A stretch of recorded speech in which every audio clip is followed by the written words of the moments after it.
Ok, can start. Perfeito, obrigada. Bom dia a todos, eu sou Laura Izarra, professora da Universidade de São Paulo e coordenadora da cátedra William Butler Yeats Chair of Irish Studies, e hoje daremos início às atividades acadêmicas de 2021. Aqueles que gostariam de ter um certificado de presença, vocês podem fazer a inscrição, que se encontra, o link se encontra na descrição do YouTube. All right, good morning everybody. It's a great pleasure for me as coordinator of the William Butler Yeats Chair of Irish Studies at the University of São Paulo to thank you all for participating in the 2021 academic activities in these times of distress and pain that the world is living due to the COVID-19 pandemic. Last year, the lockdown made us cancel at last minute St. Patrick's event at USP, which yearly marks the beginning of the chair's activities. Nevertheless, along last year, and we will continue this year, we have found out ways to keep the links of friendship and hopes alive, bringing together academics and the general public through courses, lectures, film streaming, and interviews in times of social isolation. The support of the Department of Foreign Affairs for the coming of Irish visiting professors, critics, and writers since 1986, with Munira Mutran receiving all of them on ad hoc basis, such as the poet Paul Durcan, whose work is being celebrated today, and the establishment of the chair in 2009, now supported by the ESP program, were fundamental to consolidate the cooperation between the Embassy of Ireland, the Consulate General of Ireland, and the University of São Paulo. I am delighted to offer this year an academic program that shows in its entirety the results of projects developed by the chair's researchers and former students of the postgraduate program of Linguistic and Literary Studies in English at the Faculty of Philosophy, Letters, and Human Sciences. To be brief, I would like to thank especially all our guest speakers in Ireland, a filmmaker and writer Alan Gilsenan, the actor Stephen Ray, the historian Angus Mitchell, Professor Moynagh Sullivan, John Cunningham, Sarah Ann Buckley, Miriam Houghton from Galway. In Spain, Professor Maria Amor Barros del Rio from Burgos University.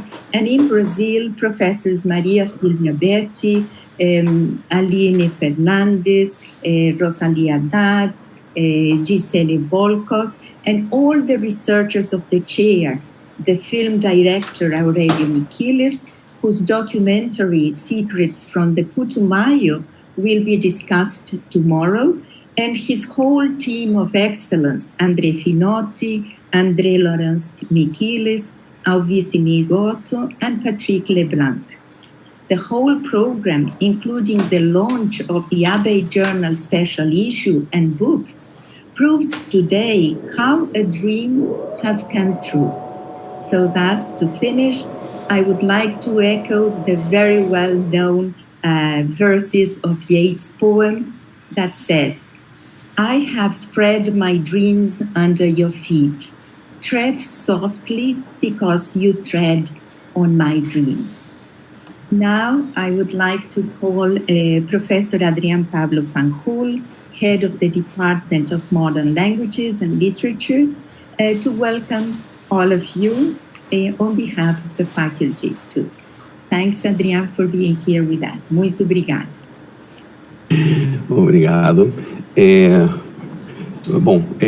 Senhor embaixador da Irlanda, Seán Hoy, senhor cônsul geral da Irlanda, Senhor presidente da UCANI, o professor Valmor Tricoli, senhora coordenadora da Cátedra de Estudos Irlandeses, professora Laura Izarra. Bom, em nome da Faculdade de Filosofia, Letras e Ciências Humanas e do Departamento de Letras Modernas, é um grande prazer, uma grande honra sediar este encontro, que, bom, inclui dentro da sua programação, primeiramente, o lançamento de um novo número de uma revista, o Anuário de Estudos Irlandeses, que desde 1999 editam as professoras Munira Mutran, aqui presente, e Laura Izarra, e que é uma das publicações de maior permanência entre as ligadas ao Departamento de Letras Modernas, né? Para mim também um prazer abrir este encontro, não apenas por uma parte pela sua qualificação acadêmica e também pela significação política e cultural que tem neste momento, né? No encontro haverá também, como podemos ver na programação, lançamentos de livros que têm a ver com a pesquisa conjunta, como parte da cooperação internacional, com a produção do programa de pós-graduação em estudos linguísticos e literários em inglês, como já antecipou a professora Laura, e a apresentação de um projeto de pesquisa conjunto, né? Penso na conferência sobre políticas públicas para o teatro de São Paulo, que dará nossa colega Maria Silvia Betti. Me pergunto, fico até assustado do que é que ela pode nos informar sobre essas políticas atuais, neste momento tão sombrio. E muito feliz de que o encontro inclua essa projeção do documentário sobre Roger Casement, um pioneiro irlandês da denúncia sobre o extermínio, sobre o ecocídio na Amazônia, que é de toda a América do Sul, né? Bom, então eu dou as boas-vindas novamente à faculdade e desejo a todos vocês um ótimo encontro. Muito obrigado. Obrigada, Adriane. So, Valmor, now. Thank you. Thank you, Professor Laura. Good morning, everyone. It's a pleasure to be here today, even in a virtual mode. It's not really here, it's around for everybody. Dear Mr. Seán Hoy, Ambassador of Ireland, dear Mr. Bennis, also General of Ireland in São Paulo, Professor Adriaan van Roel, Head of the Department of Modern Language of the Faculty of Philosophy, Letters and Human Sciences. It's funny to say that in English. We usually say Fflch, but this is a Portuguese version of the faculty. And my dear friend, Professor Laura Izarra, coordinator of this chair, and also she's the Vice President of UCANI, our international office. Then, on behalf of UCANI, I would like to give a warm welcome to all participants. If I'm not wrong, last time that we have this opening was in a face-to-face mode, right? I don't know if it is unfortunately, but we are getting used to these these computer screen meetings. I'm pretty sure that the excitement, the commitment, and the quality of this event will not be compromised by this virtual mode, but would be nice to shake hands and to see some friends again, but that's the best that we can do right now. First of all, I want to thank the Irish government and also the Faculty of Philosophy, Letters and Human Sciences for the constant support. I also have to thank Professor Laura Izarra for this 12 years of hard work, for her efforts and an extremely nice job. And last but not least, I want to congratulate Professor Munira Mutran, who is the honorary director of the chair. I know I was doing my research about this chair, and I know that she's put a lot of efforts and a very nice job to organize this chair. I also know that we have several chairs in our university, but the chair of Irish Studies is truly remarkable. As I said, I was doing my research, and the number of professors, researchers, and students involved in this chair, and the volume and diversity of the activities very, very impressive. It's a recipe for success. I know that we have a lot of books, dissertations, theses, workshops, conferences, international mobility of students, professors, researchers. We also have several agreements with very important Irish universities. I'm pretty sure the University of São Paulo is pretty proud of this chair. As I said, it's an example of academic success, and I wish a very long life for this chair. I cannot forget to mention that it is an honor to receive the invitation from the Consul General to participate in the Global Greening Project. And USP will be prepared to be part of it next year, illuminating the clock tower. If you once visit our university, you know that the clock tower, is an important symbol of our university. And I hope next year the tower will be green.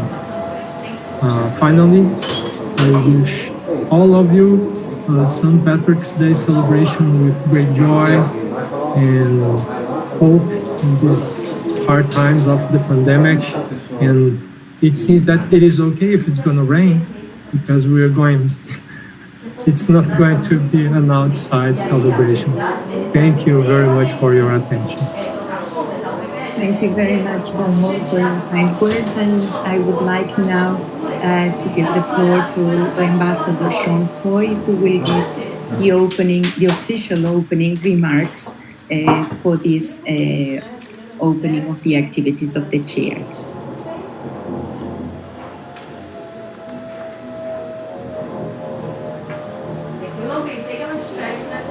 I think that Seán, that the connection perhaps has fallen down.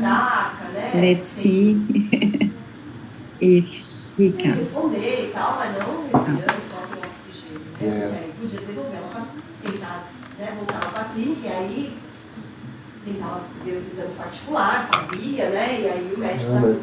Just some minutes, perhaps.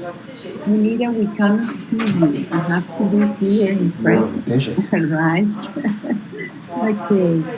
So, in the meantime, while we wait, it's an interesting to know that this next year we will be able to participate in this global greening. That is an opportunity that the Consulate General gives also to many other institutions around Brazil to green the monuments. So perhaps Consulate General Eoin Bennis would like to mention a bit of this while we wait for Seán. Thank you, Laura, and thank you, Valmor, for the very nice invitation to USP to green the clock tower next year. We'll be there in person, but as it happens, we managed to get Cristo Redentor greened on Sunday evening. And we'll have some beautiful photographs to share and some lovely aerial footage of that later on in the day with you all and tomorrow during our virtual reception. But the global greening is a real opportunity, I guess, for us to show the world the beautiful colour green of Ireland, and it allows us the opportunity to sort of share in the hope and positivity of the message that lies in the various greenings. I think Seán, the Ambassador Seán Hoy, is back with us now, so I think we can probably proceed to his remarks. Thanks, Laura. Thanks a lot. Seán. Thank you. Can you hear me? Sorry, my phone froze when I was just about to speak. So I really believe whoever can fix online technology is the modern equivalent of is there a doctor on the aeroplane? Because everything depends on the skills of one person. But I'd like to start by thanking you, Laura, and Adrian and Valmor. who have all spoken before me. This is a great honour to be involved for the third time. And as Professor Laura said, it's my third time, but we've only met once actually in person. And that was in 2019 when we were joined by the Speaker of the House from Ireland. And indeed, the Speaker was in contact with us last week, and he has passed on his regards to everybody. I think I know he has very close and very warm memories of his visit to Brazil. And indeed, during that visit, I presented him with one of our pictures of Roger Casement, which he has framed and is in his office in Dáil Éireann. And I visited him the last time I was home, and I can confirm that the picture is there. I think today's and tomorrow's events are very, very rich, and they're also in depth and in diversity. And I'll come in a minute to Paul Durcan. But I think for me and for my colleagues in Foreign Affairs, a retelling and a reinterpretation of the Roger Casement story through Brazilian eyes or through Latino eyes is something that is very exciting to us. Because, and I know Alan is online with us here, and we will have a session, especially with Angus and Stephen tomorrow. But in 2016, when we commemorated the Rising, we had real engagement around Casement. And for it to come up, the story to come up again, but in the Latino context, in the Putumayo context, I think that's something that we all embrace. And I congratulate you, Aurelio, on a very, very fine production. And I can confirm that my colleagues, especially in the embassies in the Lusophone countries, are looking forward to supporting the distribution of your production once it becomes available to the public. The overall message for us this year on St. Patrick's Day is one of hope. We thought last year that we would certainly meet this year. So we do not know what will happen next year, when lots of other things will happen. Brazil will be 200 years of independence. Ulysses will be out of royalties. It will be 100 years old. Ireland will celebrate 100 years of independence. Lots of things on the horizon, but we simply do not know what is ahead of us. But I think in these COVID times, hope has to be our way forward. And we have a tradition in Ireland of burning a candle in the window symbolically to welcome the wanderer home as a guiding star. But this can also be a light for our emigrants to come back. And we commissioned this year candles from the Amazon, which I hope you can see. They were distributed here, and in São Paulo, we've received wonderful feedback from many colleagues. All of the profits, 100%, go to Indigenous people in the Amazon. And I believe that Roger Casement was leaning over my shoulder when we had the discussion about this. And indeed, more recently, when we agreed to make a presentation of €100,000 towards Cruz Vermelha Brasileiro for Amazonas, for the COVID crisis. And these are things that I think where the links between Ireland and Brazil continue and get deeper. But I also think when I think of the last year in COVID, it's really been the time when we have substituted our inability to meet with friends and family and to travel with books and film. And it has been the epocha of Netflix and Kindle. And perhaps it's a reality that when it becomes a choice between Netflix and Shakespeare, perhaps Netflix wins most of the time. And that's why we need more and more quality documentaries to enter into this space between. And the work of Aurelio and Alan before that are very, very important parts of that. Now we watch live sport without an audience, and this is the new normal. And Eoin, who participated actively as a sportsman, and for those, at this time of year, we're always watching our Irish rugby team. To watch it on our own and for the players to participate in international games without a live audience is really it really brings home in a sober way the challenges that we have collectively. But again, we have the hope because there will be another time. And I think that's why events like today are particularly important, because they engage us. It's a time that we have to come together to discuss things, because we are spending a lot of time on our own. And we need to come together to discuss things, to engage, to argue, to disagree. But I have no doubt that at the end of this particular session, tomorrow evening perhaps, that everybody that participates will be enriched in some way. And I have no doubt about that. And I think again of hope, Roger Casement spent many days and days of his life on long ship journeys, writing copious letters, which we're all very familiar with. But on those long journeys, that light in the distance, that idea of home, I think was very, very strongly associated with his whole life. And I think also for Paul Durcan, who visited Brazil in 1999, and through his unique gift of poetry as a master poet, he gave us his own interpretation of what he sees here in Brazil. And we will have our official reception tomorrow. I hope everybody has been invited. For those of you that have not, we'll provide a link during the day. And this has been pre-recorded, but it will be broadcast live at 5 o'clock tomorrow in Brazilian time, 8 o'clock in Ireland. And Susan will read one of Paul's poems tomorrow. But she will read another one now, as it has been a special request from Munira. And those of you that know Munira and Laura and Mariana know that when you're asked something from these very seductive and powerful ladies, you cannot refuse. It is simply impossible. So I'd like to thank you all.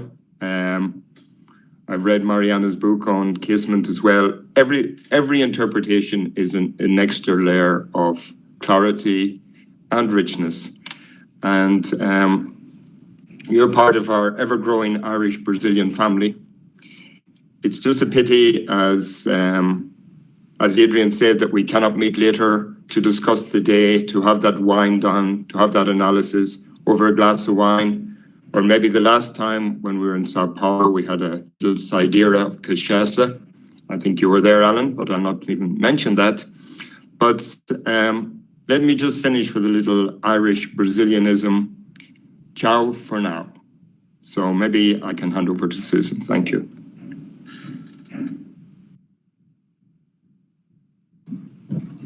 Thank you very much, Seán. It's wonderful to be here with you all and to see you all. Paul Durcan has got a very special place in my heart, as I'm a good Mayo woman and Paul comes from County Mayo. Indeed, many famous people worldwide have come from that poor county in the west of Ireland. And this is a beautiful poem I'm delighted to read and dedicate it especially to you, Munira, today. I can remember a long time ago, one of Paul's first anthologies Seán gave me as a present, and I was just thinking this morning it's still by my bed at home in Ireland, and it's one of my go-to books.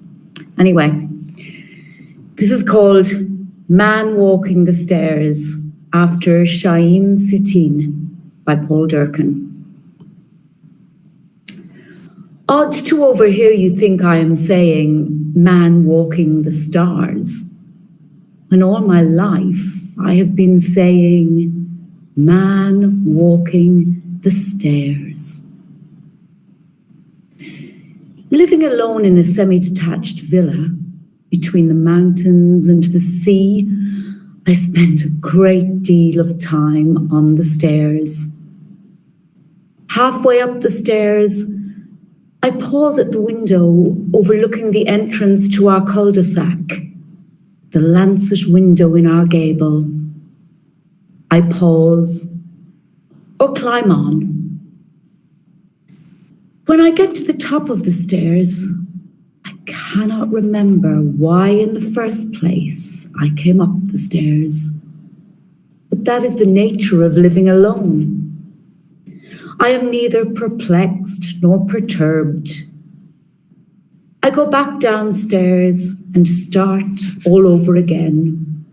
Read another page, drink another cup of tea, hover at the kitchen window, hover at the front window, hover in the hallway, hover at the letterbox, hover before the looking glass in the coat rack that we bought in Christie Birds for 2 and 6pence. I know what I must do. I must go back upstairs and search under my bed for that book I have mislaid, the Oxford Dictionary of Quotations. I am searching for a line from Donne. Make my dark poem light. But I pause again at the gable window. This time to behold pine trees clutching at one another in a gale. Pair of pines reprieved by the developer. Thank you.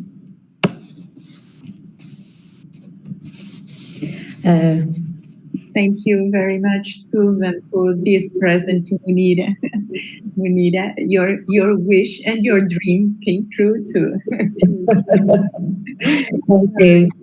Well, thanks a lot, Seán, also for your remarks, opening remarks. And then I would like to add that indeed the Chair of Irish Studies is a continuation, and we walk hand in hand with the ABEI, the association, the Brazilian Association of Irish Studies, that now is chaired by Mariana Bolfarine, who was also our former students at the University of São Paulo, and we are very proud also of continue working together.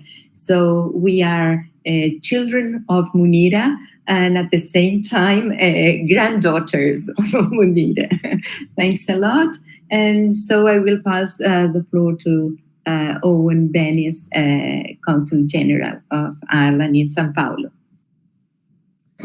Thank you very much, Laura, and thank you, Susan, for a beautiful recital of that Paul Durcan poem. And I know, without revealing too much, that tomorrow's recital is also just as exquisite. So I hope everybody looks forward to hearing that. And thank you also to Ambassador Hoy for very good and apt opening remarks. It's I guess, first of all, to say good morning to you all for the first round table of the 2 days program.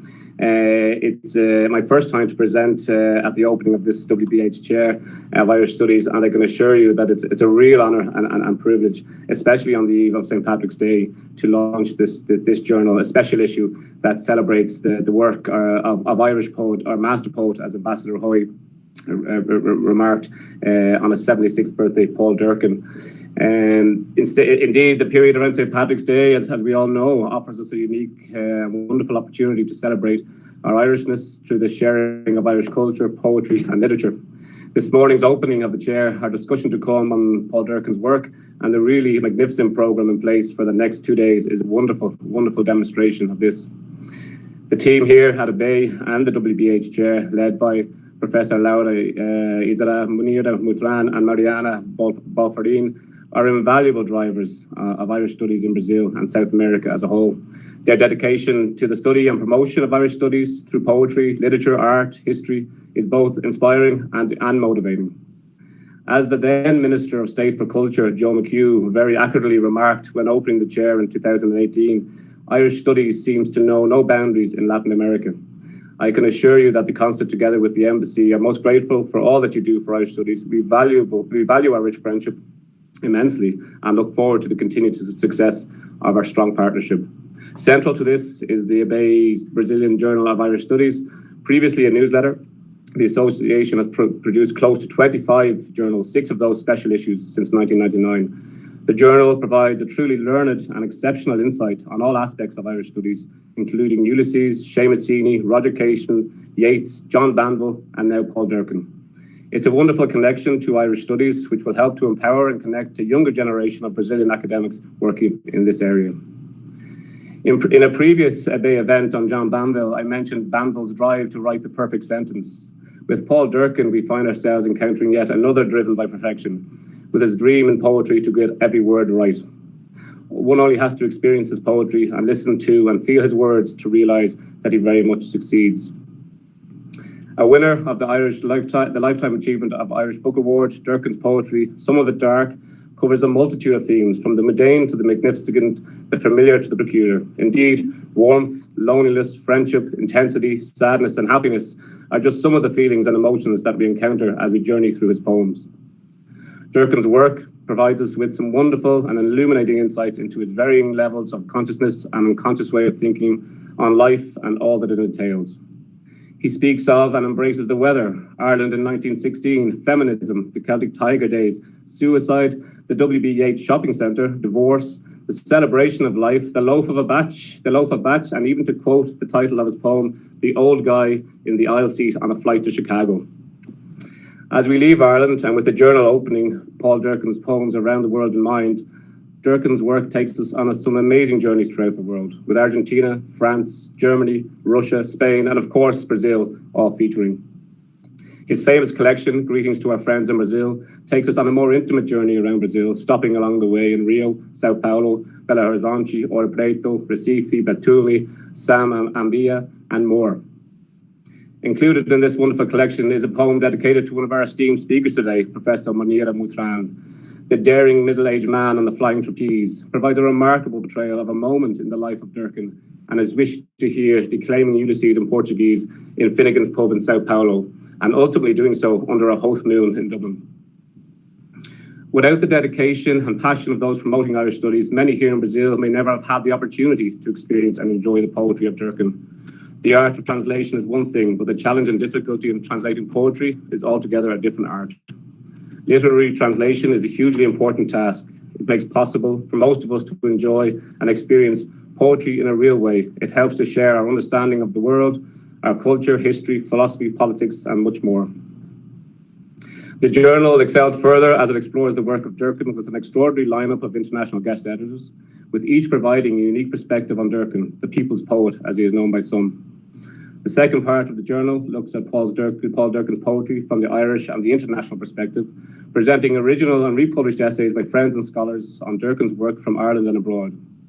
While the third part of the journal presents poems for a poet, with many esteemed writers, including Cecilia De Frena, Damien Grant, and Moya Canahan, joining Niall McManigal, Paul Muldoon, Kate Donovan, and the recently deceased Derek Mann.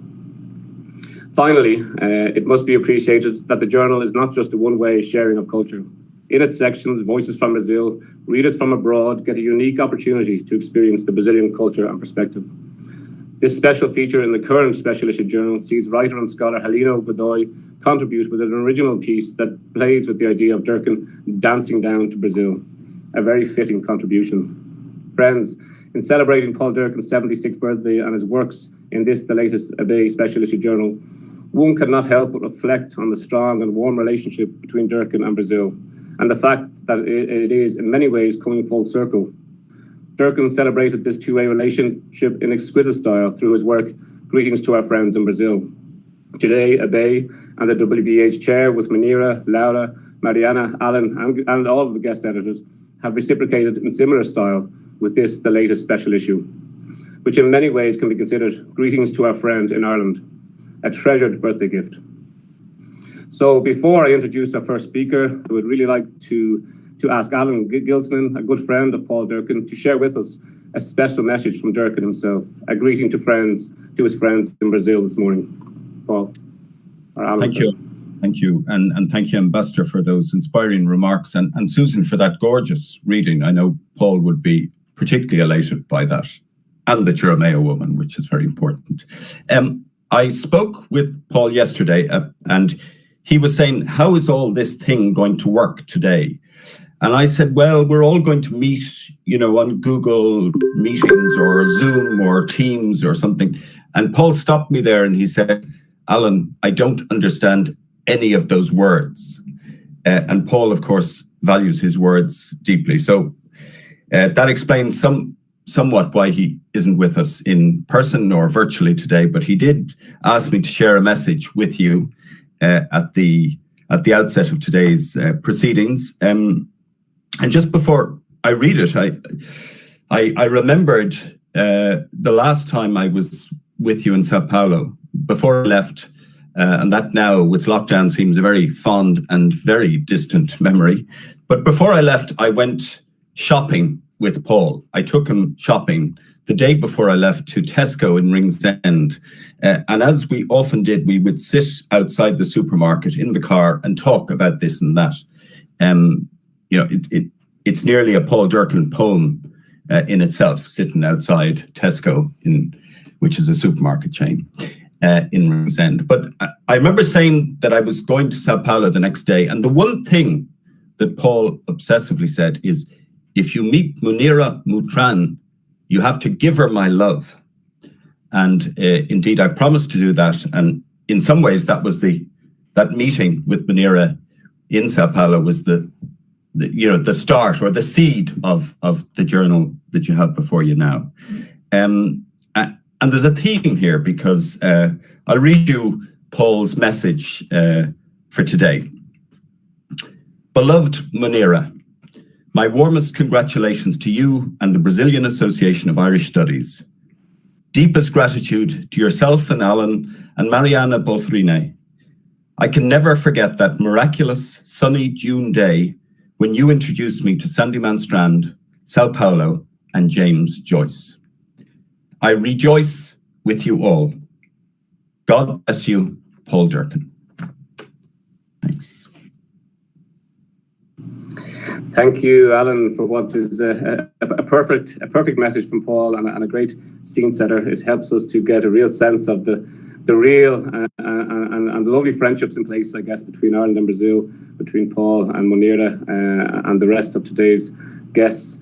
I think we will have an opportunity to hear Paul recite some of his work from clips taken from various films on the poet, and we do look forward to hearing more from yourself, Alan, a little later. But for now, and I guess in the spirit of the global friendship that exists, and listening and sort of reflecting on Paul's message to his beloved Munira, I'd like to introduce our next speaker and our first speaker, Professor Munira Mutran.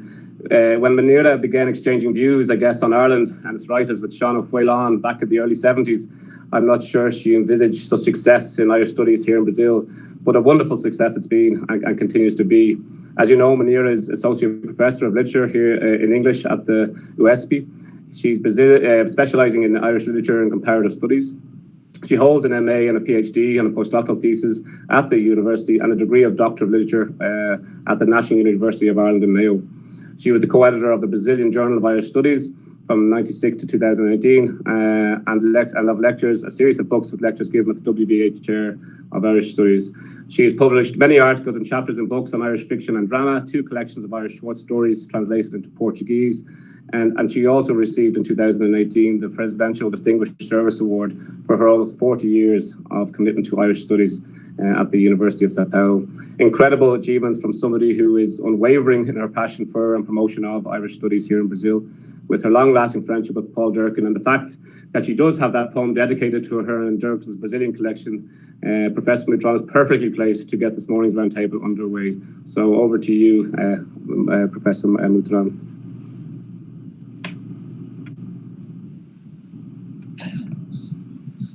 Thank you, Owen.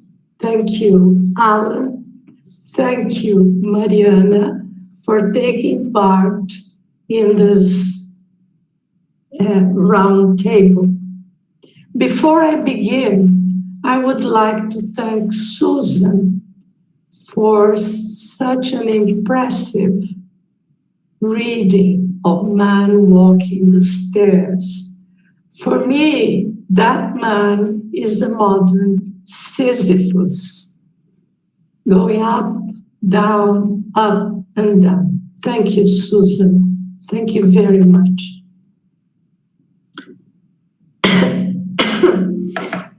In this session, I'd like to share with you my memories of Paul Durcan 25 years ago when he came to Brazil, hoping that my memories reveal some facets of his very complex personality, such as a sense of humor and a deep interest in people, things, and places. His sense of humor can be seen, I just remember now, so that we don't cry, but laugh, in his very short poem called Ireland 2001. Where is my bikini? Will be late for mass. So that's the poem. And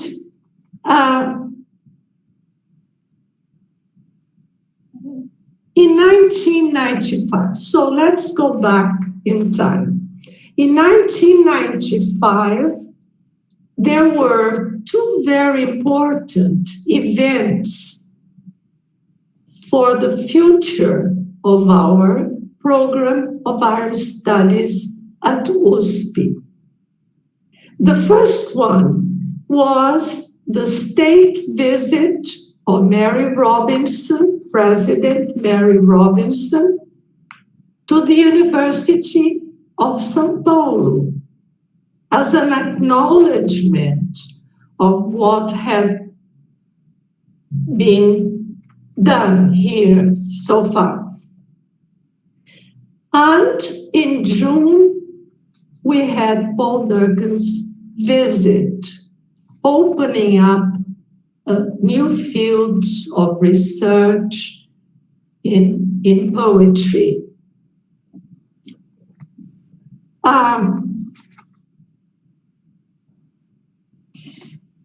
During his stay in Brazil, in our country, he traveled from north to south, from Belém to Joinville. And his memorable, as Eoin mentioned, his memorable experiences here would be remembered, reimagined, transformed in a book he wrote in 1999, Greetings to Our Friends in Brazil. That collection reveals that while traveling in a country as big as a continent, Paul lived through many unexpected turns. For example, in Recife, he met an Irish priest from Wexford, and Paul had expected him to talk about his project about poor children in his parish. But what does this priest do? He recites Rage for Order by Derek Mahon. Another example of strange things happening was that while waiting for his flight to Rio, Paul was taught a lesson in the art of living by a 9-year-old black shoeshine boy. And then, this has been mentioned as well, a very strange thing happening in São Paulo. I quote from his poem. On June the 16th, in Finnegan's pub in São Paulo, a Japanese actor will be declaiming in Portuguese extracts from Ulysses. You will agree that this is a very strange thing.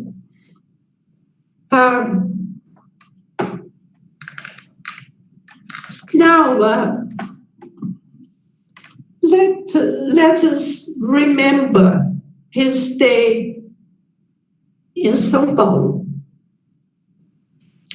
When he arrived, he knew very well the places he wanted to see. After leaving his luggage at the hotel, we walked for hours in the old city center, Praça da Sé, Largo São Bento, Viaduto do Chá, Pátio do Colégio. And then he asked me to go to Rua Maria Antônia, the famous Rua Maria Antônia, to see the Faculty of Philosophy. And then I thought, of all places, why does he want to go to Rua Maria Antônia? And then he explained, I want to see where Fernando Henrique Cardoso has studied. Fernando Henrique Cardoso, as you know, was our president a few years ago. And you might be interested to know that he had another kind of desire to go to Cemitério da Consolação. And I said, why? And he said, because I think he was showing how attentively he had read his guidebook, because he said, there are many 19th century beautiful sculptures in that graveyard. I myself hadn't seen those sculptures, so it was a kind of revelation for me. And then we ended our sightseeing tour at Instituto Butantan at USP to see the snakes and to see the museum. So that's for the first day. On the second day, of course, poetry reading. It was a wonderful success. There were more than 60 people attending, friends, colleagues, students, and many members of the Irish community in São Paulo. And everybody was surprised because he performed when he read from his poems. And they were surprised with the poems and also with the poet's dramatic intensity. It was really, really, it is unforgettable. But I must tell you something funny happening during that session of poetry reading. Paul approached a student and asked her, and this student was Fernanda, who wrote about Yeats. He asked her to lean against the door all the time. Why? So that the latecomers wouldn't interrupt his reading. So that was the funny thing about it. After the reading, we had lunch with students and members of the Irish community, as Aidan Boyle, Robert Bird, Robert Bird, and Sister Helen, one nun living in São Paulo. And the restaurant was in the middle of the Mata Atlântica, and Paul was delighted to see all that exotic vegetation. And he was very much impressed with the bamboo trees, very big, enormous. And he asked Sister Helen to take a photograph. Mariana, will you show the photograph? To show the moment, that moment registered, and then he sent the photo to me. Could you?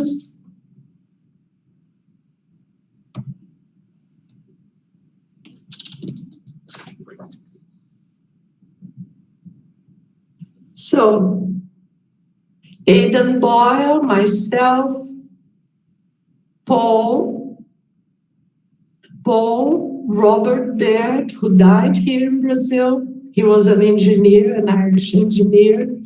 Betty, Fernanda, and I don't know who this is, an Irishman. So it was a really very happy moment, which I treasure. Now you must imagine that 25 years have gone by. In 2019, Paul Durcan was 75. I felt that we should honor his achievement with a base journal. But we needed guest editors, and Alan has told you the coincidence, how things happen. He came to São Paulo, he said hello from Paul, and I told him that I needed a guest editor, and he said yes, generously, and so did Mariana. And so this great team, thank you, Alan, thank you, Mariana, thank you, Laura, for helping us making this dream come true. To conclude my memories, of course I have many more, but to conclude, all these years I have been reading, rereading, I have studied, I have discussed Paul Durcan's poems in the classroom, at conferences, in publications, and my admiration for Paul Durcan, for his art, is immense, and my gratitude for his friendship have been translated with the help of Alan and Mariana and Laura into this volume, Our Present for Paul. Thank you. Thank you so much, Munira. I have to say, what a wonderful trip down memory lane. A really beautiful and an illuminating sense of Paul's time here and 25 years ago. One only has to hear and see how passionate you are and how how wonderful a friendship and relationship it's been over those 25 years. And as you say, you have now given him the perfect present, I think, to celebrate his 76th birthday. I really liked your turn of phrase that he lived through many unexpected turns. I thought it was a really lovely turn of phrase and one that perfectly describes, I think, Paul and his life and his works in terms of how he presented himself and presented his poetry, as you say. And I've been fortunate enough to listen and to see Alan Gilsenan's documentary, and he definitely comes alive when he's reading his poetry. So with that in mind, I might ask, I think Alan might be sharing with us one of Paul's poems, Hymn to My Father. And if I can just say before that, if I'm right in saying, Alan, Paul Durcan mentioned once that he would like to have been Rocky Marciano. And there's no doubt that Paul had a tough battle in life in many ways with family. And I think this hymn to his father is a really beautiful way of putting that out so that others can understand and experience it. So thanks, Alan.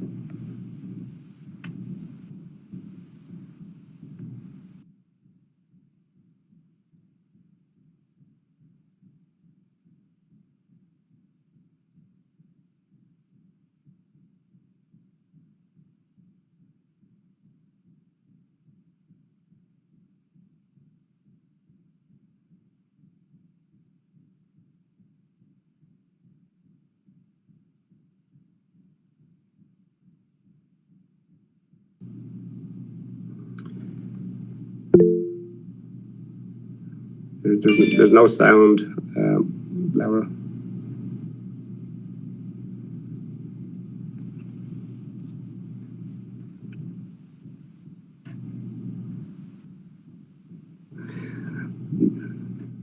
This is the bumpy virtual road that the Ambassador Hoy referred to. We need that one person who brings it all together, and it's not easy. But I can assure you that this poem is really wonderful. Right. Yes, it is here now. Wait a minute. Now it disappears. Now it will come out. Right. Thanks, Laura.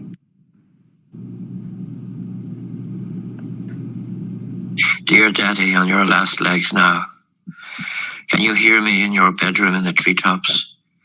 Chained to your foot warmer and your pills. Death notices in newspapers, your exclusive reading. We had no life together, or almost none. Yet you made me what I am, a man in search of his Russia. After school days, I became a poet. A metamorphosis you could no more fathom than I could fathom your own osmosis. Lawyer with a secret life, as secret as the life of a poet. You had a history for every milestone, a saga for every place name, the Bovril sign, the ballast office clock, the broadstone. And so, at your knee, at your elbow, I became you. Estranged as we are, I am glad that it was in this life I loved you, not the next. O Russian night at the crossroads. If you turn to the right, you will lose your horse. To the left, your head. If you go straight on, your life. If you were me, which you are, night at the crossroads, you would go home to Russia this very night.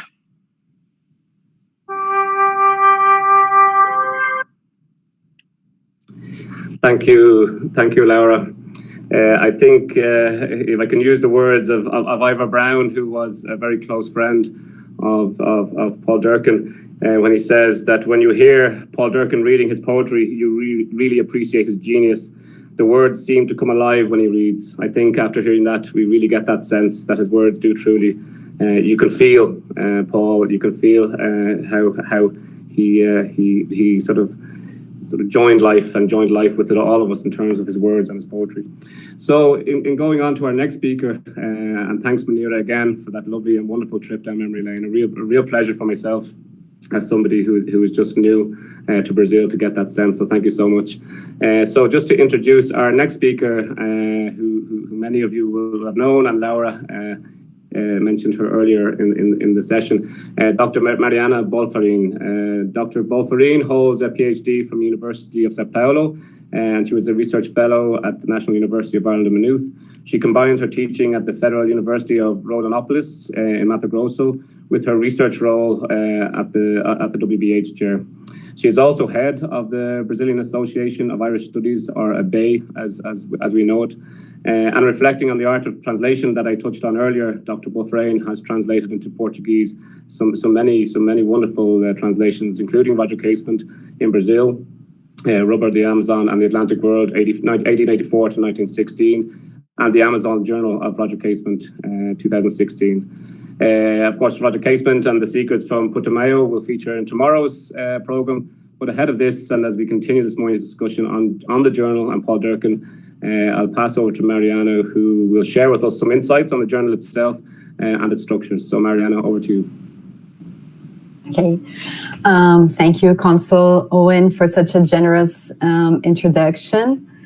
And I am genuinely honored to be here this morning to talk with you about the making of this exceptional piece of work, which is the special issue of the Brazilian Journal of Irish Studies, as a way to celebrate Irish poet Paul Durcan's 76th birthday. I will begin by reading the short poem, Casa Mariana Trauma, written after Durcan's trip to Minas Gerais, and it depicts Elizabeth Bishop's home, whose photo is in the preface of the tribute. Casa Mariana Trauma, Paul Durcan. Under her window in Ouro Preto, she's ringing locutions, ringing shrunken, faded, threadbare words to squeeze oil paint out of tubes of language. The trauma of the painter as poet. And now the translation by José Roberto O'Shea. Trauma na Casa Mariana. Debaixo de sua janela em Ouro Preto, ele torce locuções, torce palavras, desbotadas, esfarrapadas, para espremer tinta a óleo de tubos de linguagem. O trauma da pintora como poeta. This is just to give you a hint of the poems that comprise this volume, whose idea dates back to 2019 at the ISL conference in Dublin, when Professor Munira Mutran shared with me her thoughts of celebrating Paul Durcan's life and work. Although I had, of course, been acquainted with his poetry before, the more I read, the more I wanted to know about this man whose unique life experience is so deeply imprinted in his words. If truth be told, editing this special issue was one of the highlights of 2020 for me. It was during the COVID-19 pandemic, amongst so much uncertainty, loneliness, and witnessing the suffering of loved ones, that the exchanges which took place between Munira, Alan, and myself, each one of us at a different corner of the country and of the globe, became to me a remedy against the isolation to which we were all subjected. The discussions about the volume were at times the most awaited moments of the week.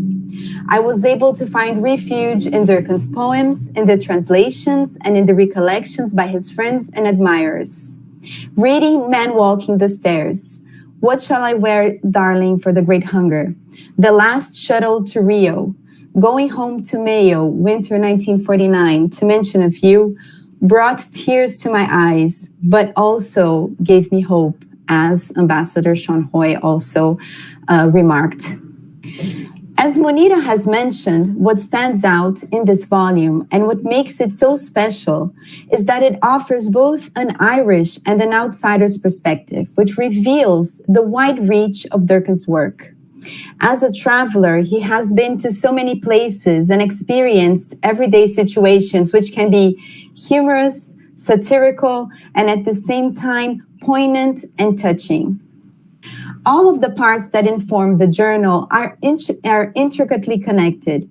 As Consul Eoin Bennis mentioned also in his introduction, I will call attention to Alan Gilsenan's text in the introduction of the journal, which offers a glimpse of Durcan the man, Durcan the poet, and the Durcan who participated in the song and lyrics of The Days Before Rock and Roll by Van Morrison. And I became literally obsessed by this performance, watching the video over and over and listening to his voice. As general editor of the Brazilian Journal of Irish Studies, I can only express my deep gratitude to all those involved. Professor Munira Mutran, Alan Gilsenan, of course, Laura Izarra, who is also general editor of the journal, Victor Augusto Pacheco, and to all the contributors for sharing our enthusiasm in embarking on this adventure.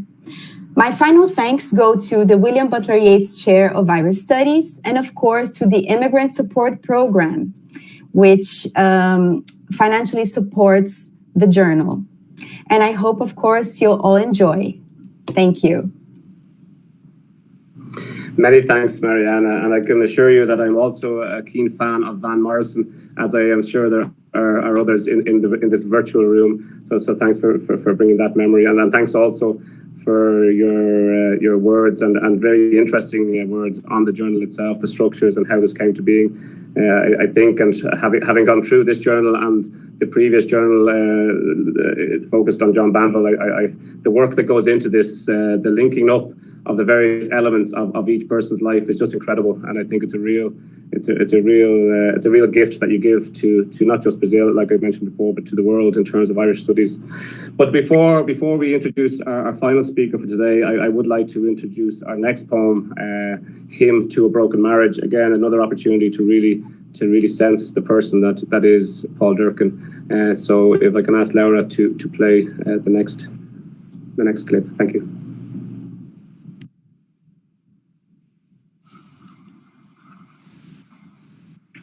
Dear Nessa, now that our marriage is over, I would like you to know that if I could put back the clock 15 years to the cold March day of our wedding, I would wed you again.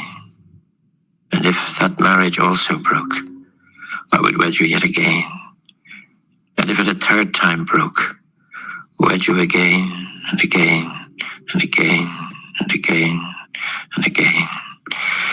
If you would have me, which of course you would not, for even you, in spite of your patience and your innocence, strange characteristics in an age such as our own, even you require to shake off the addiction of romantic love and seek instead the herbal remedy of a sane affection, in which are mixed in profuse and fair proportion loverliness, brotherliness, fatherliness. A sane man could not espouse a more intimate friend than you.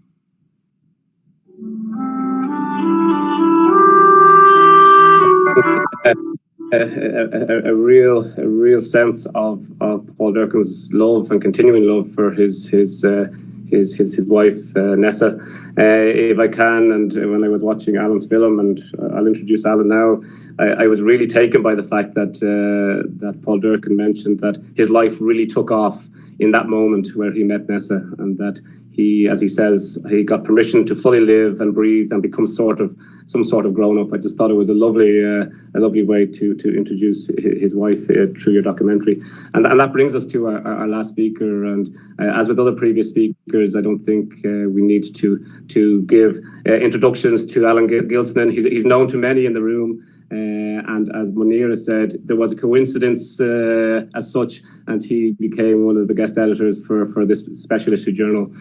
Just to give you a little sense of Alan, for those who might not know Alan, he's a well-renowned Irish writer, filmmaker and theatre director. His most recent works include the cinema documentary Meetings with Ivor, the feature film Unless, based on the novel by Carol Shields, and The Meeting, which he wrote and directed and premiered in the 2018 Dublin Film Festival.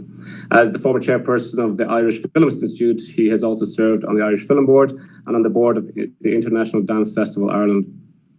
In addition to this, and with this current journal in mind, Alan is a good friend of Paul Durcan and offers the reader a wonderful sense of Durcan and his works through both his excellent contributions to this journal, as well as the wonderful TV documentary made about the life of Paul Durcan. It is through this learned lens that I look forward to hearing from Alan and hearing about his friendship with both Paul, but Paul the person and Paul the poet, or as Seamus Heaney simply referred to him, Poet Durcan. So maybe if we can pass over to you, Alan, just for some words, and we might ask some questions then. Thank you. Thanks again, Eoin. Real genuine pleasure to be with you all today. And you know, I'm touched, Eoin, there at the end of your remarks that you mentioned that Seamus Heaney would always address Paul as the poet Durcan, and that sense of the poet is very important to Paul, that sense of a society's respect for the poet, which I think we do have in Ireland. And this journal, I think, is a great gesture of respect and love. And I know that Paul really kind of is profoundly moved by the efforts that everybody's made, by all the contributors who just the extraordinary translations of his work, the essays, the reflections. I think Paul is really touched by that, you know. And one of the things that struck me when we embarked on this journey is that Paul's 75th birthday passed reasonably unnoticed in Ireland. And that's partly because I think Paul shies away from the limelight sometimes, and I'd say this to him himself, you know, that he can be his own worst enemy in that. But it is that somehow Paul has always been an outsider. And I think that's intrinsic in his personality and in his work. He told me recently, with great pleasure, we were talking about a period in Dublin, you know, 50s, 60s, 70s, around an area that could be called Bagatonia, which was that there was a kind of cultural explosion in an underground way in that area around the Grand Canal in Dublin, Baggot Street, Pembroke Road, the area that Paul grew up as a child, an area now that's a very affluent, kind of the prestigious centre of Dublin in some ways. But in those days, it was a little more probably down at heel. It was a place where there were a lot of bedsits and apartments, and this burgeoning cultural community sort of came alive under the radar, in the shadow, of course, of Yeats and Joyce. But it was into that world that Paul, who was a bit younger, obviously, grew up on Dartmouth Square, a square close by that he talks about in a lot of his work. And one of the characters that influenced him as a very young man, as a very young poet, was, of course, the great Irish poet Patrick Kavanagh, who I remember, because I grew up in that area too, on the mythical Raglan Road, immortalized in Kavanagh's poem, of course, in the song. But as a very, very young child, I remember Kavanagh as this kind of odd, slightly scary figure who wandered around Pembroke Road, as I would be dragged by my father up to Mass in Huntington Road Church. How the times have changed. But Paul, at that time, and I'm obviously joining the dots now retrospectively, would have been a young poet who emerged out of, you know, a relatively conservative background in Dublin. His father was a judge, you know, quite, maybe not a stern man, but a man of his time, a conservative man. And one thing I would like to touch on, because there's been a lot of discussion and debate around Paul's relationship with his mother and father. His mother, as Susan mentioned, a Mayo woman who he idolized, who was this shining golden light that runs throughout his work. And his father, that was this dark, foreboding presence. And I think it's fair to say that some of Paul's wider family disagree with his narrative on that, as in all families, there are disagreements. But one of the things that's worth mentioning in that poem, which we played earlier, is that it is also a love poem to his father. And, you know, even though they were horrendously different in attitudes and clashed as father and sons might, you know, there is a deep, profound love there. And you can trace that throughout the poems, the fewer poems that he writes about his father. And little moments. I remember him telling me once about his father, who was this, as I mentioned, kind of stern judge figure, walked him down on his birthday to Grafton Street in the centre of Dublin, and without saying anything, bought him a copy of Sgt. Pepper, the Beatles' famous album. And, you know, so there were lovely moments of love. And I mention that because so much of the narrative around the discussion of Paul's work is maybe to undermine that relationship with his father. Anyway, to return to Kavanagh and the young Durcan, and he met Kavanagh, and he only told me this recently, that Kavanagh said in a conversation, he said, I place all my faith in Durcan. And that meant huge amount to Paul. Even today, in his 76th year, you can even see his pride in that. And I think he is, in a literary sense, he is in the tradition of the artist as outsider, a bit like Kavanagh and many others. The person who is on the fringes of society, but who is also a guardian to us all, somebody who shows us the way away from the kind of trippings of respectable society and hypocrisy, and comes to the core, to the emotional core of things. And that's one of his greatest tributes, I think. I was struck by Mariana talking about the Van Morrison song in the days before rock and roll, and it just reminded me, and I think I talk about it in the journal, but one of my favorite and eternal images of Paul was on his 75th birthday. I was driving out to a small birthday celebration, bringing him out, and we were on a sort of motorway that drives south from Dublin, and we passed St. John of God's Psychiatric Hospital, which is somewhere that Paul has inhabited in his early years, and is a kind of dark cloud, I think, in his imagination, and that's something we dealt with in the film, The Dark School, that the clips are from. But as we move beyond that, he said, let's pull in to the Galloping Green pub. And he said, we'll just, he had memories. You know, one of the things that I talk about in my little essay is the fact that the landscape, and I think Munira touched on this in terms of his journey to Brazil, that the landscape is alert with memory. You know, that when you're with Paul, you have a feeling, first of all, of extraordinary sensitivity to everything around you, to people, because Paul has that sensitivity, but also a profound awareness of the past, the present, and maybe even the future coexisting in time. And wherever you go in Dublin with Paul, he'll have a memory.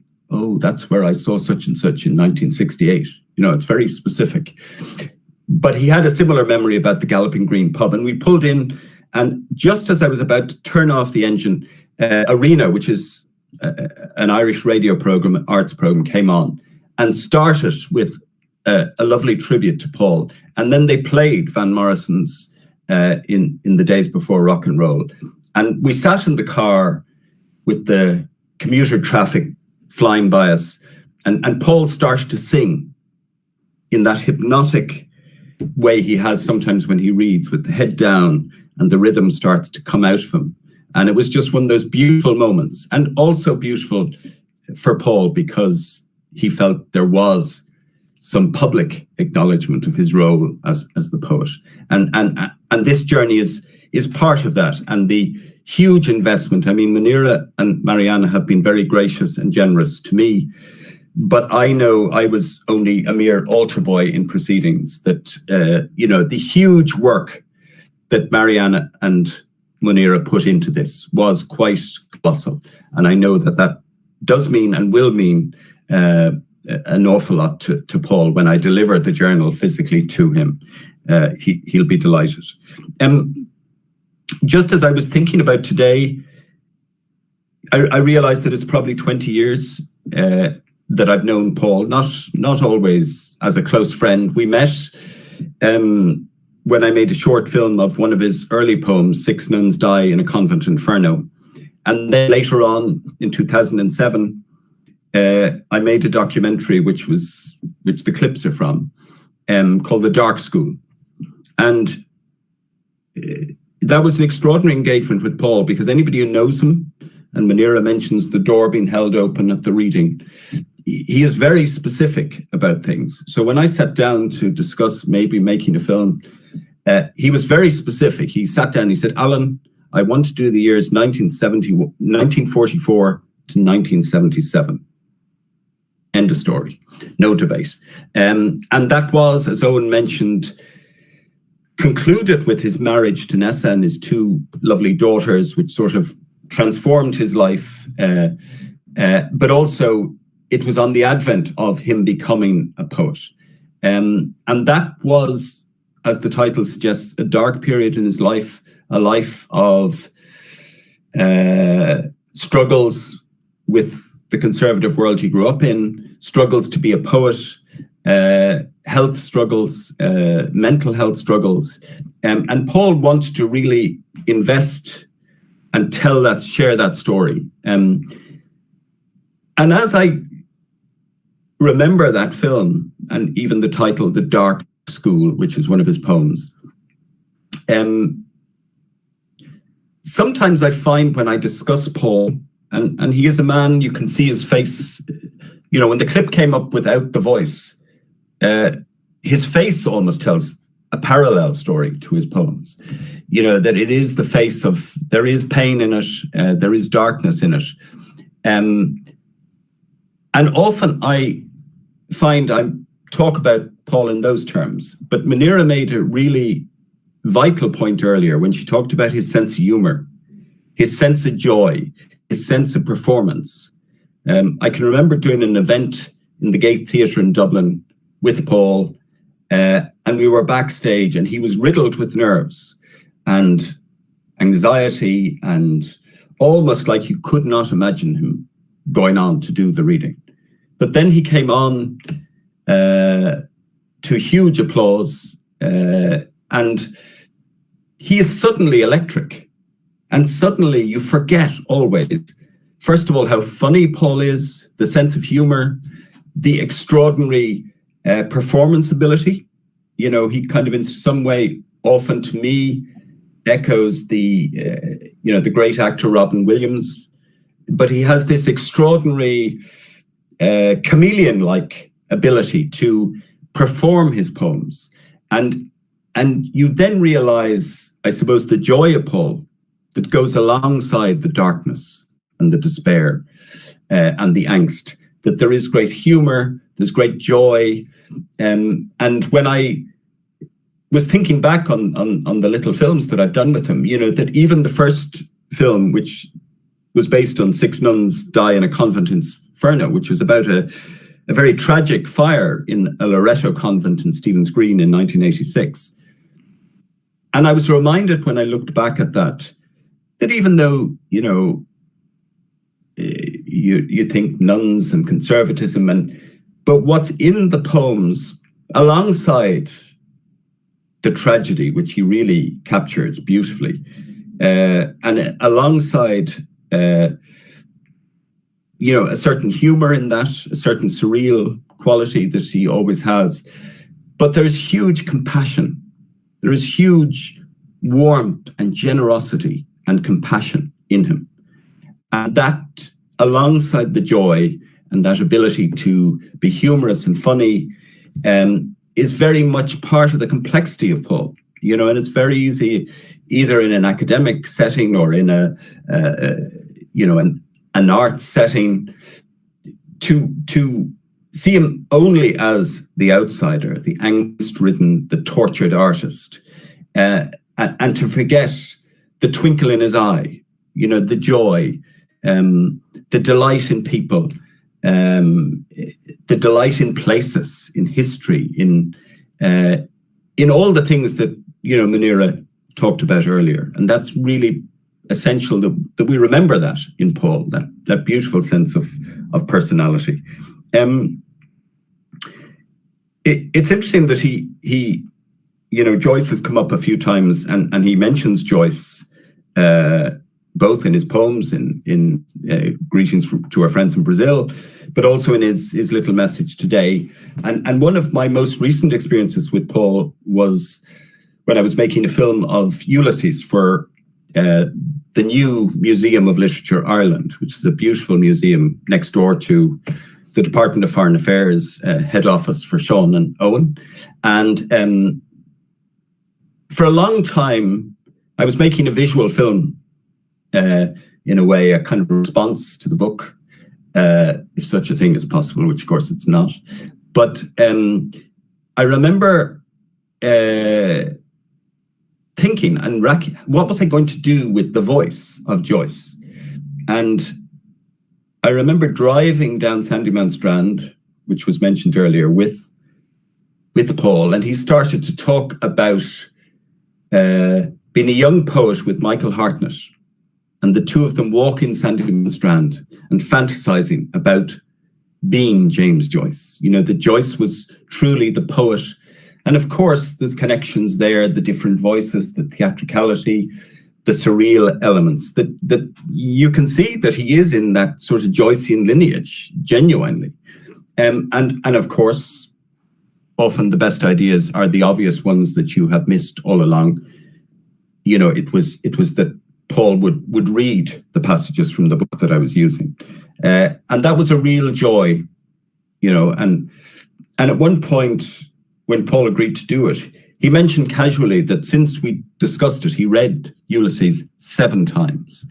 And it is that forensic attention to detail that he has, but also that great generosity of spirit, not just to the great writers, to the superstars of our literary canon like Joyce and Yeats, but to other writers that have been forgotten. His many tributes to other writers in his books, like his tribute to Munira. And with that, you kind of remember his generosity and his sense that he is at home with friends, that I think the world to him sometimes can be a hostile place, a frightening place, as it is to all of us probably at different times in our life if we admit it. And it's funny for a man who doesn't really like to travel, sometimes it's hard to get Paul out of the house, that he has made these pilgrimages to Russia, to Brazil, and that they have been so profound. And there's something in Paul in his work that place doesn't matter. People do. That's where home is. And so I thought I might just finish with a little poem of his, the end of a little poem, which made me think of his friends in Brazil, of Munira and all the people that he remembers so fondly. And it's a poem in a recent collection, Praise in Which I Live and Move and Have My Being. Who else would come up with a title like that? But it's a poem about him envying the homeless man, again, the outsider on the street. And he concludes that if I had a gram of his integrity, his courage, his independence, even in these last years of my life, I might make a go of it, sing. As I've always yearned to sing, the song of my silence, the song of the men and women I love, of the places that make me feel at home. And that sense of home and that sense of love, I think, are very central to you all and to Paul. And, on the eve of St. Patrick's Day, it's lovely just to share a little bit of that hope and love from Paul. Thank you. Thank you so much. I felt like I was sitting next to him. It really felt so powerful, and I would love, and I will remember if I ever get a chance to go into the Galloping Green, having gone past it many times on the Slogan Road. I will go in and I will think of Paul and your moment there. I think his life has been full of just unbelievable moments, some tough, some wonderful, some even better again. And I think we don't have time for questions, but if I can just sort of finish to say thank you, Alan. Thank you to Munira, thank you to Mariana, and thank you for Laura, who's in the background, for making this possible, because I think it's been a wonderful celebration. I really believe that it's been a 76th birthday to remember for Paul, and while he's not a custodian of the virtual world like many of us, I'm sure that you will relay our best wishes to him, Alan, and you will relay the very sort of words of friendship that were expressed here today, and the wonderful sense of Paul the man and Paul the poet. I think, as I mentioned in my opening remarks, I think this treasured birthday gift is a perfect greeting to a friend in Ireland from those here in Brazil. And if I can just finish with one last sort of idea or sort of image of Paul Durcan, and it's in your film, Alan, when he's on the train, and he's been all over the world, but he's been on the train. He was on the train from Dublin to Cork with his two daughters, and he said one daughter said cow and the other said bullock. And he sits back and he goes, life was new and starting all over again. I think that's a perfect way to bring our round table to a close. It's been really wonderful to have you all here with us. I hope you enjoyed. And we will finish with a final passage or clip from Paul Durcan that was as part of Alan Gilsenan's film. So thank you so much, and enjoy the rest of the program over today and tomorrow. And I will see you all again tomorrow. Thank you so much.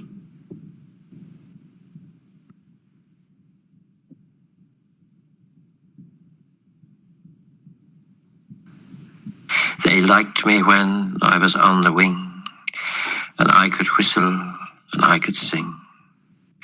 But now that I am in my bed of clay, they come no more to be with me. It was on the main road halfway between Newcastle West and Abbey Field. A juggernaut glanced me as it passed me by, and that was the end of the road for me. Later that day, as I lay on the verge, a thin rake of a young man picked me up into his trembling hands, and he stared at me. Full quarter of an hour, he stared at me, and then he laid me down, and with his hands scooped me a shallow grave. His soul passed into me as he covered me o'er. I fear for him now, where'er he be. They liked me when I was on the wing, and I could whistle and I could sing. But now that I am in my bed of clay, they come no more to be with me.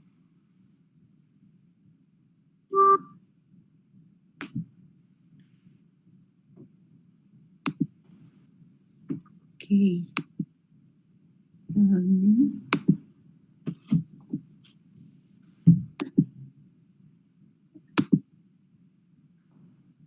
Yeah. Okay, thank you very much, all of you, Eoin, for chairing this inspiring session full of emotion, memories, and Paul Durcan's poetry live, I would say, because it is as if he is with us at this moment. Thank you, Munira. Thanks, Alan. Thanks, Mariana, for giving us this beautiful present in our opening of the activities of the chair. I think, as I said at the very beginning of the opening session, the program is indeed the result of all these long years working and researching and sharing all the passion that we have doing Irish literature and also Irish studies. So thanks a lot, Susan, also for your poem, Seán, and Adrian is also here, and I think that we can move onwards now for the next session. That is also a great pleasure to have with us our colleagues from Ireland, Professor Moynagh Sullivan and Professor Maria Amor Barros del Rio and Caroline Eufrausino, who we are all proud of you, Caroline, for launching your book on Enright here. So I will... Yes. Sim. Desculpa, Laura, eu queria dizer uma coisa, né? Bom, eu vou ter que deixar o evento por outras obrigações, né? Eu queria parabenizar a Munira, a Mariana, o Alan, não apenas pelo lançamento, também pelas lembranças aqui trazidas. E, bom, agradeço mais uma vez à coordenação do evento pela honra de integrar a mesa. E sintam-se em casa na nossa faculdade, no nosso departamento, mesmo de modo remoto, e continuem contando com apoio em tudo que for necessário ao longo do evento, tá? Qualquer coisa, entrem em contato comigo, tá? Bom, então, bom evento para vocês, gente. Muito obrigada, Mariana. Muito obrigada pela presença. Okay. So now we will continue with Moynagh and Amor. Amor is already, okay, both of you are all with your cameras on. Thank you. So I would say that it is really a great pleasure to receive here online, that's say on the screen, Professor Moynagh Sullivan, who is Associate Professor at Maynooth University, the National University of Ireland. She is a researcher in motherhood, gender and psychoanalysis, and has examined intersections of these areas in the fields of Irish writing, as well as contemporary poetry, fiction, art, and popular culture more broadly. Moynagh has been also the supervisor of Caroline's MA dissertation or thesis, depending on where we are in the Atlantic world. And we are very happy to have her with us. Also, it is really a great pleasure to have with us Professor Maria Amor Barros del Rio. She is lecturer in English at University of Burgos, Spain. Her research focuses mainly on gender studies and contemporary fiction in English, with a special interest in Irish fiction. Other fields of interest are critical pedagogy and second language teaching. And again, I am really very happy to have her with us because Rosario, another former students of our program, is now doing her PhD with Amor. So you see that this network with our colleagues in Ireland and in Spain and in other places in the world with centers of Irish studies are really working. Thanks a lot. And I am very proud to have here also Caroline. So I will pass the floor to Moynagh first, then Amor, and then Caroline will have some words to say. Moynagh? Where is Moynagh? I think that she lost the connection. Yes. Perhaps we can start with Amor. Let's wait some minutes. Caroline, would you like to say something? Just good morning and good afternoon to all the awesome. So thank you, Laura. While Moynagh is reconnecting, so I'd just like to say a few words. It's such an honor to be launching this book here in the opening of the academic year of the Chair of Irish Studies. The chair has been really important for my academic studies. So I'm really honored to be here. And after I answer their questions, and I keep thanking. Yes. So thank you very much. Thank you, Caroline. So now Moynagh is back here. So please, the micro. Thank you. I'm sorry, I don't know. My network kept going down there, so my apologies. I hope I get to stay for this. Caroline, it's so lovely to see you. Laura, thank you so much for the invitation, and lovely to see Mariana as well. So it gives me the greatest pleasure to be here today at the launch of this book. And it is a great honor for me to be able to say a few words about Caroline's achievement. Some years ago, I supervised Caroline's brilliant MA thesis at Maynooth University. And that piece of work made it very clear that her perceptiveness, her sensitivity, and her keen intelligence would make her ongoing work an important addition to the international field of Irish studies. So I am so very delighted that Caroline continued her academic career and grateful that she has added her voice to the community of international scholars working today with this wonderful book that we are here to celebrate. The long-standing relationship between Brazilian Irish studies scholars and Maynooth is continued by the focus in her book on motherhood. At Maynooth at the moment, we have a research collective on motherhood studies, and Caroline's focus here continues to forge important connections between us and Brazil. The importance of Anne Enright's work grows year on year, not only in Ireland, but globally, as this excellent close focus study by Caroline shows. Her interpretive readiness to see what is hidden in plain sight and, to use her words, and to look outside established frames and to consider material and perspectives that have been excluded or have been seen as extraneous to the patriarchal national literary story, which is so, which has many wonderful writers, one of whom we just heard about, and we listened to really fascinating conversations about Paul Durcan and how he fits into a national tradition of writing, which, had Joyce and Kavanagh, and a sort of a pattern of influence between generations of men. And what Caroline's work does is to really think about how women's writing can be added to that tradition. And her focus on Enright is really powerful in doing that. Through the image of the Tricoli, or the triple spiral, which Caroline carries through her analysis as an allegorical frame, she provides sustained unpacking of motherhood, pregnancy, and subjectivity, produced through the dyadic framing of mother and child. Caroline adds powerfully to a growing body of scholarship that Enright's work attracts. Following on the indispensable Visions and Revisions by Claire Bracken, edited by Claire Bracken and Susan Cahill, and Bracken's excellent framing of Enright in Irish Feminist Futures, Caroline joins the company of the inspired feminist scholarship that has not only shaped Enright studies, but is also really crucially reshaping Irish studies.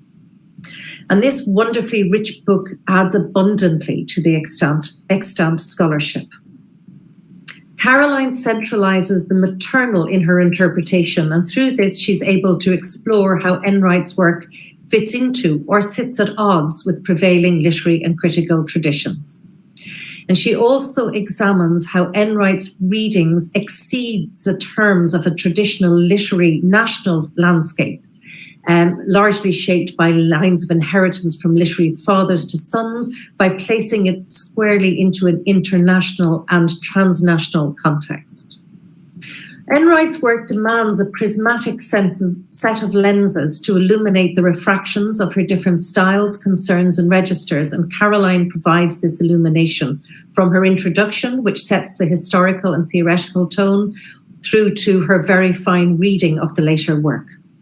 Her attentive exploration sets Enright's work in the light of traditions, and in doing so, lights a lamp for the future, bringing the mother into focus challenges literary criticism to rethink its focus or its emphasis on fathers and sons, and poses questions for the 21st century. For if the 20th century was, as Declan Kyberd argues in Inventing Ireland, concerned with the foundational crisis, the new state, the Irish new state, was concerned with the foundational crisis expressed in the cultural sphere in anxieties about father-son relationships, then perhaps the 21st century belongs, not exclusively, but in partnership also to mothers, and somewhere as well along the way to daughters.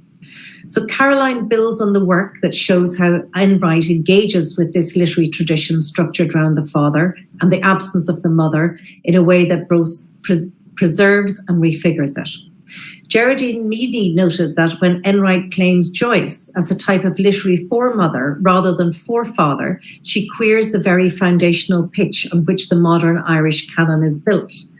In keeping with this queering of the pitch, this book observes how Enright relates to this history by situating Enright's work in a much more diverse setting, taking, as I said earlier, transnational, women's, postmodern, post-nationalist and world literatures into account. It shows how the interplay of motherhood and writing began early in Enright's career with the publication of Making Babies. And then it looks at how the later work examines questions of reproduction and social reproduction, and traces how Enright's earlier short stories explicitly examine how women's private rights to bodily sovereignty were compromised by becoming the site of public ideological battle in the new Irish state. Her brilliant analysis of taking pictures shows how Enright brings mothers into the picture from which they have been taken out. It also shows how this trajectory develops in Enright's work, providing a really important developmental narrative of the evolution of Enright's oeuvre.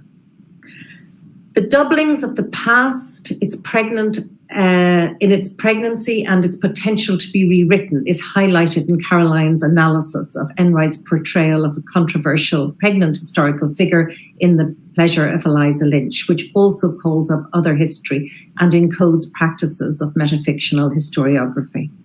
The third part of Caroline's book shows how Enright's work continues to explore history, embodiment, and the evocation of otherness, to show how forgiveness and healing becomes possible through the restoration of the figural mother to discourse in first-person narratives. This study charts how Enright depicts how trauma is enacted on and stored by the body, and how the body also functions as a mode of social integration and as a reintegrative mode of bringing forth structuring absences. Finally, Caroline brings this analysis right up to date by focusing in her conclusion on how Actress, Enright's most recent novel, brings mother-daughter relationships ever more into focus as a structuring force in thinking about more inclusive and productive coalitions across oceans and across generations. This book is a serious and important addition to the field, pointing out new interpretive directions for readers already familiar with Enright's commanding prose, as well as providing a guide for readers new to her work. Many congratulations, Caroline, and thank you for this thoughtful, perceptive, and important study.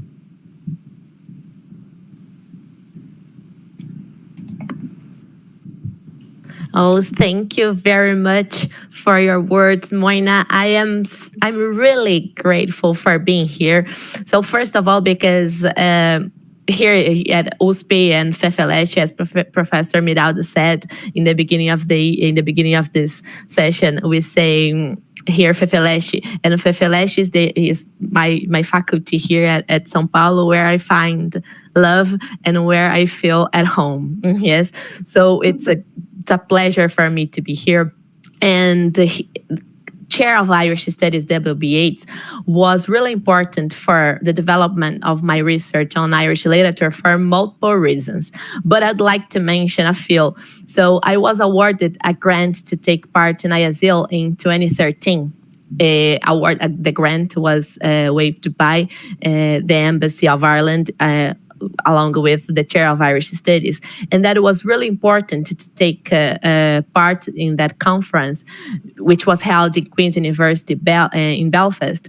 And because I was able to be in contact with academics around the world, and was key to the development of this book. So Moynagh was one of the lecturers there. So this conference was really important for this book. And I'm very thankful for the great scholars and professors I had the opportunity to take courses and lectures here at USP, thanks to the Chair of the Irish Studies and with Professor Laura and Professor Munira. So I would mention some of them. So Professor Claire Connolly from University College Cork, Professor Tina O'Toole from University of Limerick, Professor Anne Fogarty from UCD, Professor Ruth Barton from Trinity College Dublin, and it's a very long list. But I'd like to mention these very powerful women scholars who encouraged me to keep on this research. And Moynagh, it's an honor to have you here because in 2010, so 11 years ago, I was in Maynooth University. I'm very thankful for the university as well because I was awarded a scholarship to be there. So, and that's where this book started. In 2010, I decided that I wanted to study Enright's works, and I wanted to focus on motherhood. So 11 years ago there in Maynooth, I started to study this. And I decided to study Anne Enright because I believe that she offers an experience to the reader.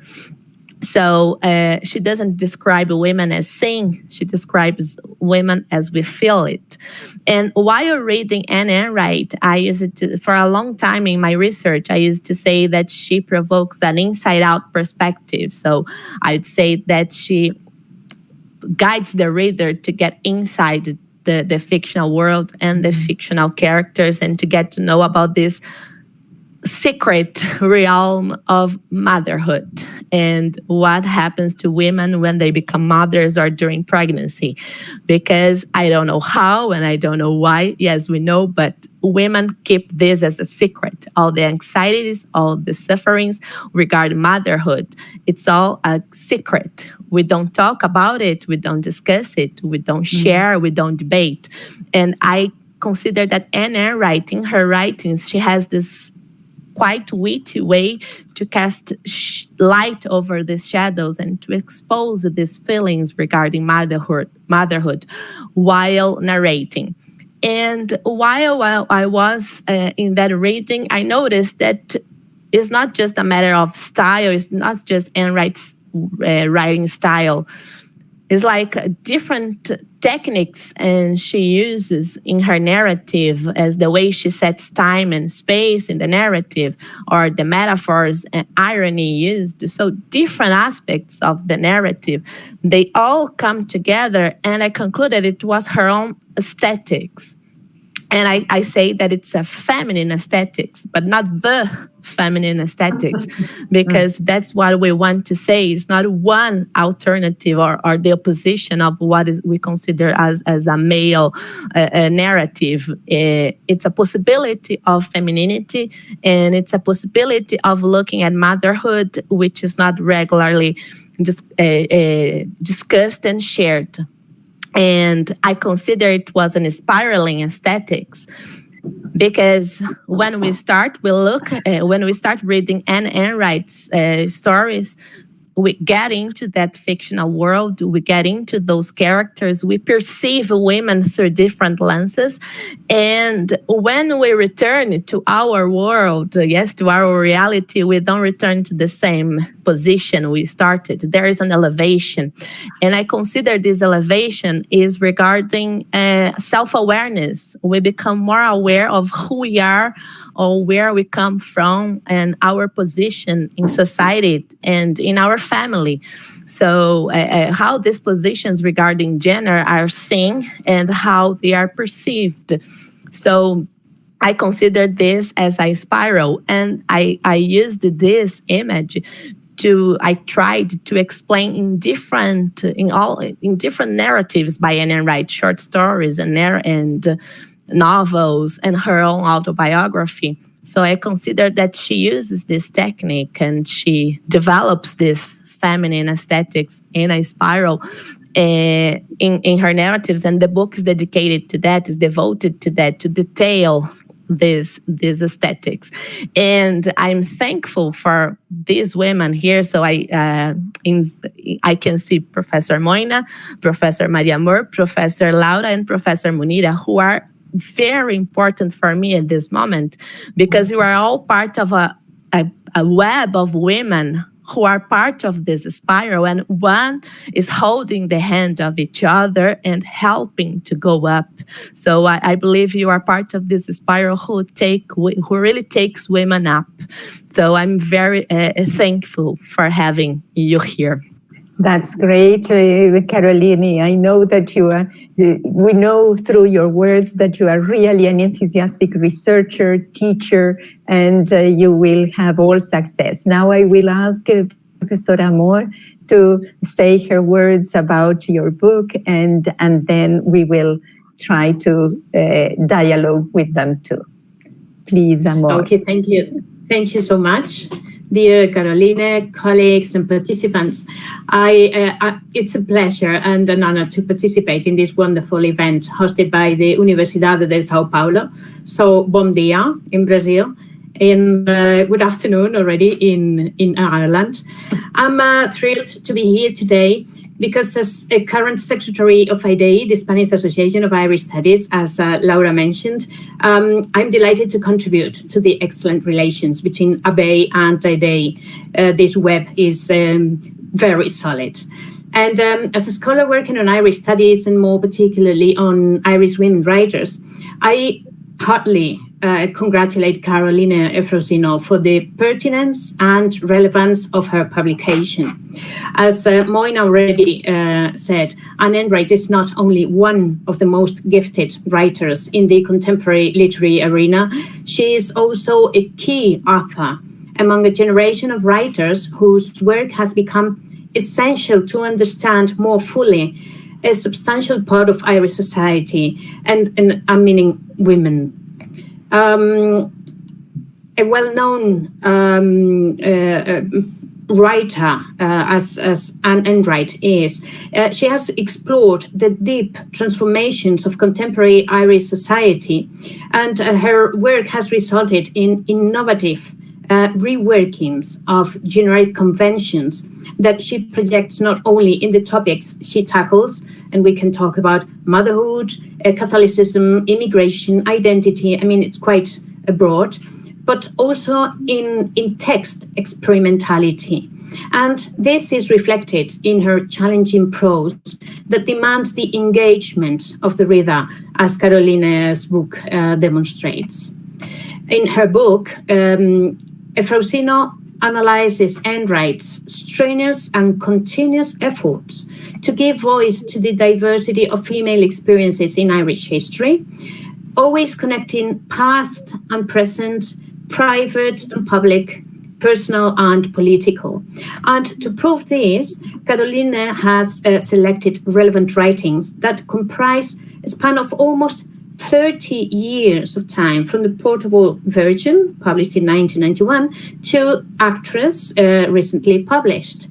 And this, in my opinion, is one of the strengths of the volume because it offers a dynamic appraisal of Enright's evolution as a writer as well as a feminist. Accordingly, the issues explored by Enright always serve a higher purpose. And in my opinion, it is to unveil the contradictions between the personal experience and the public perception of it all. Enright also seeks to denounce both the subtle and obvious social forms of castration, limitation, marginalization that women have to endure because of their biological essence, which is just different from men's. And the affirmation that the female body is exposed as the ultimate side of patriarchal oppression is what allows Caroline to rest on Luce Garay's configuration of an alternative feminine discourse. At this point, I would like to bring to the fore one of the underlying ideas that dominate the analysis of Enright's narratives. And I refer to the term ambivalence, because in Enright's prose, Caroline detects both female glorification within the Irish nationalist tradition and in the celebration of femininity, but at the same time, the problematization of what is female, because the writer's introspective look at pregnancy, for instance, discloses the physical and ideological complexity of these biological female attributes, which is in Caroline's book very evident in her analysis of the short story Shaft. And these contradictions make me wonder if this ambivalence in Enright's narratives make sense at all. So I wonder, are her writings contradictory or rather explanatory? This might be a question that we can debate later. But going on, another remarkable aspect of Eufrausino's book is its focus on the three pillars, namely aesthetic, context, and style, which serve as basis for her main argument, which Moynagh already mentioned, which is what she calls Enright's spiraling aesthetic. Focusing on an autobiography, selected short stories, and novels, Carolina succeeds at highlighting some common patterns. The stories tend to be written in the first person. They are usually set in the present, but look back to familiar relationships which are rooted in the past. And as a result, Enright deploys a magnificent use of memory, which is a device that is used in different contexts all along her production. And in this sense, we can affirm that Enright's narratives seek to fill in the gaps, as Carolina expresses in her book. And naturally, this precarious exercise affects form, especially regarding time and place, and of course gives way to experimentation. Because memory tends to be tricky, and so progression and linearity are rare in Enright's narratives, as this volume confirms, of course. So it is at this point that Carolina's thesis on Enright's spiraling aesthetic takes form. And this concept, as proposed by her, explores the idea of coming from the inside to the outside, breaking the regular configuration of time and space, but beyond that, subverting expectations. And I think this is one of the greatest achievements of Enright. I'm not going much further, but I would like to conclude summarizing key remarks learned from the book that eventually raise a question. The objective of this book is to identify how these elements are renewed in Enright's texts and how the narrator motivates the reader to acquire a superior level of social awareness through feminine/feminist perspectives by means of this spiraling aesthetic, as Carolina has just explained. So my question to open the debate could be, for Carolina, in what sense would you say that reading Enright's production is transformative for the reader? I think this is a challenging question, and I'm eager to discuss it with you all. So thank you very much, and congratulations on this fantastic book, Carolina. So thank you, Professor Mariana. And I'd like to thank you for being here, and also for the extensive writings that you've done on gender and Irish literature. So just to mention one of them, your article on Enright's The Grain Road, in which you talk about fragmentation and continuity. So your work has been also vital to the development of my own research. So thank you very much for your writings. And I would like to extend my gratitude to ABEI, yes, the Spanish Association of Irish Studies. So just to mention like the path I've been through in order to get to this book finalized. In 2011, I presented my first paper on Enright in a conference, in an ABEI conference in University of Oviedo in Spain. So it was my first paper on Enright, so the first presentation I've delivered.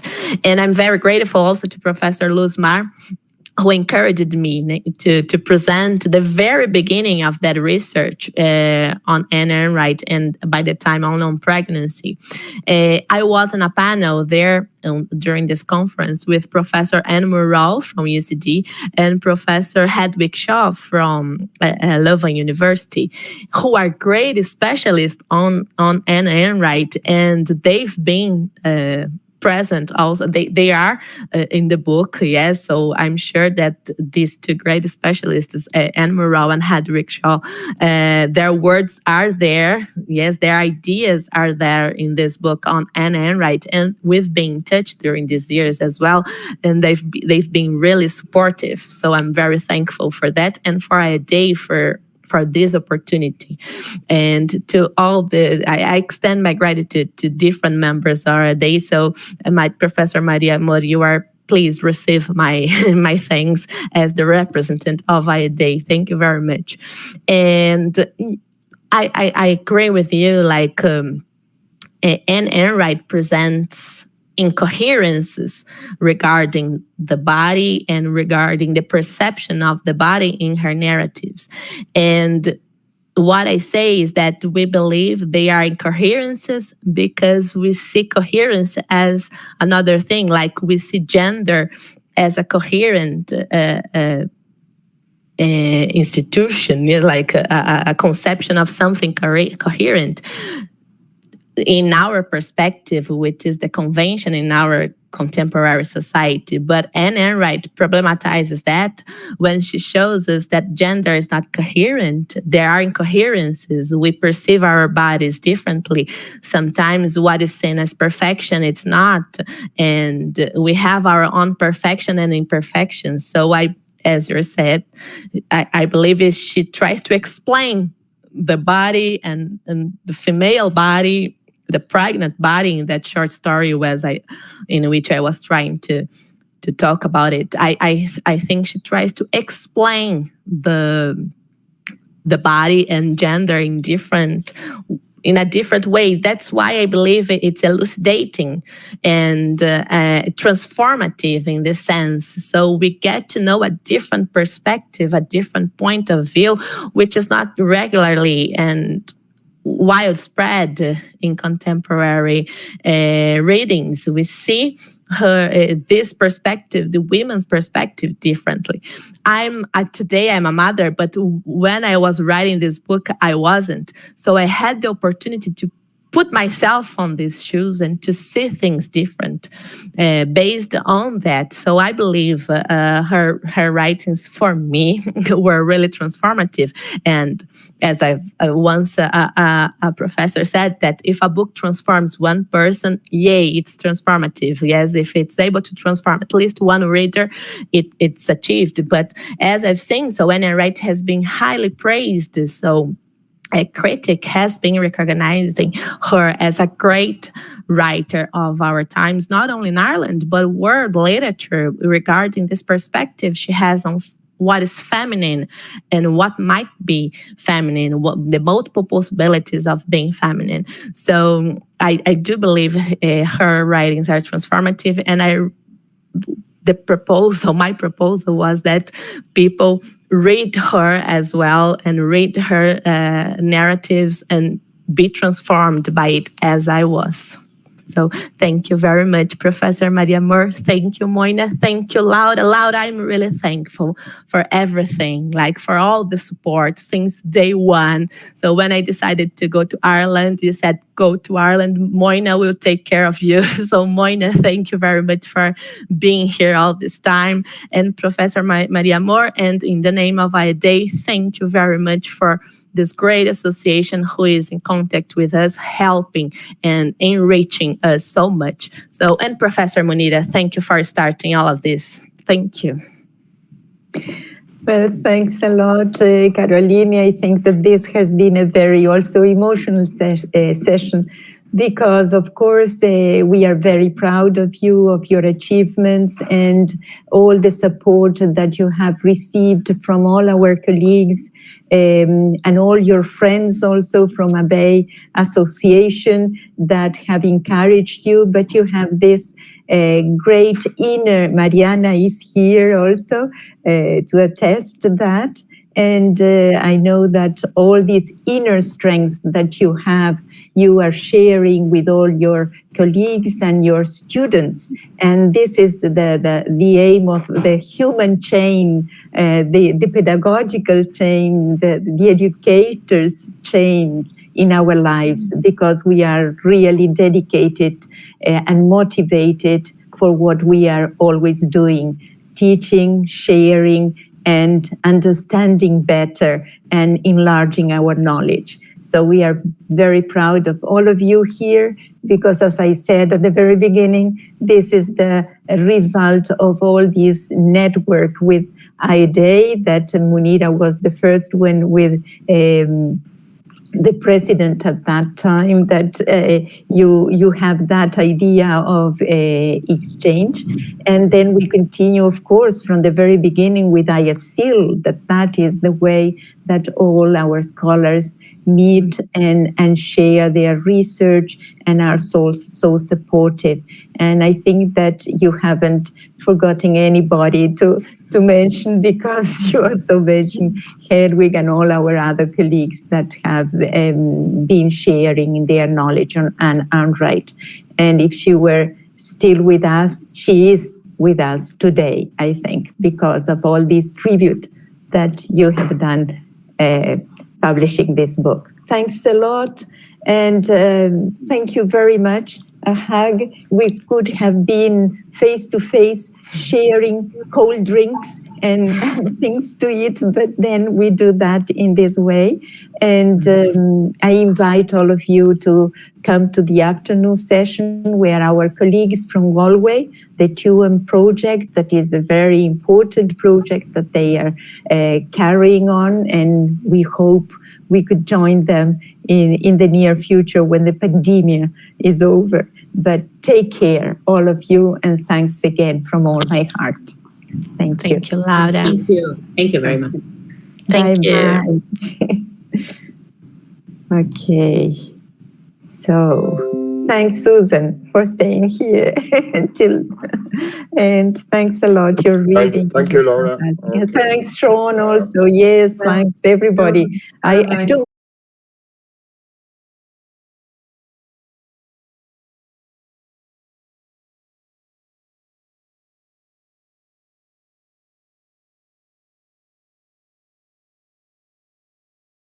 see the other. Yes, I'm just gonna. I think I have to. Yes. Victor might be doing this before we realize. So your entire screen, it says. Okay, I'll try this now. Yes, entire screen. Yes. Okay.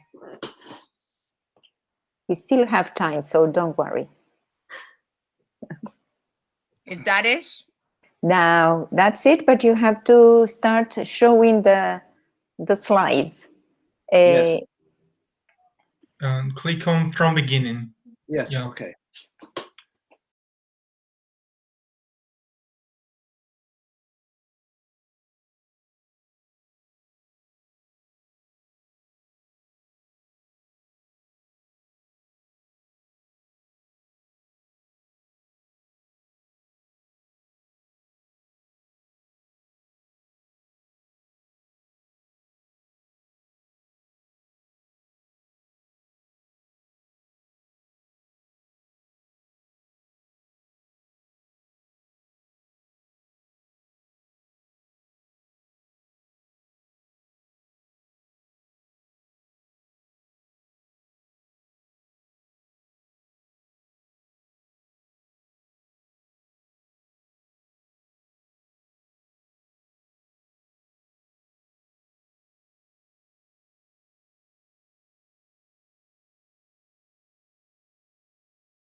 time to reflect. It is our duty as a democracy to reflect on the injustices which have been committed in our society and to ensure that they will never happen again. On the 13th of January this year, the Irish Prime Minister, Taoiseach Micheál Martin, made a statement following the final report of the Commission of Investigation into Mother and Baby Homes and certain related matters. This Commission of Investigation was established in 2015 by the Irish Government to provide a full account of what happened to sadly thousands of women and children in these homes during the period from 1922 to 1998. Tuam, located in the west of Ireland, was one of these homes, and probably today the most infamous, where, against the backdrop of a socially conservative and unforgiving society, unmarried mothers who fell pregnant were sent to give birth. Afterwards, they were often separated from their babies, with little hope of ever being reunited. In his statement earlier this year, Taoiseach Micheál Martin, on behalf of the Irish Government, the Irish state and its citizens, apologised for the profound generational wrong visited upon Irish mothers and their children who ended up in mother and baby institutions and county homes. To quote, Taoiseach Micheál Martin said, "I apologise for the shame and stigma which they were subjected to and which, for some, remains a burden to this day. In apologising, I want to emphasise that each of you were in an institution because of the wrongs of others. Each of you is blameless. Each of you did nothing wrong and has nothing to be ashamed of." It is my view that shame was a key factor in Irish society in the 20th century. Giving birth outside of marriage could bring shame on the entire family. Unmarried mothers and their children were stigmatised and often ostracised and institutionalised to be punished and, more importantly, to be kept separate from and unseen by the rest of society.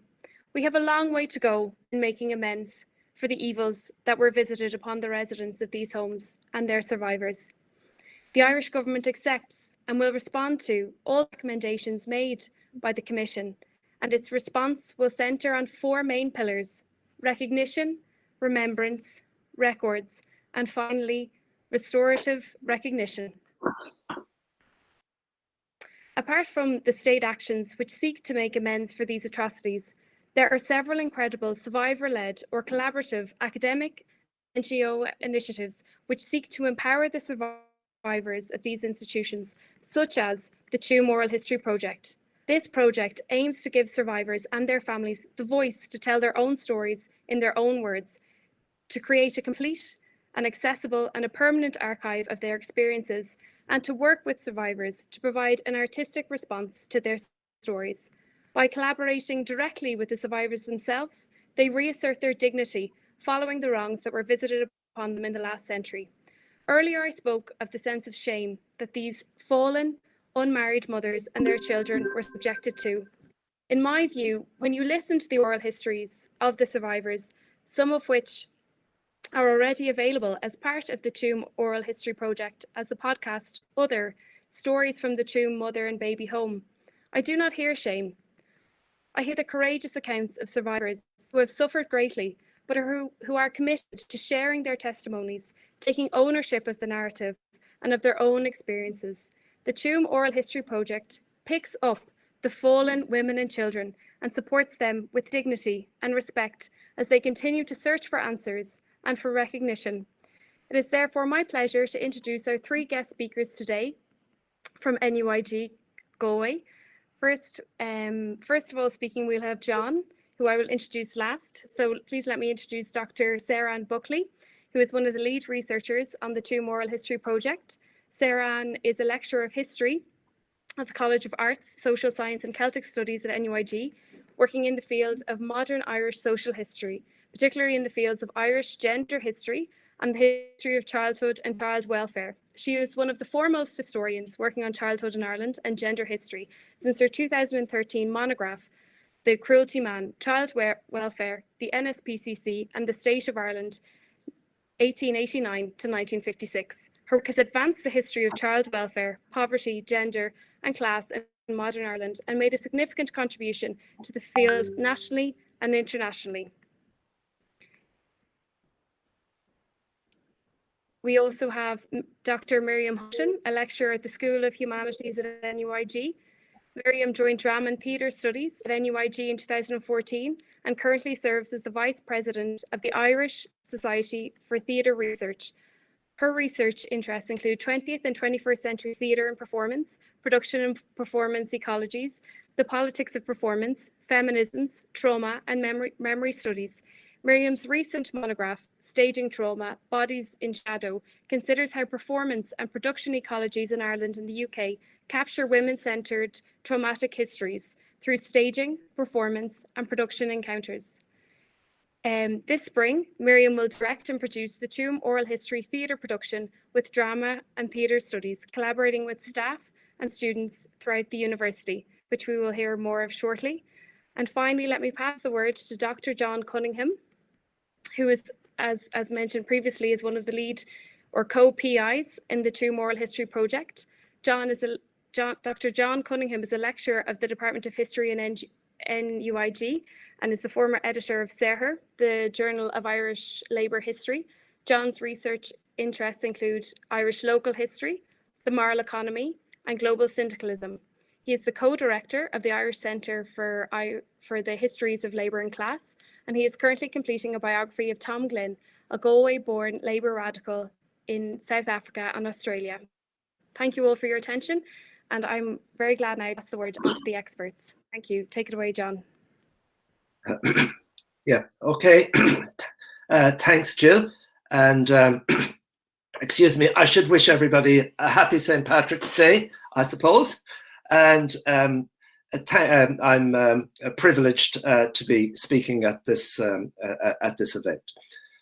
Now, the Tuam Oral History project arises from a public scandal about the historic treatment of mothers, mostly unmarried, and their children in institutions known as mother and baby homes.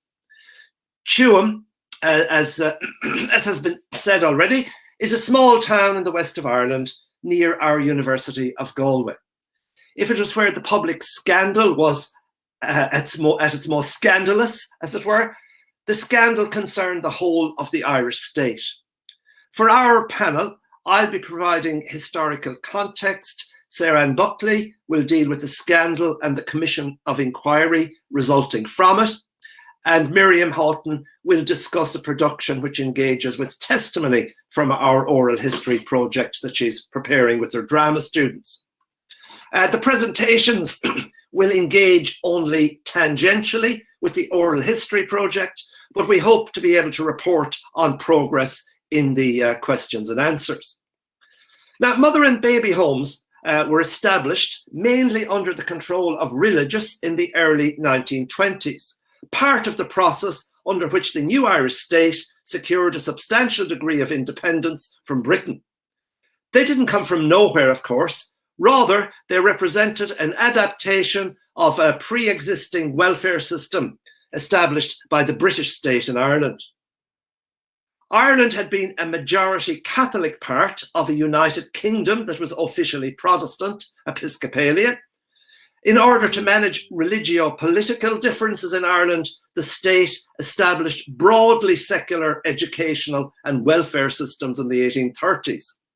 A major element of the Irish story of the following 90 years was how the Catholic Church colonized these public institutions in a way. It did so through a process of triangulation or something like it, by pressurizing Irish nationalist parliamentarians to promote its agenda in Parliament on the one hand, and by persuading British governments that it was a bulwark against radical and redistributionist political separatists on the other. The welfare system of the 1830s was a carceral system based on large residential workhouses. You see the example of one of them there in a photograph, and you can see the drawing in the next slide when we move to that now. These institutions catered for several categories of impoverished people, the elderly, people with intellectual disabilities, and also single mothers and their children. The system evolved and other services were developed, but the workhouses, underutilised as they were, remained the key exemplar of welfare and public health into the early 20th century. Reform proposals emerged, informed by new thinking about welfare. And if we can move on to the next slide, I think. Notable among these initiatives was a government, was the Vice-Regal Commission on Poor Law Reform in 1906. It recommended that workhouses be closed and that they be replaced by separate institutions for, and I quote, the various classes of inmates. Ominously, it proposed that, and I quote, and the quote's there in front of you, unmarried mothers should be sent to institutions under religious or philanthropic management or to labour houses and be kept apart from other classes. There's a clear anathematization there, which would become even more pronounced, as Jill suggested, over time. So that was 1906, and many great discussions ensued, but little was done in practice in the following decade or so. This was largely because workhouses had become tied up with local patronage and with local politics. There was resistance then to any measure that would disturb the contracts of those benefiting economically from the system. For Sinn Féin and for other oppositional movements in the early 20th century, the poor law became a byword for waste and corruption. And when the revolutionary separatist parliament, Dáil Éireann, was founded by Sinn Féin in 1919, its democratic programme promised to end, and we can see the full quote in the next slide, the present odious, degrading and foreign poor law system, substituting therefore a sympathetic native scheme for the care of the nation's aged and infirm. Local authorities, those supportive of the revolutionary Dáil, set about giving effect to this commitment, with Cork City very much to the fore. In the circumstances, though, reform was challenging.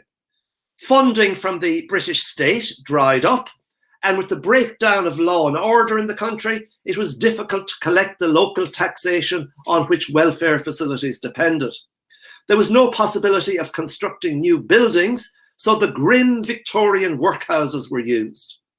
With religious congregations already present in most of the institutions and a disposition within Sinn Féin to defer to the Catholic Church, it is not surprising that that church strengthened its position in the new order of things. What emerged would be far from the sympathetic native scheme promised in the democratic programme. For single mothers and their children, it was an improvised and ad hoc system that emerged in the 1920s. Many of them were maintained in county homes, essentially relabeled workhouses, which also catered to others, including the elderly. And with regard to the dedicated facilities, what we're calling mother and baby homes, because this is how they've been categorized officially, though they had different names in different places and at different times.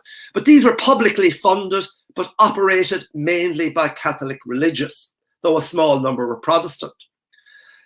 Contractual and reporting relationships varied from one to the other. Three of the larger and best known of the homes were operated by the Sisters of the Sacred Heart, an English-based order invited into Ireland by the Free State government in 1922, just as the British military were leaving. Our project concerns the Tuam Mother and Baby Home, currently the most notorious of the institutions, so I'll talk a little bit about its foundation. Sorry, I'll take time for a little drop of water. So this is specific to Tuam, but it gives an insight into the wider pattern. It arose from Galway County Council's decision of September 1921 to close the county's 10 workhouses and to repurpose a few of them. The workhouse building in Glenamaddy, there's a photograph in the next slide from there, was a building which had been partly destroyed during the War of Independence. It was designated a home for, and I quote, orphaned, abandoned, neglected children and unmarried mothers. And it was placed under the management of the Bon Secours sisters, who had previously been employed as nurses in the workhouse there. The partly burned building was a poor choice, and high mortality there drew attention to its unsuitability. For that reason, the mother and baby home was soon moved to the Tuam workhouse, where it became responsible for County Mayo as well as County Galway. On the 2nd of June 1925, 87 children, 26 mothers and their Bon Secours custodians were conveyed to Tuam by ambulance and motor car. Having served as a barracks for both British and Irish armies during the previous few years, the building was not much better than the one it replaced. In Glenamaddy, the Bon Secours sisters had been employees of the Galway County Council, but this changed in Tuam, where they were paid a fee for each child and mother in their custody. They remained answerable to public authorities, in particular to the health committee of the local government body which owned the workhouse building. But it's clear that regulation was very light touch, and that while the authorities were aware of gross deficiencies in the education of the children there and in extraordinarily high mortality rates, they did not intervene to any great extent. The impression is that there was greater scrutiny of the boarding out system, so-called, which placed children with families from roughly the age of 7 in the case of Tuam. As for the religious, their behaviour indicates that they did not consider that regulations, including the law of the land, applied to themselves at all. This is most starkly evident in relation to their cavalier approach to registering the births and deaths of those in their custody. At the same time, there was great social pressure on women who became pregnant outside marriage to submit themselves to an institution and to surrender their child for adoption. Priests, doctors, and nuns were at the sharp edge in setting social norms in this regard. The institution in Tuam closed in 1961, part of a disagreement about renovations, but the system continued. Indeed, the last of the mother and baby homes didn't close until the 1990s. However, they played an ever-diminishing role in Irish society after the introduction of the unmarried mothers allowance in 1973, reduced the financial pressure on expectant single mothers. So I'll leave it at that, and I'll hand over to Sarah Ann Buckley. Thanks very much, John. Am I okay to jump in, Jill? Yeah. Laura, Please if you could move Sarah, on the next. Yeah. So this is just actually just the previous slide, Laura, just briefly, as John said, we're not going to talk a lot about the project in the presentation, but in the questions, we're really happy to discuss. This is our website and just the different people that are working on the project, and 3 of the survivors from the project, Christine, Peter and Teresa, who are part of a podcast that we produced last year, and I think is quite a powerful piece of listening for people. So first of all, just to thank Laura and everyone in Irish Studies in Brazil, and to thank Jill and the consulate and the embassy, and to say thank you also to the students who are hopefully watching and listening in. So if you could move on, Laura. What I'm going to speak about today primarily, John has set the scene for what were the mother and baby homes. So what I'm going to talk about is basically, why was the commission set up in 2015? And what institutions did they look at? And then I'm going to spend some time talking about the sources that were looked at, and this question of blame when it comes to society and also to the families involved and often the women themselves. So the Commission of Inquiry into Mother and Baby Homes and Related Matters was set up in 2015, but it was really because of the work of a historian, Catherine Corliss from Tuam, and she had looked and basically ordered and gotten all the death certificates for the infants, which at that point was the 796. And she really had done this research 2 years previous, but she had been trying to get attention nationally initially. And Alison O'Reilly worked with her, a journalist, and then it really did become this international story. And the commission itself was to report earlier, but reported in January 2020. And if you could move to the next slide, Laura. One of the really important things for historians and for survivors was, what are the terms of reference? What would the commission look at? And we have had a number of commissions in Ireland. You have obviously, because of Elaine's work, heard of the Magdalen Laundries, the industrial schools and reformatory schools. So we've had different commissions of investigation. So it became clear that this would look at 18 institutions, 14 of which were so-called mother and baby homes, and 4 of which were county homes. And while it would look tangentially at boarding out, children at nurse and adoption, that wouldn't be the focus of the commission. And that's quite important, and I'll come back to it at the end.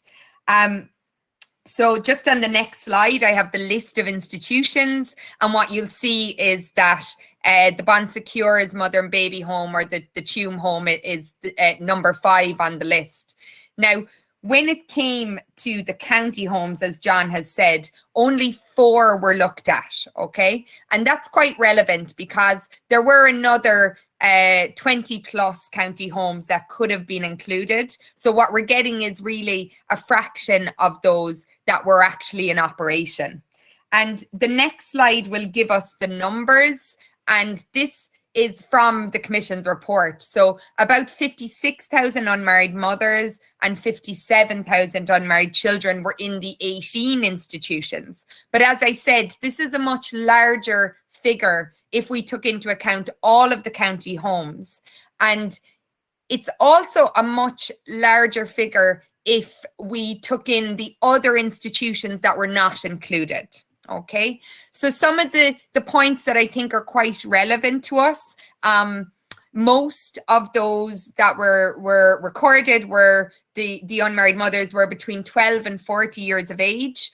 Interestingly, 11.4% were under the age of 18 years, some as young as 12, but there does not seem to have been much of an investigation or records available to see if there was any reports of sexual abuse or of how those younger women became pregnant.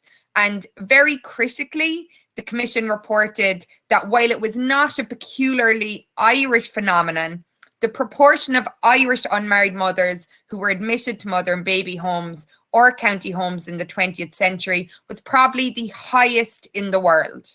So I often say to my students, we need to look at all. There's many countries that are having investigations into these institutions, but as existing research has shown, Eoin Sullivan and Ian O'Donnell actually recorded that in the 1950s in Ireland, up to 1% of the population was institutionalized. So it is a very Irish phenomenon that's coming from the 19th century to use these institutions. So in the next slide, I'll just look briefly at the question of blame. And this is quite interesting because Jill referred to the apology from the Taoiseach, and very much the argument from the Commission's report is that it was a shared blame or a societal blame. So I have some extracts here. responsibility for that harsh treatment rests mainly with the fathers of their children and their own immediate families. And also this second quotation, which states that women were admitted because they failed to secure the support of their family and the father of their child. So in the executive summary, there is quite an emphasis on that point, and the language used is very much women did not gain the support, fathers did not support the women, families did not support them. So it's a slightly different narrative than we would perhaps in our research have looked at when it comes to church and state and that question of social control. The testimonies, if I when the next slide is up, one of the reasons we wanted to pursue the oral history project was we had spoken to a number of survivors who had asked that, you know, they wanted to make sure that their story was recorded in their own words and with some control. So that is very much why the oral history project is important to us. The confidential committee, 550 people went to the confidential committee to give their testimony, and right now those tapes have been recovered and will hopefully be given to survivors who ask for them. But what they show, even within the Commission's report, is that there are accounts of abuse, of rape, of incest. There's definitely a lack of sex education. And there's also a big question that a lot of those that were placed in institutions and a lot of the survivors were connected to a number of institutions. And I think that's really key for us, that this became an intergenerational and a lifelong story. As John pointed out, many show that there was a priest or a religious person involved in their placement, and we very much see a patriarchal and a class-based system. There was a line there that I've put in that the Commission was concerned about what they stated was contamination of evidence, and that some witnesses gave evidence that was incorrect. When we are looking at oral histories and at memory, and this may be something more for the questions, but I think that question of correct and incorrect is something we should tease out a bit more.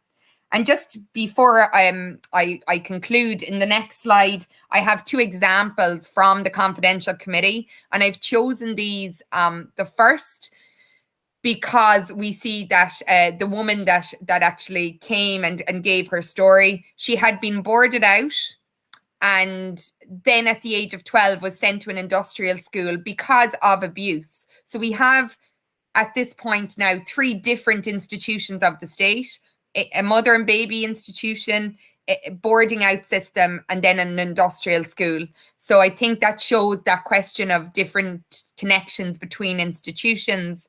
And the second story for me is very much about this patriarchal system and the fact again that the woman who gave her evidence, there was intergenerational trauma, and the case really shows that we need to deal as a society with these stories in a very delicate manner, I think. So, as I say, the Oral History Project is very important to us because survivors have control over their story. They can change it, they can remove it. But just in the final slide, I guess I'd like to discuss where to now for the Irish state, for survivors, for academics, and for advocates. And the task, and this is a quote from the Commission's introduction, the task of any commission is to investigate the matters set out in its terms of reference. And in the last line, we see the conclusions it reaches may not always accord with the prevailing narrative. And I think in some ways, the reaction to the Commission's report has been that it has not accorded the prevailing narrative, or at least not how many survivors have experienced their time in institutions. So I think that as academics and as students and, as advocates, we do need to look at the report, we need to interrogate it, and then we need to use other sources like this oral history project to build that longer narrative. So I'm going to pass you, I believe, to Miriam, who's going to talk more about the drama side of the project. Thanks very much. Thanks, Sarah. Now, should I try and share my screen, or I don't know, does Lara, you're on mute there, I can't hear you. Yes, if you want to share it, present now. If not, Victor has already prepared it in case you cannot show it. So I'm wondering, can you see a video? The video, would you like me to show the video first? Yeah, so if you could prep the video, should I stop sharing? Did it not? No, you are there already? No, so, I have it here. Okay, I think it's best to let you share it, but I'll just preface it before saying this is a video of 3 of the drama students creating a dance sequence, and it's only 3 days rehearsal, so it's not final. It's test footage. We're exploring ideas. It's very messy. We had to spend the first month of rehearsals online because of COVID. And then we eventually got permission to come into campus, but we're wearing our face masks. We're rehearsing outside in the Irish weather, 2 meters apart. And so what the students did, there's going to be 10 performers in the final piece, but now you're just seeing 3. And they're each working with a chair. But in the final piece, they're going to be working with a baby cot. We're building cots. We've put in an order for timber, and our technical manager is going to build them. And so there's going to be 10 cots around 3 meters apart, and each student has their own performance space. And then we'll have a well-known Irish musician called Colm McAnumra. He's agreed to perform in the video with us, assuming we can get the dates right. So at the moment, what you see is a very messy start. You see me running out of the shot because I had to leave down my phone. I forgot to bring in a speaker. And it's a bit stop-start, but it's a way to open up and show you how the students are responding to the testimonies, which are quite traumatic. So I think, Laura, if you're happy to roll it there, we might take a quick look at that video, and then I'll move into the presentation. I will. So let me open the screen, and then it is here. Let me see. Can you see it? Not yet. Not yet. Okay, compartilhar. I forgot to share it. So now, can you see it now? Yes, we can see a little bit, but not the full screen. I will put it like this. Perfect. Yeah. Okay, and so now I'll run it.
that's as far as we've got to.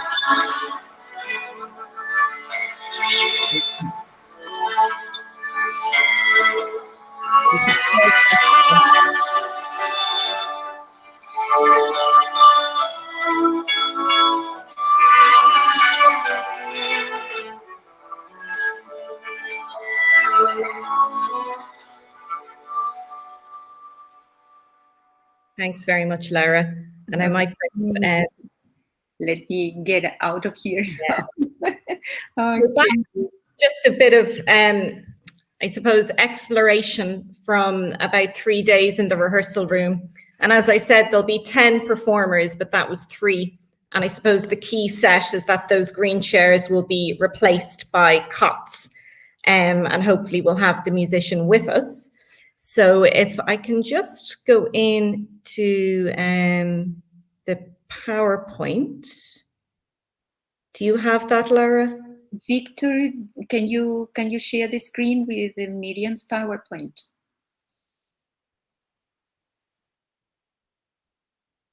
Will I try it again, maybe? I can't. Oh, he's got it. Very good. Thanks very much.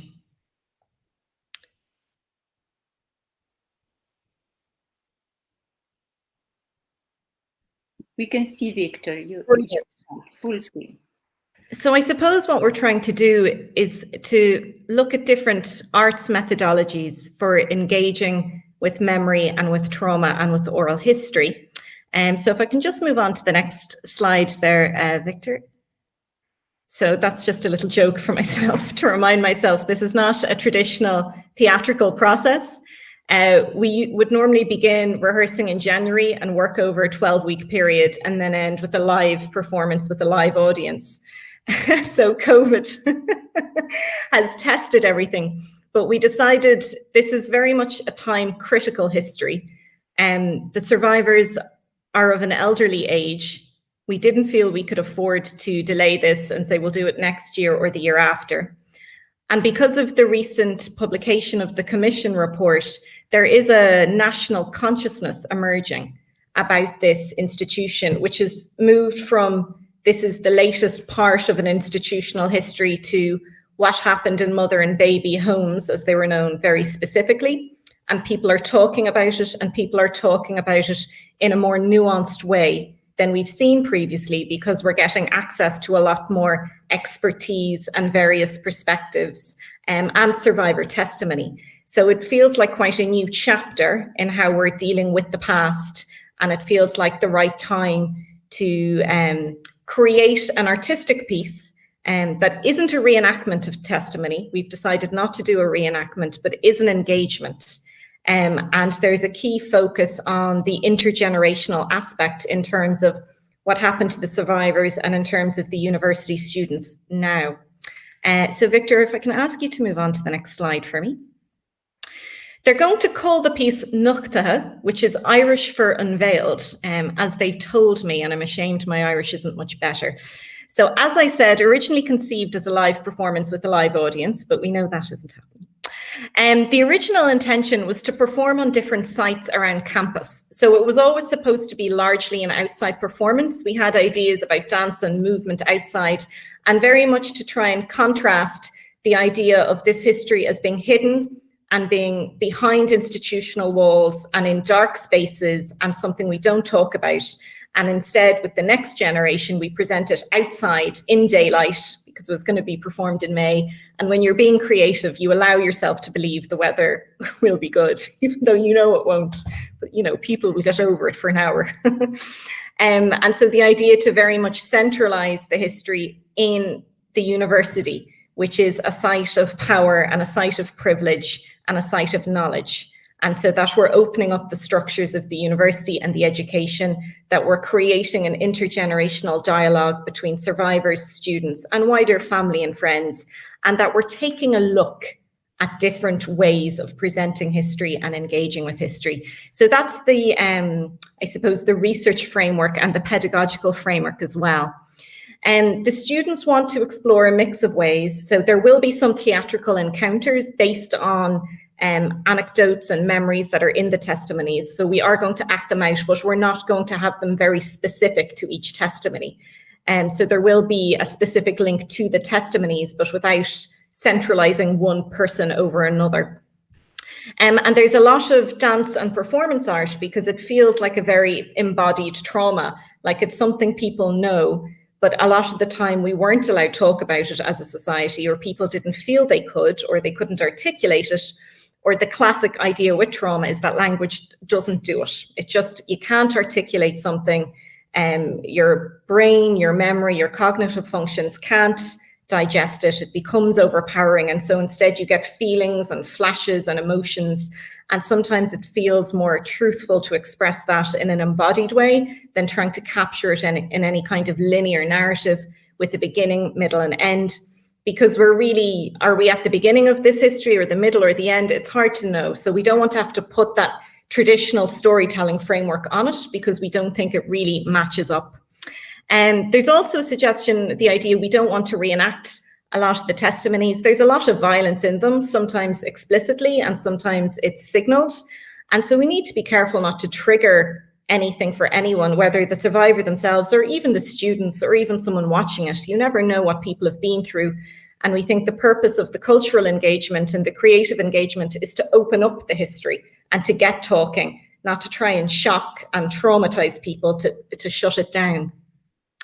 And there will also, in the final piece, which we're filming now, there'll be interviews with the experts such as the historian Seán and John, also the archivist Dr. Barry Houlihan, and perhaps some others. And so they'll bring in aspects of, I suppose, the real and testimonial and historical record, and that'll help link it together. And at the moment, we're going to film it on campus, but every week COVID gives me a new challenge. Victor, if we could move on to the next slide.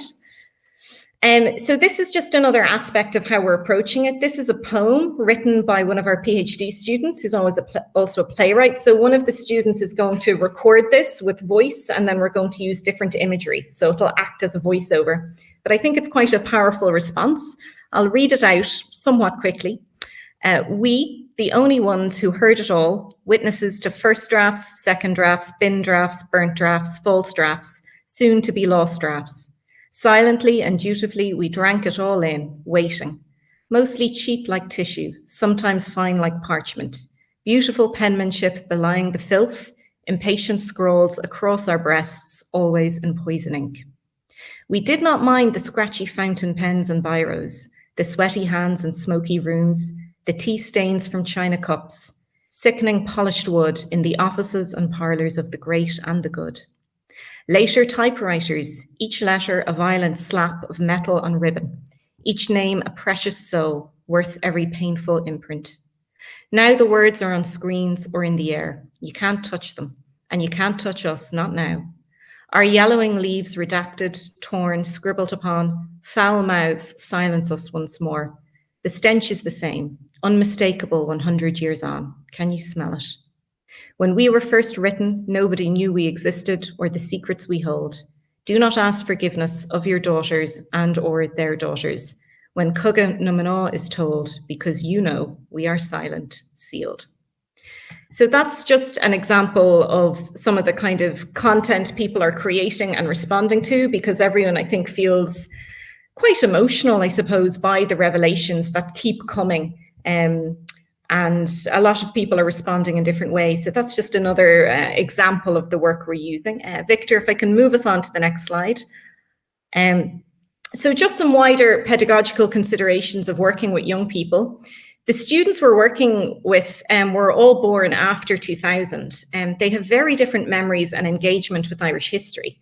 So they didn't grow up, you know, in the 90s when the revelations started to come out about industrial schools and then the Ryan report and all that. They didn't grow up watching that on the news every night. At the moment, and I'm happy to be corrected on this, but I don't believe there is second level curriculum that engages with mother and baby institutions yet, though I hope that might be something that changes. So this isn't a history they will have been taught at school before they came to university. Part of the process initially, the students were going to go to Tuam, see the site and meet with the survivors. And that's all really important, but of course, none of that can happen. And so the question we're asking ourselves is, can we respond truthfully and artistically, but without triggering trauma? So we don't want them to think we're toning down what happened to them, but at the same time, the purpose of this creative engagement is to engage, is the intergenerational conversation, and is to open up the Tuam Oral History Project or historical institution, not to close it down. And so we created a set of rehearsal guidelines about dealing with the difficulties that arise as we learn different areas of the past that are very complicated and very difficult. I don't know if I have another slide, Victor, actually, or is that the last one? Oh, yes. So just some general frameworks that I would be thinking of in a wider context and my own research. Emily Pine, I think, has a useful statement on Irish remembrance culture since the 90s, when a lot of these reports began to emerge. She says, "We are not who we thought we were, or put another way, we remember ourselves differently now." And so that's kind of, for me, captures a lot of what's happening when we think about nationhood and history and identity.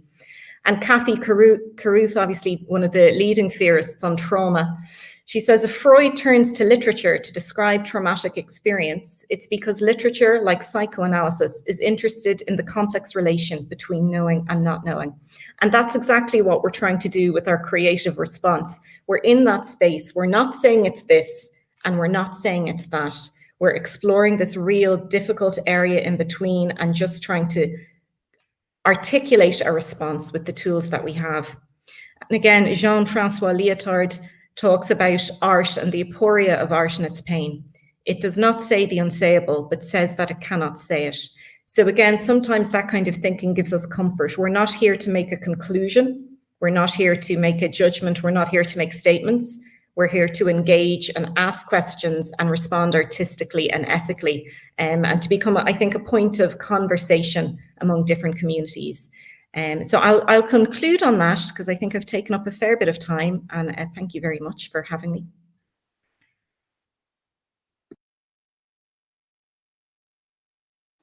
That's great. Thank you very much, Miriam, John, and Seán. I leave to Jill to try to round up and bring her questions. Just to say that we hope that this project that we started with Miriam, trying to make the project come together to continue working together with USP and Galway University, that it comes through after the pandemic, because this is the spark of a future network that we are trying to build up. So I leave to Jill, because we have Maria Silvia as moderator and also Aline.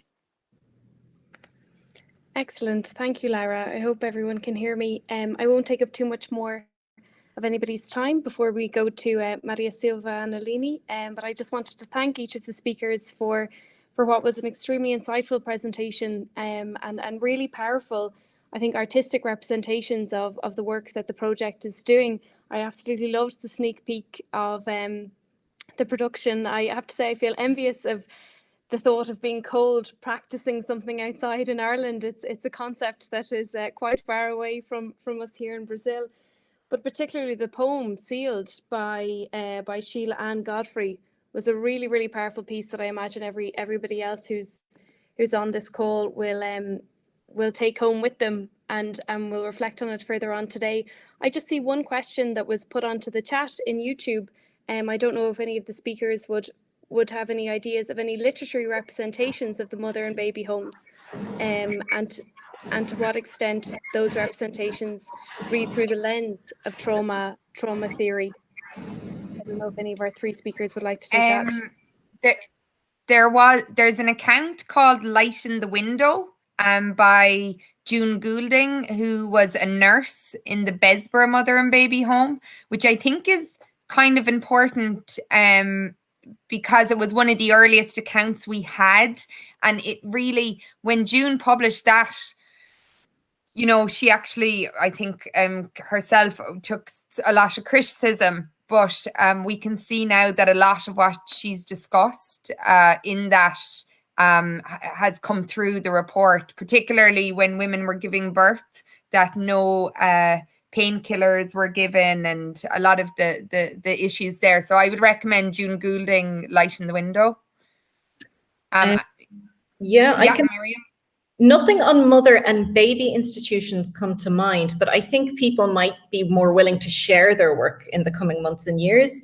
So Sarah Ann's right about artists being very nervous. So the one that people know most well is the Eclipsed, which is about the Magdalen Laundry in Galway, not the Mother and Baby Institution by Patricia Burke-Brogan. But after that premiered, she got death threats and they had to have a Garda at her door.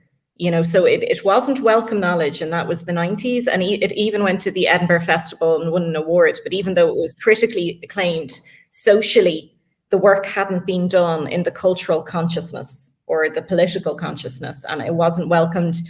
And then you have more performance-based responses. So Broken Talkers would be a performance-based company where they focused on responding to the Artane Industrial School in a performance called The Blue Boy in 2011. So they'll have a video of it, but it's not, I think, accessible online. But if people contact them, then A New Productions did Laundry, and that became very well known. That was site specific. So they used the last functioning Magdalen Laundry that was in Dublin's north inner city, the Gloucester Street Laundry was called then. I think it's Sean McDermott Street now. And so they responded to testimony from the Justice for Magdalene's archive, and then created pieces in response to those testimony. And so again, they have a video of that, but it's not left online freely. So then, of course, there was Mary Raftery, No Escape. The Abbey Theatre did the Darkest Corner series. But I think a lot of people actually felt it was too much. And so everyone wanted to support the idea behind it. But I heard of people feeling like they couldn't watch it, which is something I'm very conscious of. So that was a response to the Ryan report. And I believe tomorrow for St. Patrick's Day, the Abbey is doing something more specific called Home. And that, I think, is a response to the Commission or to testimonies given to the Commission. So that will be online tomorrow night from the Abbey Theatre website. So there's been a huge shift in terms of political and cultural reception. So when Patricia Burke-Brogan did her piece on the Magdalen Laundry, culture and society and politics hadn't caught up with her. And now I think there's going to be an outpouring, but not as much on both mother and baby institutions specifically. And I think the last few months listening to the news in Ireland has, again, fundamentally changed our perception of history, I think. I should say a few survivors have also written there. So Derek Leinster from the Bethany Home, which was a Protestant mother and baby home, has published 2 books. Alison O'Reilly has written My Name is Bridget, which is Anna Corrigan and her family story. Again, the Tuam Institution.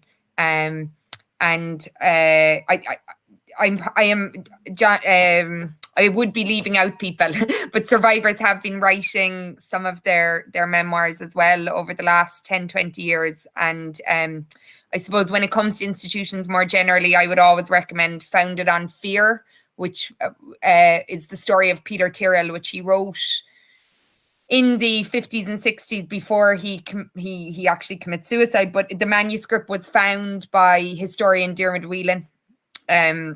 And the manuscript was found in the Sheehy Skeffington papers because he had been writing to Owen Sheehy Skeffington and sending chapter by chapter. So that to me is probably one of the most powerful accounts I've ever read of any institution in Ireland, because he had also been in a POW camp during the Second World War, but he said the Letterfrack Industrial School was worse. So I think it's a really powerful account. So there have been survivors always trying to tell their stories, but trying to get a publisher. And even when it came to Mavis Arnold, when she was trying to write the story of the 35 girls who died in Cavan Orphanage, she could only get a publisher from Belfast at that time. She couldn't get one in the Republic of Ireland. So as Miriam said, we're seeing more publications because we're also seeing more publishers. No, I think that they're fantastic recommendations and lots of homework for us all to do after this wonderful event. Just for myself personally, I think as an event that we do on St. Patrick's Day and where we mark Irish culture, I think it was such a worthwhile discussion about what's hopefully sounds to be a true moment where the tide is turning on this highly important topic for Irish society. And when we think about the as Miriam was saying, the kind of reception of our own nationalism and our own understanding of our collective identity, I think this is an extremely powerful discussion that I'm sure that everybody has really taken a lot of value from. I'll pass us immediately now on to Maria Silva, not to take up any more time. Maria Silva, who's a researcher here at USP and who focuses on theatre studies and different topics like modern and contemporary North American and also Brazilian theatre and the comparative dramaturgy between the two. I pass the word on to you, Maria Silva, and thank you so much to each of the panelists so far. Thank you very much. Can you see and hear me? Yes? Okay, thank you. Well, first of all, I have to say that it's a pleasure to be here. I'm really privileged and honored with the invitation by the chair, Jill and Laura. And well, I have to say something first. This is my first contact with the project, with the, trauma history and research.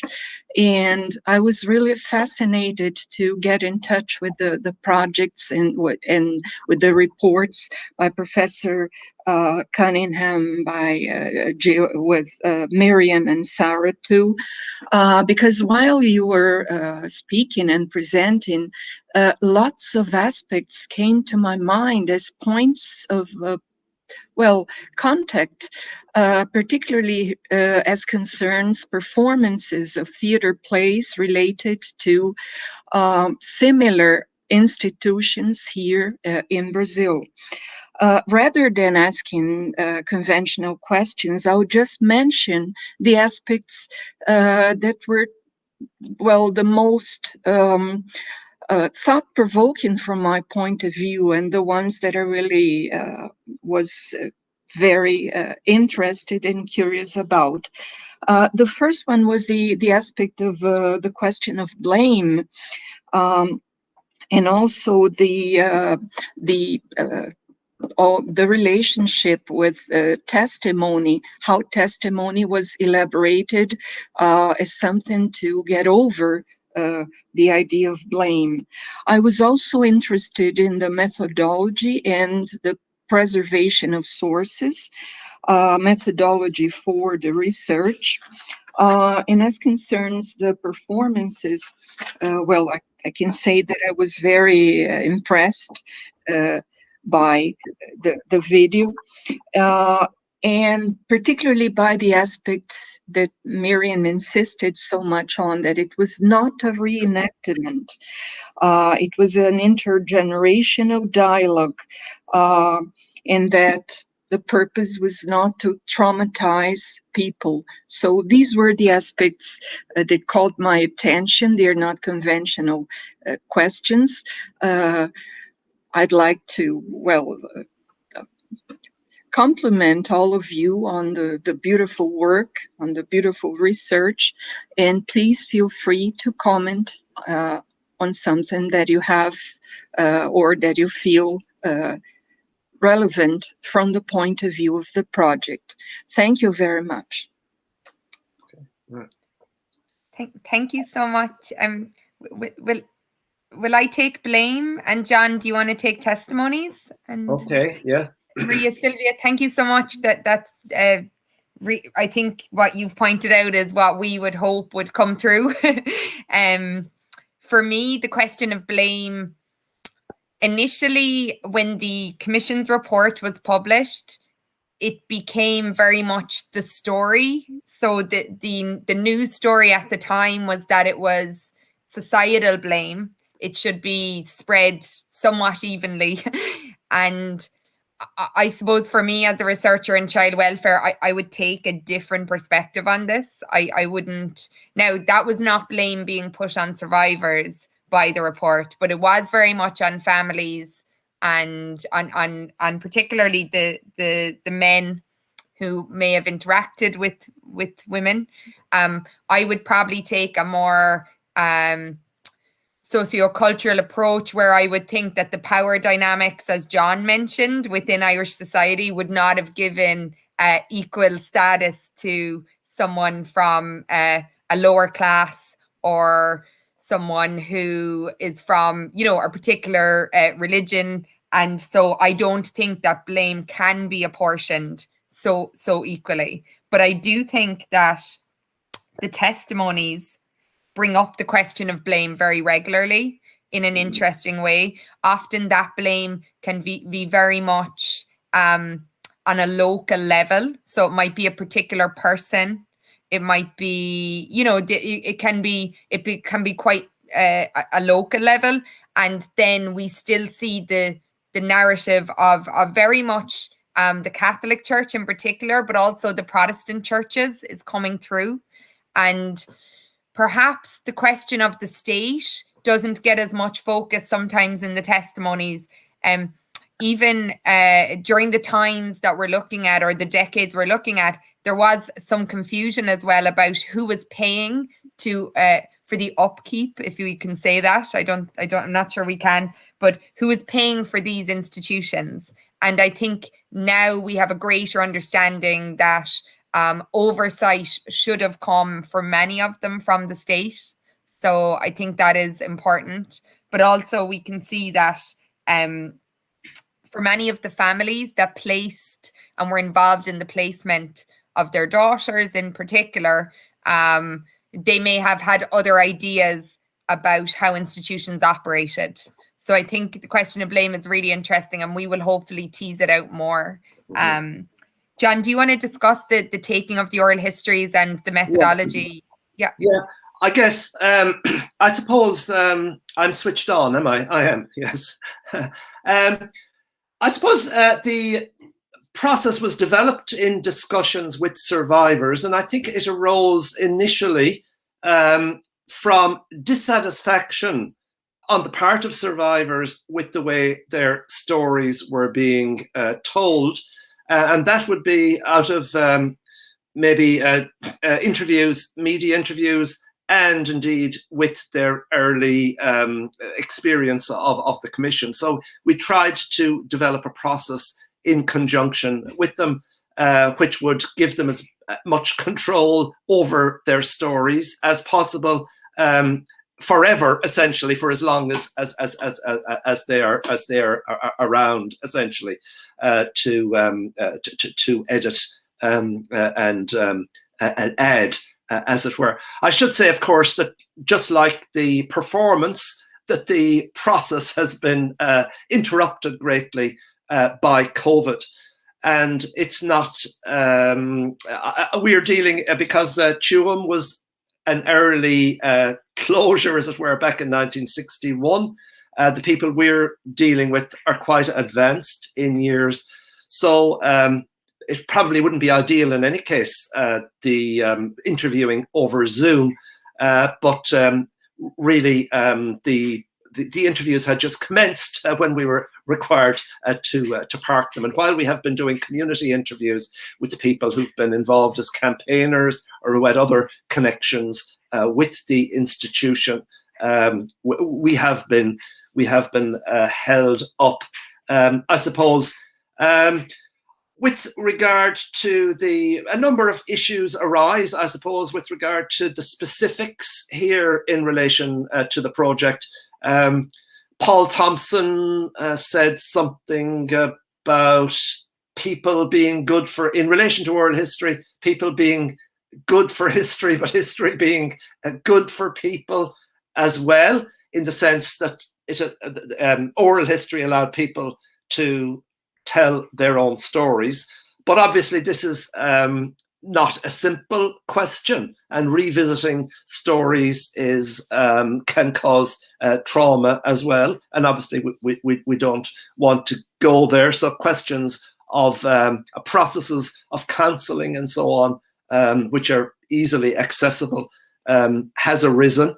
And now that in the aftermath of the commission, the state is providing for counselling, which we hope, which we will be able to, our interviewees will be able to avail of. So there are some of the issues, I suppose, that have arisen. Thank you very much, John, Miriam, and Sarah. I hand over to Aline. Thank you. Hello there. Can you hear me okay? Yes. I've had some technical problems here. My laptop has just broken down, so I had to switch to my cell phone. So I hope you can see me and hear me okay. So thank you so much for this paper, Sarah Ann, Miriam, and John. I've been working with Miriam for nearly 4 years now, I think. So I am quite involved in some of the history of trauma and the architecture of containment in Ireland. So that's been going on for a while now. So my questions, they kind of have to do with the highly multidisciplinary nature of your project, which is fascinating. And also it has to do with your methodology. And some of the questions that I had written down, I think they have already been asked by Maria Silvia. So I'll try not to be too repetitive here. So I don't know if John and Sarah Ann kind of feel that you've already answered this, you can just ignore me. Or if you want to compliment and add on to what I'm asking now, please feel free to do it. So this part has to do with Sarah Ann's and John's take in the project. And it's more to do with how you've crafted your questions. So I don't know if you'd like to go more into detail, since we've been talking a lot about the problems related with triggering trauma. So how do you actually craft your questions? What is it that is actually important to draw out from those victims? So what were your criteria for formulating those questions? Did it change from interviewee to interviewee? And this second part is actually for Miriam. I don't know should I split this? Would you like to answer first and then I move on to Miriam? How do you feel about this? Sure. Yeah. If you want, will we take it first, Miriam? Yeah. Yeah. It's lovely to see you again. We only met once in person. The questions, we definitely don't have a set template of questions, is what I'll say.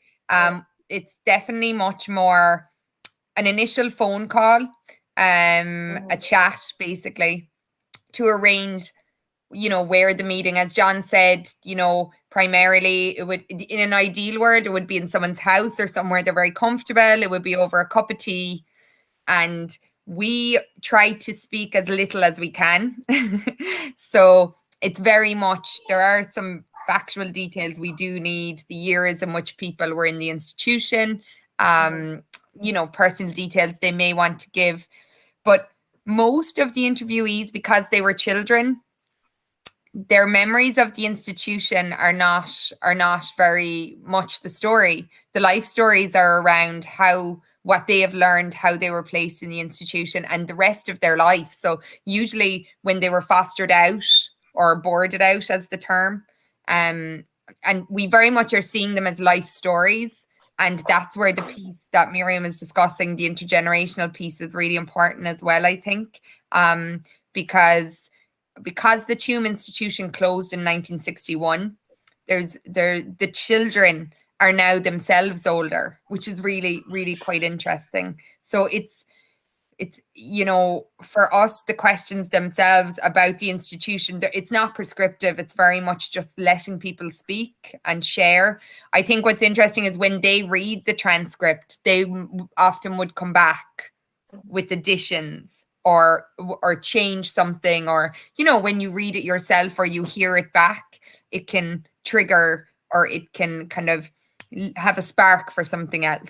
But a lot of the stories are more the story of being born in that institution and your life afterwards. I think if John, you might correct me in that.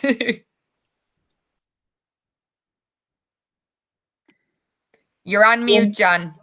2020's line.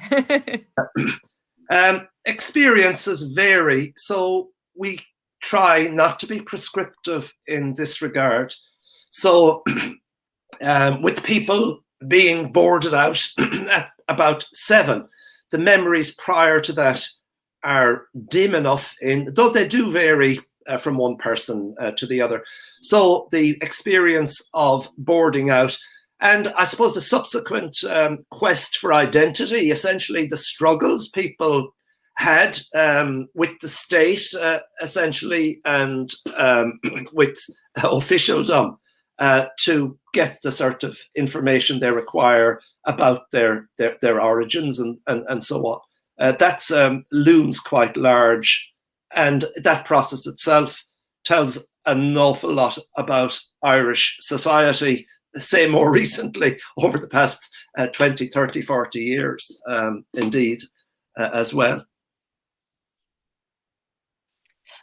Thank you very much, John, Marianne. So now this is a question that I have for Miriam. So Miriam, you've talked a lot about, so the stuff that you do, and it has to do with music and body movement. I think it was Sarah Ann who mentioned that the victims want to be represented in their own words and with some control. I know you've already mentioned No Escape and how it received some negative criticism, but I was wondering whether you would consider, or you're considering, using some verbatim in the performances, because that seems to be very important for the victim. So I don't know how much of words you're planning to use onto your artistic creations. We are planning to use a bit. I suppose the first thing to say is any testimony that I look at, Sarah Ann and John and Mary have gone through a process with that survivor where they have agreed that the testimony can be used for creative work by the university. So that, I suppose that would be the first thing to say, that we have permission for those testimonies. Some of the testimonies were captured as recordings, and so we have their voices. So for the people who have given permission for us to use them, we are going to use bits as voiceover.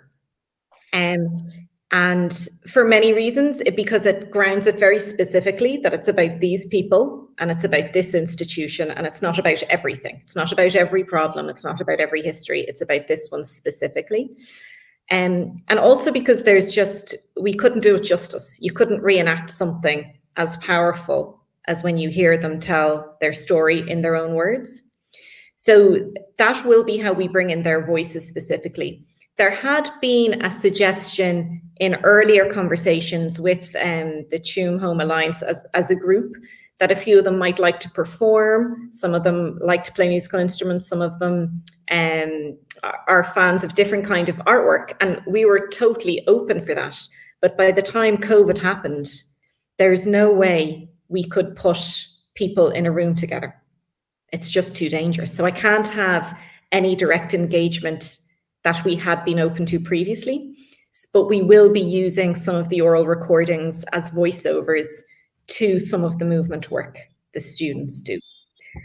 So that's how we will keep it specific, I suppose, to their experiences without it trying to say it is a representation of their experiences, which it isn't. And that would have been, I suppose, my decision as a director from the get-go, that I didn't want to do a representation because I just didn't feel naturalism was the right approach in this instance. I think there'll be other instances where it is, but to do naturalism really well, to make something look realistic really well, you need a huge production budget. You need months of rehearsal time.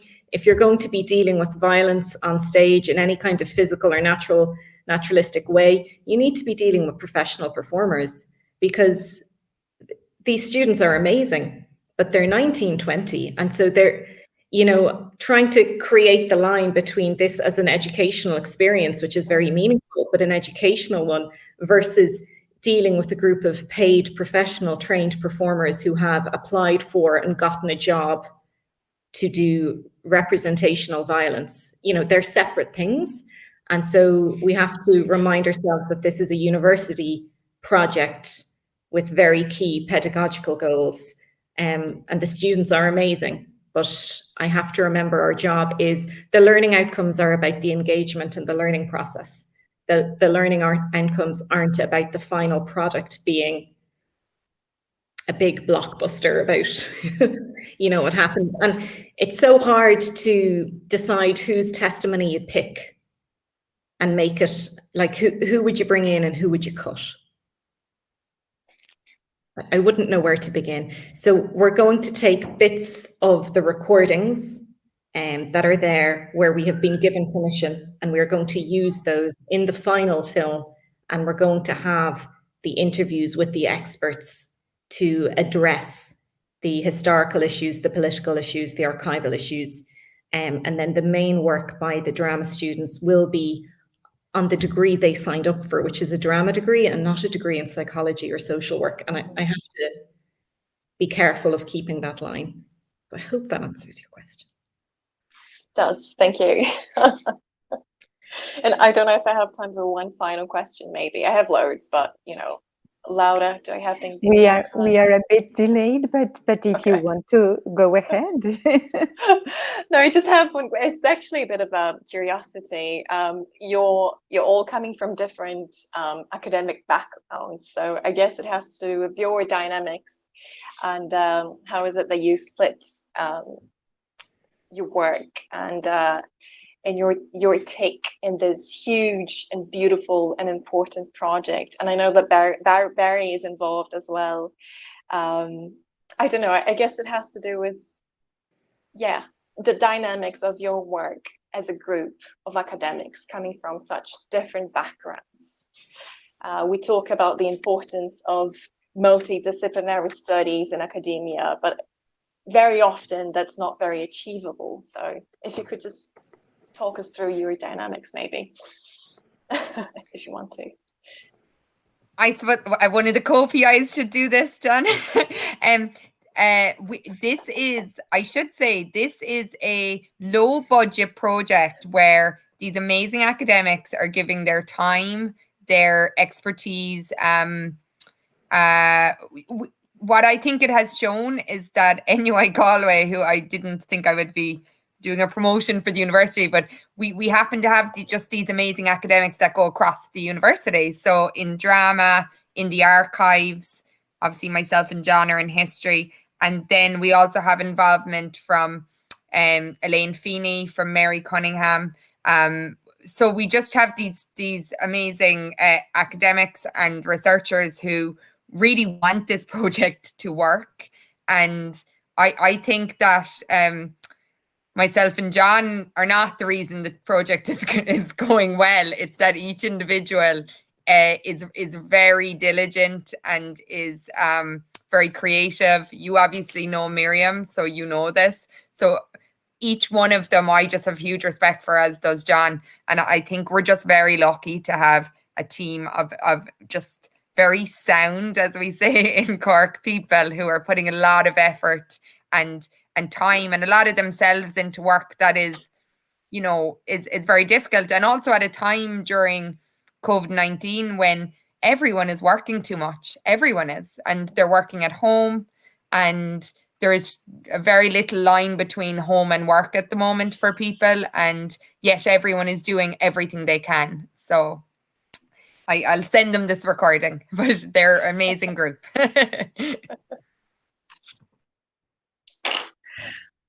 Thank you. I don't think I want to add anything to that, yes. I suppose the dynamics are different than they might otherwise have been. And I suppose initially there were issues because of the different ways that different disciplines approach material and so on. Historians can be kind of precious sometimes. So we had to be prepared to be to listen to people, essentially, I suppose. Yeah. Yeah, theatre was just the usual thing where everything in the world goes against you and somehow you just manage to do it. But I don't even want to say that because tomorrow I could get an email saying you're no longer allowed to come to campus. So it's a work in progress, and I'm afraid to talk about it too much in case the COVID comes for me and scares it all away. Thank you, Miriam, John, and Sarah. Thank you. Thank you, Eleni, for those wonderful questions. I'm so sorry that I didn't have the chance to introduce you properly. I was having issues with my mic just before it was your turn to speak. In case, I mean, it sounds like you have a wonderful working relationship and friendship with the people on the call, but just for people who are tuning in, Eleni is based at the Federal University of Santa Catarina, and she's a professor at the Department of Language Studies and Literature, but with a huge focus on theatre, and she herself is a playwright, theatre director and translator, having translated, directed and acted in several plays, especially by Irish and Northern Irish playwrights. So I don't think there's anything else left for me to do except for to close this session, which I think has gone on nearly half an hour over time, which I think is testament to how inspirational and how interesting this content has been for all of our listeners. I think we could go on and talk about it much longer, and I hope that there will be chances for further collaboration and exchange with Brazil in the future. I think with particularly focusing on the interdisciplinary and multidisciplinary nature of the project, there's a lot that every university can learn from, but then of course it is just a testament to the creativity and the commitment of all of you guys who are involved in the project, and ensuring that you can make the most of it for the survivors, and also your extremely thoughtful approach, which I think is something that lots of similar projects in the future will have a lot to learn from. My understanding is that the project is supposed to go on maybe until 2023, and as we're mentioning all the different impacts of COVID-19 and unfortunately how it's delaying stuff, but congratulations in managing to adapt and to find ways of keeping things going, which is all we can do at the moment. And I wish you every success. Again, is not the word for this type of project, but I hope that everything goes well in the project for everyone involved, and especially for the survivors who you have developed such strong and close relationships with. Thank you to everybody, and thank you to everyone who's tuned in for this session. Thank you, Jill, for chairing this session. This is really a very interesting and motivating session for us to learn more all what you have presented to us, Miriam, John, and Seán, and also through the questions that Eleni and Maria Silvia have done to you. And of course, I made Jill's words mine also, congratulating you, and I hope we could continue following up what you are doing, and perhaps sharing that with us, and also sharing our experience here in Brazil there with you too. So I will pass to Professor Rosalie Haddad to introduce Maria Silvia, just for you to listen Maria Silvia and see her own project. And of course, thanks a lot, Maria Silvia, for accepting the invitation. Thank you. Rosalie. Good afternoon. It is a great pleasure and a privilege to introduce a highly reputed academic, Maria Silvia Betti. She is a professor and graduate supervisor in the postgraduate program in Linguistic and Literary Studies in English, linked to the Department of Modern Language at the Faculty of Philosophy, Literature, and Human Science of the University of São Paulo, and in the postgraduate program in Performing Arts of ECE, ECA, also at the University of São Paulo. It's a school for theater and also other areas involving arts. She was accredited for the post of graduation supervision at ECA in 2011 in the area of theory and practice for theater research line in theater history. Maria Silva, the floor is yours. Thank you, Rosalie. Let me ask you something. I have prepared both a PowerPoint and a summary in the form of a text. Which one would be more interesting for me to share? Or maybe I would ask Victor to share for me, because I have sent him both files. What do you think? Perhaps the PowerPoint, Maria Silvia, I do not know. I haven't seen it, so choose yourself. You are the one who are on the... Well, I don't know. Well, I sent both files. I sent Victor both files. Victor, can you share one of them for me, please?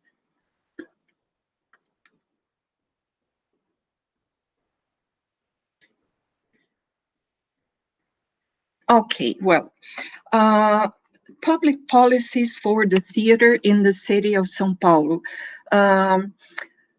Well, until the last decades of the 20th century, until the 1990s, there was a strong encouragement of corporative sponsoring of for culture and arts. So there are no public policies for culture and arts.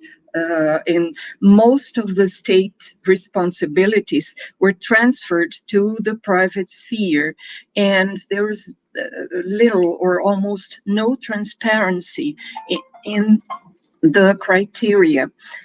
There was almost no support to research-based projects in the area of theater. And, well, needless to say, professional theater did not offer conditions for this because it depended on profit and on the commercial return of the work. Along the 1990s, lots of public protests against this state of things took place. And when I say along the 1990s, I mean from the very beginning until more or less 97, 98.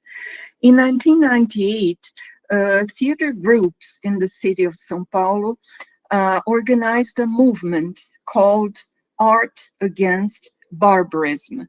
I make a parenthesis here. Barbarism is highly debatable as a concept, but at that moment, it was the concept that resulted from the public debates that took place in the realm of the theater. Next, please, Victor. Okay, so the Art Against Barbarism was not only a public manifesto, it was a public claim from the theater groups for public funding for theater projects that were artistically and provenly based on relevant research. This manifesto was published in an important local newspaper called O Estado de São Paulo. And finally, in 2001, a municipal law for the promotion of theater in the city of São Paulo was approved, and it is still in effect. In Portuguese, it is Lei do Fomento ao Teatro da Cidade de São Paulo.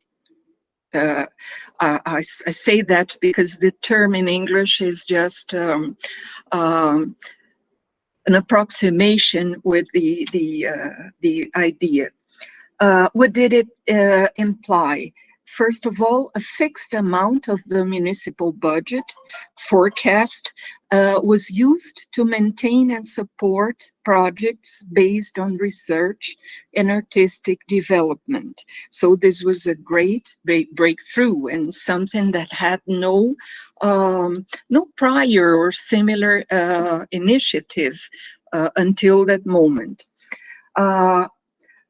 Also, a committee, a seven-member committee would be annually chosen to indicate a number of projects by theater groups to be funded with the resources of the law for the promotion of theater in the city of São Paulo.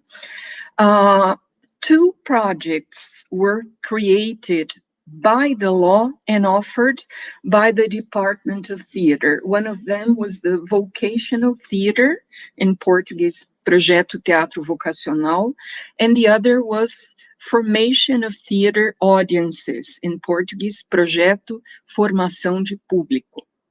Next, please, Victor. Well, the vocational theater project intended to stimulate the formation of theater artists, familiarizing the students and the people that took part with theater art and different forms of theater language, different styles of performances. So it really intended to disseminate theater art. And next, Victor. The formation of theater audiences, and this is the one that my presentation is trying to focus on, was created in collaboration between the departments of culture and of education. It intended to stimulate the qualitative and quantitative training of spectators, remembering that since it was in the municipal realm, it was focused on municipal school students and teachers. And municipal school students and teachers were from the periphery of São Paulo, from the, less privileged areas. And so it was a project that had a very broad and very important social task in the cultural sphere. Trained monitors that were previously prepared for that, and there were many students from Faculdade de Filosofia, Letras e Humanas, and many students from the School of Arts and Communication too. They visited the schools and in previously scheduled visits, and there was a great deal of interaction between the teachers and students, both before the performance and in the post-performances, the post-performance debates in the theater. In the first 3 years, the project, all the plays in the project were presented in a municipal theater called João Caetano Theater, here in the central area of São Paulo. In 2005, the project was discontinued because there was a change in the municipal administration. And next, please, Victor. It was a period of very intense work, obviously, and it was really a pity because very important aspects were revealed through the project. And these aspects were discussed in lots of pedagogical and artistic researches in the area of pedagogy of theater, education, and also in our case, in Faculdade de Letras, Filosofia, Letras e Humanas, in the area of history and Brazilian literature. First of all, longer and deeper discussion was needed as concerns the pedagogical and artistic formation of artists, cultural agents, and teachers. And this doesn't mean that it was poorly planned or that it was not deepened in the correct direction, but that, well, reality was far more complex than previous planning could possibly foresee. And the second aspect that was revealed had to do with the big number of spectators that had their first contact with the theater through the project. There was a huge number, but São Paulo is, well, it's not a city, it's a country, right? At that time, there were around 10 million inhabitants. From then on, we have 2 more million. So what was done reached only up to 5% of the population of São Paulo at that time. And I'm saying this not because I'm indicating that the project was not well planned or was not developed in the direction it should have been, but that it should have continued so that all this could possibly stimulate further discussion and more researches and the sequence of everything that had been done until that moment. Next, please, Victor. What were the challenges and the questions? Well, we talked about the law for the promotion of theater in the city of São Paulo. When the law was passed and enacted, and it is still in effect, the number of theater groups was tremendously smaller, and there has been a considerable increase in the number of theater groups. And this is the first big challenge. The policies for the areas of culture have been particularly adverse, particularly unfair. And we have observed a dismantling of public policies, both for education and culture, particularly in this period we are presently living in the context of the pandemic, in the context of COVID. So we have not only bad policies for culture and bad federal policies for the sanitary area, for the containment of the pandemic. And needless to say, the restraints to democracy and free expression in the country and in São Paulo as well. The question is this going to be cultural trauma? Will this be a trauma inscribed in the minds and in the forms of work of workers in the areas of theater, arts here in São Paulo? And will live theater and public education survive as such? And in this particular respect, I think we can recall at this moment some lines from a poem by Bertolt Brecht. Victor, please, the next one. In 1939, Brecht wrote the Swedenborg poems, and one of the poems has to do with dark times. And I think we are presently living dark times in all areas here in Brazil, in São Paulo, particularly as relates health, education, and public institutions. Brecht's poem says, "In the dark times, will there also be singing? Yes, there will also be singing about the dark times." So this is a very brief presentation, and I'm now open to questions or comments by both Rosalie and the other people attending us in YouTube. Thank you very much.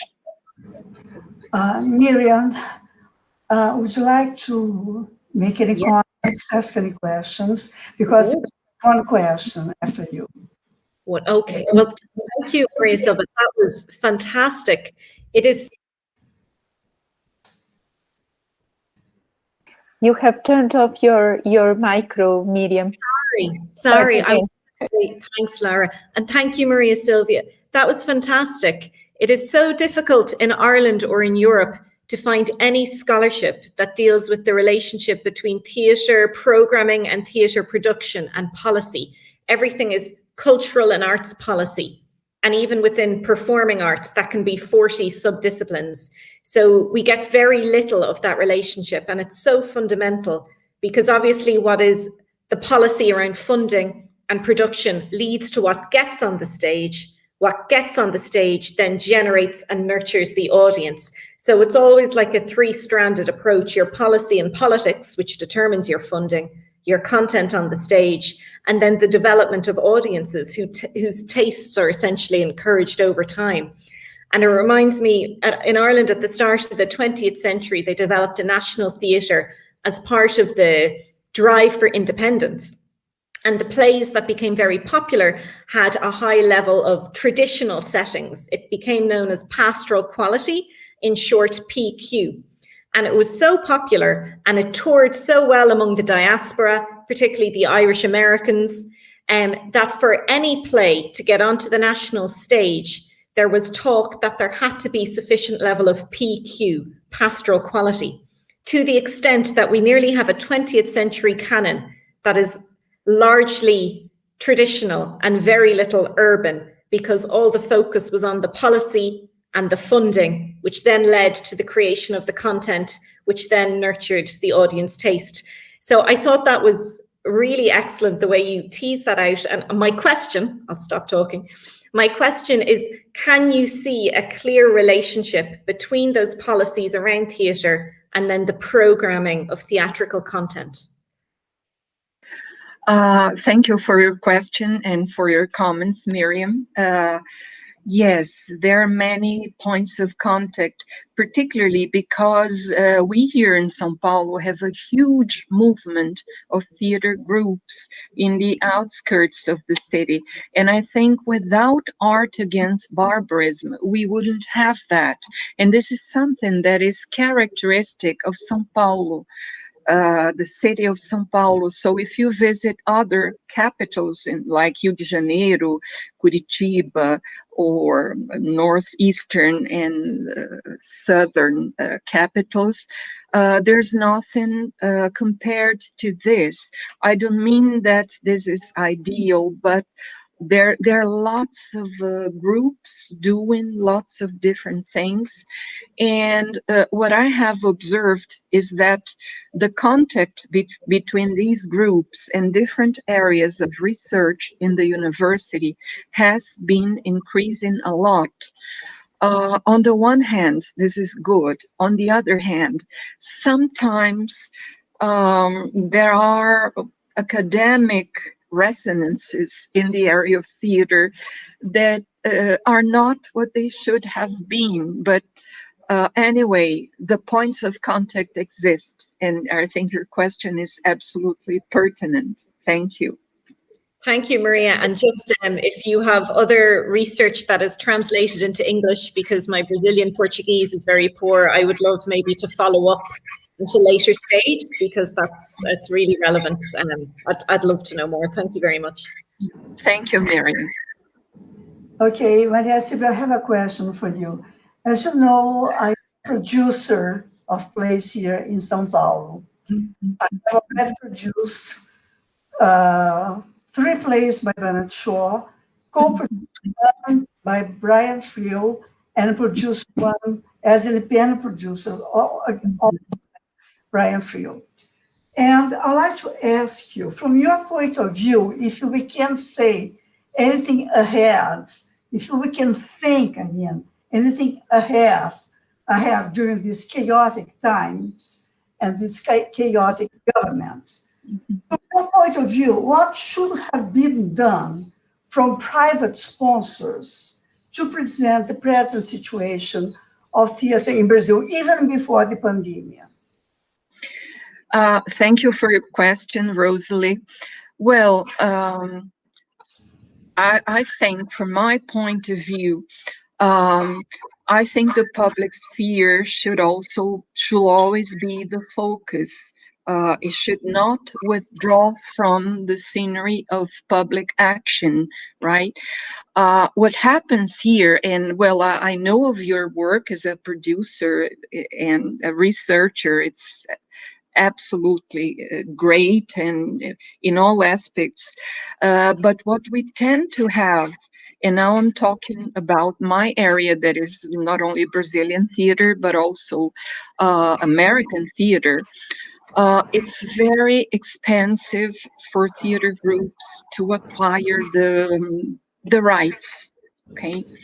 And many times, for example, in March last year, a very important theater group here in São Paulo called Grupo Tapa was staging a play by Edward Albee, a 1977 play called Counting the Ways. Counting the Ways, as you know, is the title of a sonnet by Elizabeth Barrett Browning, and Edward Albee wrote a one-act play based on, well, it was a kind of theatrical divertissement based on that line by Elizabeth Barrett Browning's sonnet. Now, and the play was a huge success. It was being presented in a 50-seat room, and there were debates after the presentations, and the spectators were tremendously interactive and interested. Then, we had the coming of the pandemic, and the group, the director, wanted to present the play online, but Edward Albee's agents did not allow. And it was really a pity because it was a very verbal play. It was very interesting from the point of view of the dialogues, and it would have been a very interesting possibility. Sometimes we have so many difficulties in this area that it's even hard to describe them. I think you as a producer you are a very special producer because you are a researcher as well. And this is not the rule, right? And as concerns American dramatists, the scenery is absolutely different from and harder from the point of view of possibilities. Very, very expensive commercial rights, even by dramatists who have already died and who left no heirs, right? But they have no heirs, but they have agents, right? This is the rule. I don't think in terms of what should have been, but what should be done from now on. And I think one of the things that has to be done is to openly discuss this, because people who research have no idea about the material sphere. They think only in terms of the plays published and the discussion of ideas, but they don't have the notion of concrete reality, of the concrete structure of society outside the university and outside of theater. And I think your work has to be praised in all areas about this. I don't know if I answered the question, the point you... Yeah, do I have time for a second question that you mentioned? Do I have time for a short one? You mentioned the federal incentive law to culture, also called Lei Rouanet. Well, this can be very helpful, and we've seen lately that it can also inspire corruption. Weddings were being supported by Lei Rouanet. Baptisms, debutante parties were being supported by Lei Rouanet. Well, okay. And also several directors whom I know have used the law Rouanet for very good purposes. But I don't think that we have a basis, not only because people don't go inside the stage to know really what's going on with the actors. What we do have is a complete lack of interest, especially from our elite, from our social elite. Help more. Because I know for a fact that many people, I'm not going to mention names because it would be anti-ethic, people who can afford to produce a play, who can afford to produce a musical and use this lei Rouanet, the federal incentive law to culture, and they don't need to because they can afford not to use it, and they do very meaningless purposes. So unless we have a social conscience, and performing arts in Brazil is the first one, is the first role to suffer budget cuts. In this government, humanities, culture, theater do not exist. Forget about it. Research funds have been cut. I know that universities have been threatened by the government. Well, I have been producing video books during the pandemic. And this is a way that I found to help.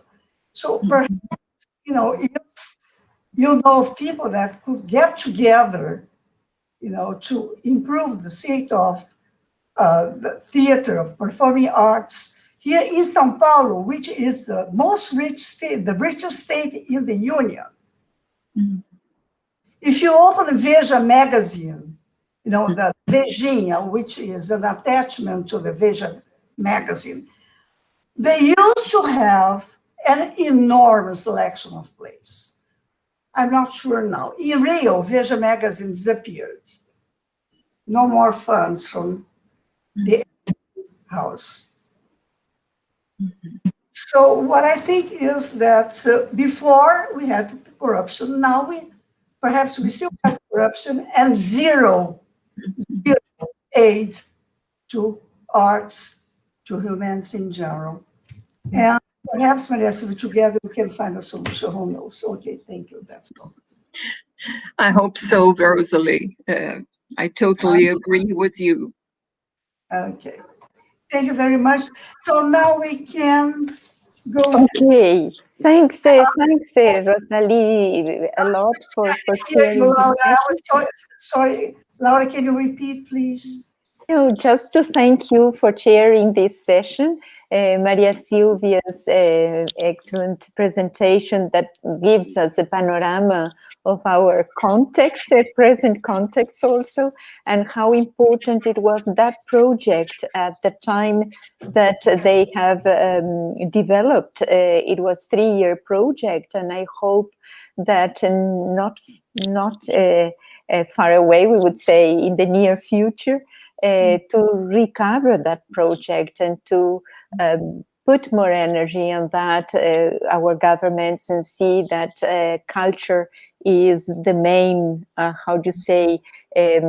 tool to reach society and to represent in a way the expectations that society has and how they could really be part of a great change that we need indeed at this moment. I do not, Munira has opened her video and want to ask something else. I thank also Miriam for her comments and questions also, because it is important now, Miriam, to find connections with what Maria Silvia is doing here and trying to build up over that, those connections and intersections to continue building up together a project that I hope we can really, oh my God, I was without the video, but I cross fingers that we could hope really develop together. I'm looking forward to it. Thank you. Munira, would you like to say something? Microphone. Yes, I really think there's a lot of resonances between the work Maria Silva has outlined and a lot of the theatre and activism and advocacy happening in Ireland. So I feel confident we can really share ideas, and I think for students and for research to have those conversations are so important. What's obvious to me is I just need to learn Portuguese. I keep saying I'll do it, and then I have an excuse, and I need a deadline. Because really, for it to be a fruitful collaboration, I progress. But I'm very grateful everything was translated into English for me, so that we had this opportunity. It was wonderful. Thank you.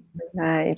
We will ask Aline to join also, despite she's not from the state of São Paulo, but she is from Brazil, and so she will be really a very interesting person to to be part of this exchange. Well, thank you very much. I do not know, Munira is calling me now. I cannot answer Munira. But then we can move forward into the next session together with the researchers of the Chair of Irish Studies. I thank you a lot, Miriam. Yes, Munira, you can speak. Now, you are with your micro on. You can just speak. Yes. Yes, you can speak. We are listening and seeing you. Can you see me? Yes. Because my microphone. No, it's okay. It's now you close it. Open it. Open the micro. Open the micro. Yes, it doesn't. And now it is okay. It is okay. We hear it's you. okay. Okay. So what I would like to say is that what Rosalie said and Maria Silvia, I was impressed with the situation she described in Brazil. I think that both of them should work together to make things happen. As Sean Hoy said in the beginning, we must have hope. We can't despair. So let's do it. Well, for my part, I'm working with a theater group, Círculo de Atores, and we are planning. We already had everything ready to produce Shaw's Doctor's Dilemma, which could be more motivated. Who to choose to live and who to choose to die. That's the theme of the play, the Doctor's Dilemma. What are we living now? Yes. Okay, so that's the project. It's ready. Not be done presentially, of course, because of the COVID. And in the meantime, video books. And so with this group, I'm trying to not only bring Shaw and Brian Friel to the São Paulo stage, but also help actors and the theater here in São Paulo. And I think I'm doing the best I can. So I welcome any further actions. And Thanks, Rosalie. Thanks a lot again for chairing the session. Thank you, Maria Silvia, for your enlightening presentation also, and Miriam for her questions and comments. Thanks a lot. So now I know that we are a bit delayed, but then we move into the next session, and we are that is the session of the researchers of the Chair of Irish Studies, and we are going to switch into Portuguese because I think it is interesting to bring this research to everybody, even those who are not so familiar with the language, because we can. What we always want is to create synergy with other studies and with other kinds of disciplines that could come together, intersect, and work together. So I would like to into Portuguese. Gostaria de apresentar, então, os seguintes pesquisadores. Andrea Lameiron Martins, ou podem ir abrindo seu vídeo para a gente ir identificando vocês. Andrea Lameiron Martins foi também parte do nosso programa de estudos linguísticos e literários em inglês e é professora da Universidade Federal de Tocantins. A professora Lucy Collin também parte do nosso programa e é escritora, também, ademais de pesquisadora. Foi várias vezes shortlisted no Prêmio Jabuti com sua poesia, tem feito também traduções de poetas irlandeses, da Universidade Federal do Paraná. Caroline Eufrausino, que nós tivemos o prazer do lançamento do livro dela sobre Enright, que é do Instituto Federal de São Paulo, também parte de nosso programa desde a graduação, e agora está com o seu pós-doutorado, sua pesquisa de pós-doutorado dentro da cátedra. A professora Mariana Bolfarine, que também tivemos o prazer hoje do lançamento da revista celebrando Paul Durcan, pela manhã.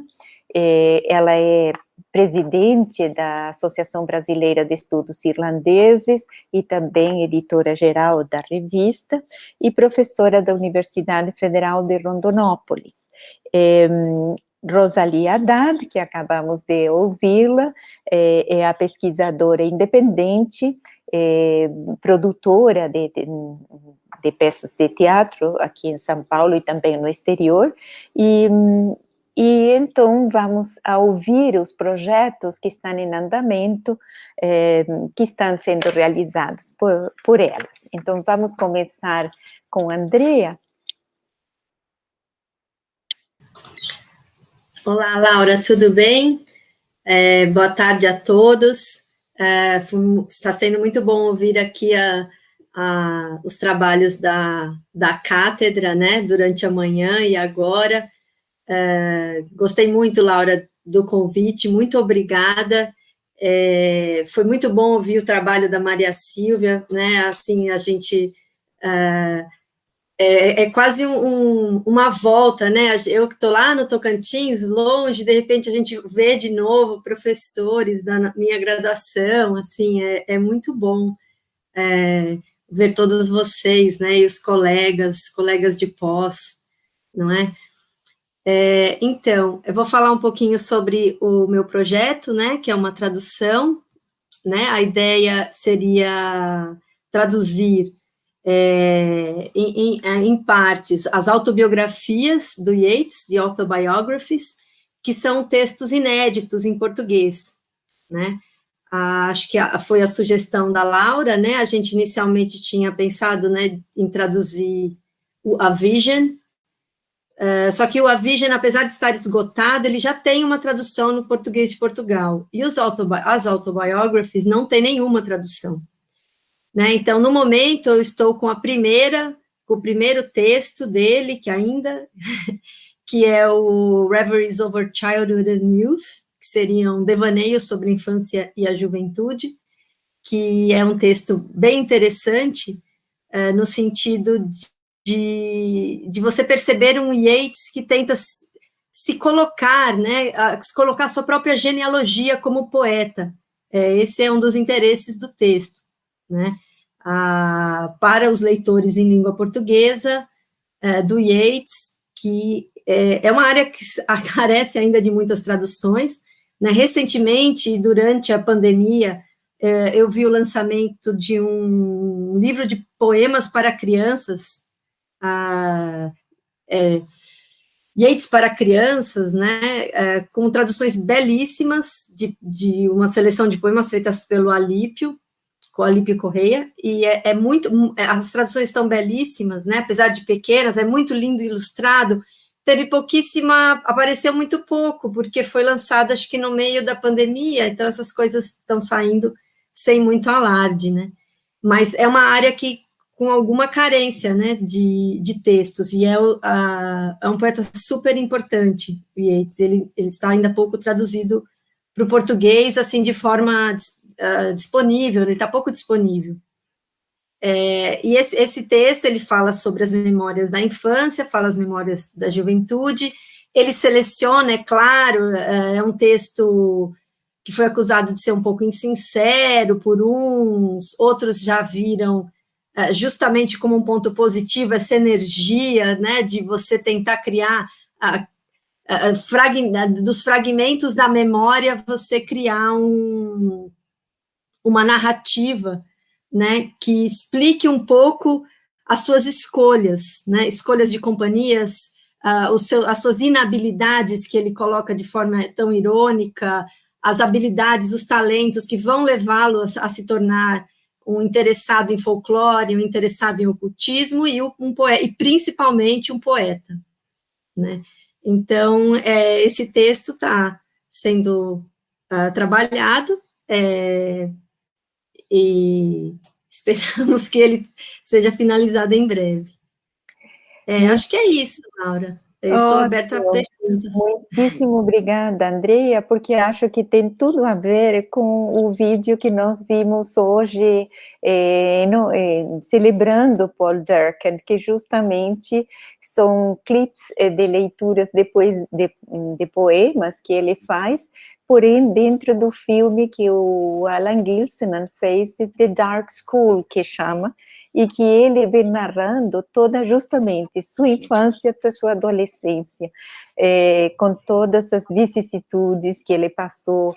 Então, em certa forma, é interessante ver que você nos está apresentando essa primeira parte da autobiografia, que, em certa forma, é o que constrói a mente desses poetas, e são poetas maravilhosos. E agradeço demais você ter falado desse livro, agora que foi publicado recentemente, Yeats para crianças, fantástico. A gente realmente, esses são textos que são preciosos e que nós temos que divulgar, é nossa obrigação dentro também da cátedra e da associação, poder divulgar esse tipo de publicações. Podemos deixar as perguntinhas, se houver perguntas de nossa própria mesa ou de fora, para depois de duas pessoas falarem, para a gente fazer uma coisa mais dinâmica. Ótimo, obrigada, Andrea. Então, eu vou chamar a Lucy Collin para poder nos explicar seu novo projeto. Lucy.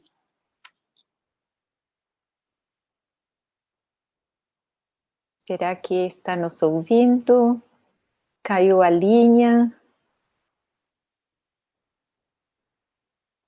Bom, se a Lucy perdeu a conexão, vamos passar para a Caroline. Caroline, você está por aí?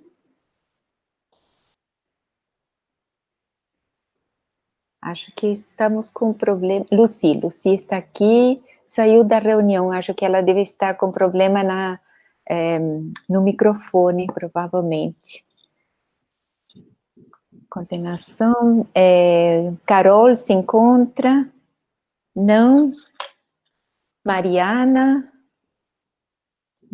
também não está? Sim, Laura, sim, eu estou aqui. Ótimo, é que eu não estava te vendo, Mariana. Então, por favor, vamos passar para você, enquanto as partes técnicas vão se ajeitando em cada lar. Bom, muito obrigada, Laura. Eu também faço das minhas palavras as palavras da Andrea, né? Eu fico muito feliz em estar aqui virtualmente, né? Seria muito bom presencialmente, mas eu acho que o virtual traz um consolo para nós, né? E eu fiquei muito feliz também em poder assistir a palestra da professora Maria Silvia, a discussão com a Rosalie e também a fala anterior, né, sobre as Mother and Baby Homes, muito bom, né, muito intrigante. E na verdade, eu acho tão difícil falar sobre a nossa pesquisa em 5 minutos, né, eu acho que é um desafio muito difícil.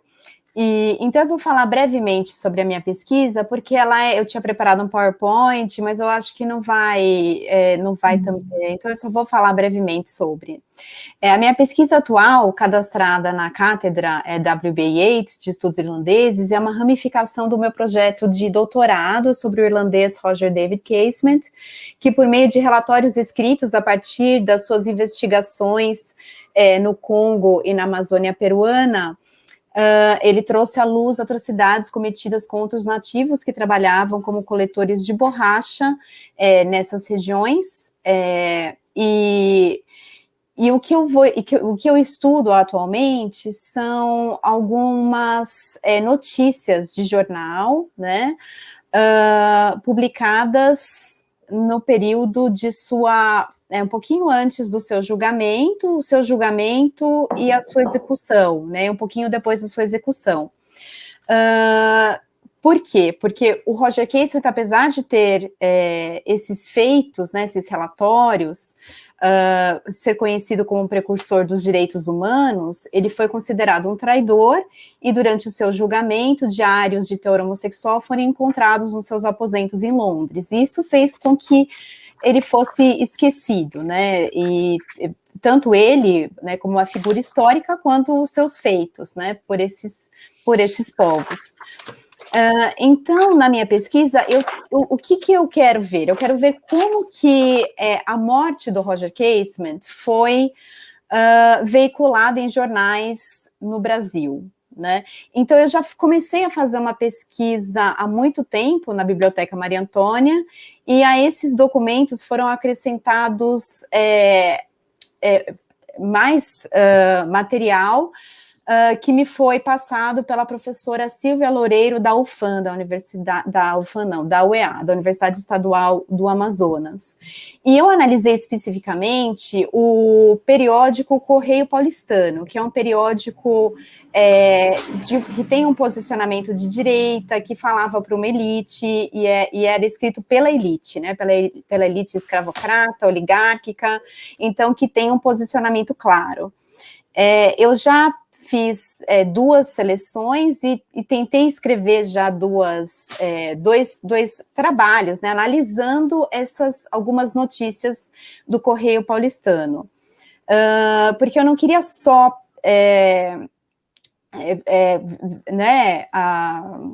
só considerar a notícia em si, eu quis analisar o posicionamento do jornal em relação a essas notícias. Então, eu descobri o seguinte, que, claro, essas notícias, elas são interessantes porque elas são traduções. Então, o Correio Paulistano, as notícias vinham, por exemplo, de Londres, e havia um tradutor, né, no periódico, e essas notícias de Londres eram traduzidas.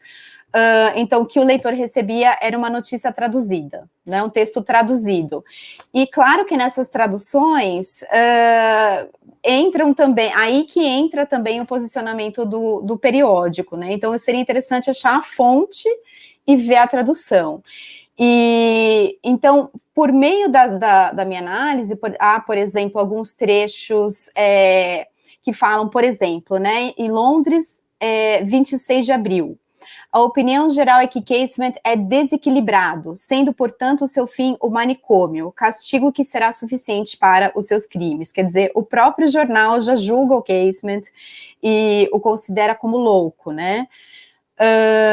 Em seguida, quando o Roger Casement vai para a Alemanha e treina os prisioneiros de guerra, a notícia de 5 de agosto de 1916, após a sua morte, diz assim: o indulto da pena capital, a que depois foi condenado Roger Casement, só foi recusado depois de um exame muito minucioso do seu caso entre os prisioneiros irlandeses internados na Alemanha, um regimento para combater os ingleses no Egito.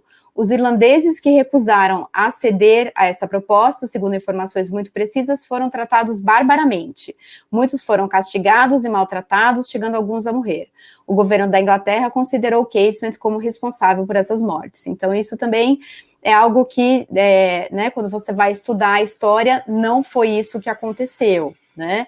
Então, a minha conclusão preliminar é que, bom, só levando em consideração esse periódico, que é o Correio Paulistano, que essas notícias veiculadas sobre o envolvimento de Casement na rebelião, bem como sua captura, prisão e execução, é tendenciosa, refletindo apenas o lado dos britânicos e deixando omissa a totalidade dos fatos.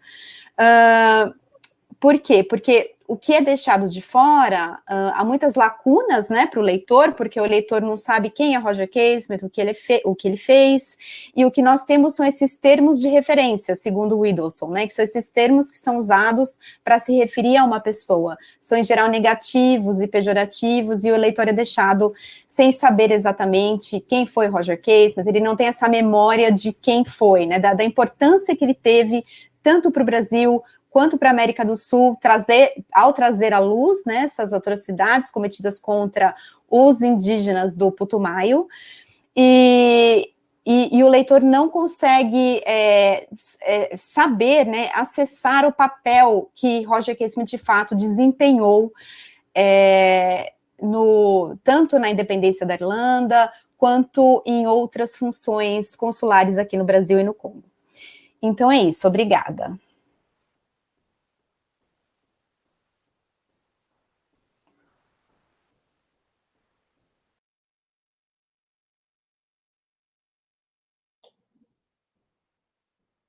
A Lucy chegou. Laura, seu microfone.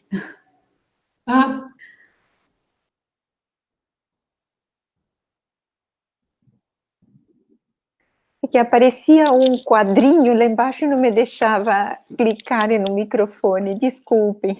Mas, Mariana, muito obrigada, realmente é uma pesquisa que você vem trazendo passo a passo, desde o doutorado e agora fez também no pós-doc seu, encontrou todo esse material e agora está desenvolvendo essa tradução. Eu acho importantíssimo, porque realmente é uma temática que cruza com várias outras linhas de pesquisa, seja na história, na antropologia, nas próprias questões culturais, e isso é muito enriquecedor. Muito obrigada, Mariana. Então, vamos aproveitar que a Lucy já conseguiu entrar, porque está com problemas também de instabilidade na rede, mas, e aí, depois, posteriormente, podemos fazer uma rodada de comentários e perguntas. Lucy, bem-vinda. Muito obrigada, boa tarde a todos. Nossa, esses encontros, né, ainda que virtuais, a gente sente aquele calorzinho quando consegue ver, não é? É quase uma família, né, para quem está envolvido aí com os estudos irlandeses, com essa acolhida maravilhosa.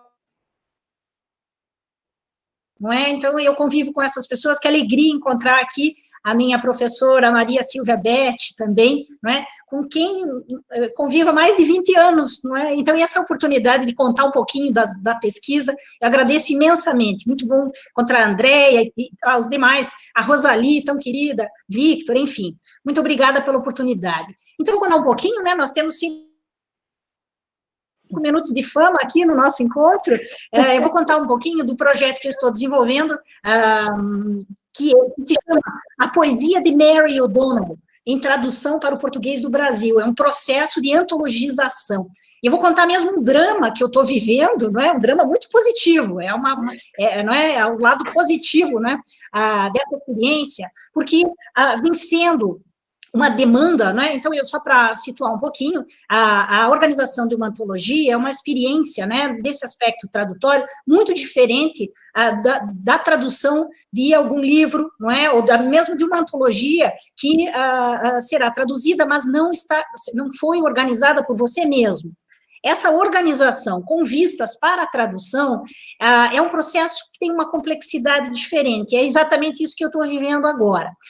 Vou contar que eu comecei esse projeto no ano passado, já estivemos juntos, não é, numa entrevista, alguns de vocês, inclusive, participaram, não é, em que a Mary, que é uma pessoa gentilíssima, né, além de sua competência criativa e tal, uma pessoa gentilíssima, posso, assim, contar para vocês que seguramente, entre os escritores com os quais convivi, não é, enquanto tradutora, ela se destacou pela gentileza, me atende prontamente, e a gente sente que ela está também vivendo esse processo, não é? Muito empolgada e valorizando a possibilidade de aparecer em português do Brasil. Eu acho que isso é muito importante, não é? Compreendendo o nosso momento político, enfim, para além da disponibilidade, isso é muito importante. Então, o meu projeto é o seguinte: eu vou ler por partes aqui para ir atualizando, para contar um pouquinho para vocês como é que vai, né? Primeiro, a leitura da obra poética completa da poeta irlandesa Mary O'Donnell. O que é a obra completa? Ela tem 8 livros de poesia publicados até o presente momento. Inclusive, o último livro dela, não é, o mais recente, que é esse aqui, está super bem comentado. Agora, domingo, saiu uma crítica maravilhosa. Então, isso tem tudo a ver com certas escolhas que eu também estou fazendo. Então, eu estou nesse momento da leitura dessa obra completa. Esses livros demoraram muito para chegar, muito embora ela tivesse me mandado 2 ou 3 por PDF. Eu queria explicar uma coisa para vocês, que é da perspectiva de quem antologiza uma obra. Eu deliberadamente não fui para os livros mais recentes, muito embora tivesse esses livros em PDF, para tentar recuperar uma experiência de construção de uma poética que vai se desenvolvendo. Eu fiz questão de começar a leitura pelo primeiríssimo livro dela, que é esse. Então, demorou, teve problemas com o correio, ela recebeu os livros de volta, tinha mandado para cá, teve problemas, não é essas coisas misteriosas do correio brasileiro, os livros voltaram a ela reenviou, e eu esperei esse tempo. E eu queria, não estou me justificando, mas eu acho que eu estou experimentando algo que é muito emocionante, que é poder perceber como se dá essa dicção, não é? Então, comecei a leitura desse primeiro livro, são 61 poemas, eu selecionei numa primeira leitura 25 deles. Do segundo livro, são 54 poemas, eu selecionei 27 numa primeira leitura. Do terceiro livro, são 52 poemas, dos quais eu selecionei 16. Do quarto livro, são 40, e eu selecionei 14. Do quinto livro, são 46, e eu selecionei 16. Tenho 2 livros ainda, um deles ela não conseguiu, é um livro que está esgotado, mas é meio que uma compilação de outros livros, então acho que não vai incidir, né, problematicamente.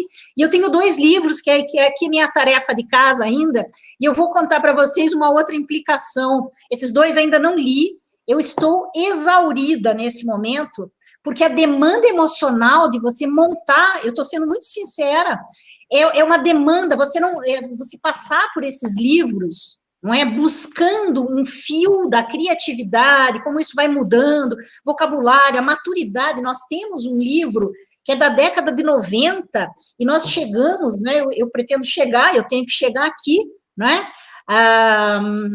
É uma demanda emocional muito grande, posso asseverar isso, porque não é uma questão de você, quais são os poemas mais interessantes, eu quero isso em português, e vai ser legal, não, é um compromisso mesmo de tentar resgatar cada detalhe de uma trajetória poética, isso é uma vida dedicada à poesia, e eu acho que isso tem que chegar numa antologia, não é? Como se dá essa maturidade poética de um autor, não é? Um dos artifícios é fazer a antologia ao contrário, né? Você começa com as publicações recentes e vai para o início da carreira. Então, eu estou exaurida nesse momento em que eu estou terminando uma tradução de um romance da Virginia Woolf, bem no finzinho, não posso revelar o nome ainda, é o título, né? A pedidos da editora, entregando essa semana um livro de uma poeta norte-americana que se chama Diana Goethe, que está indo para a gráfica essa semana.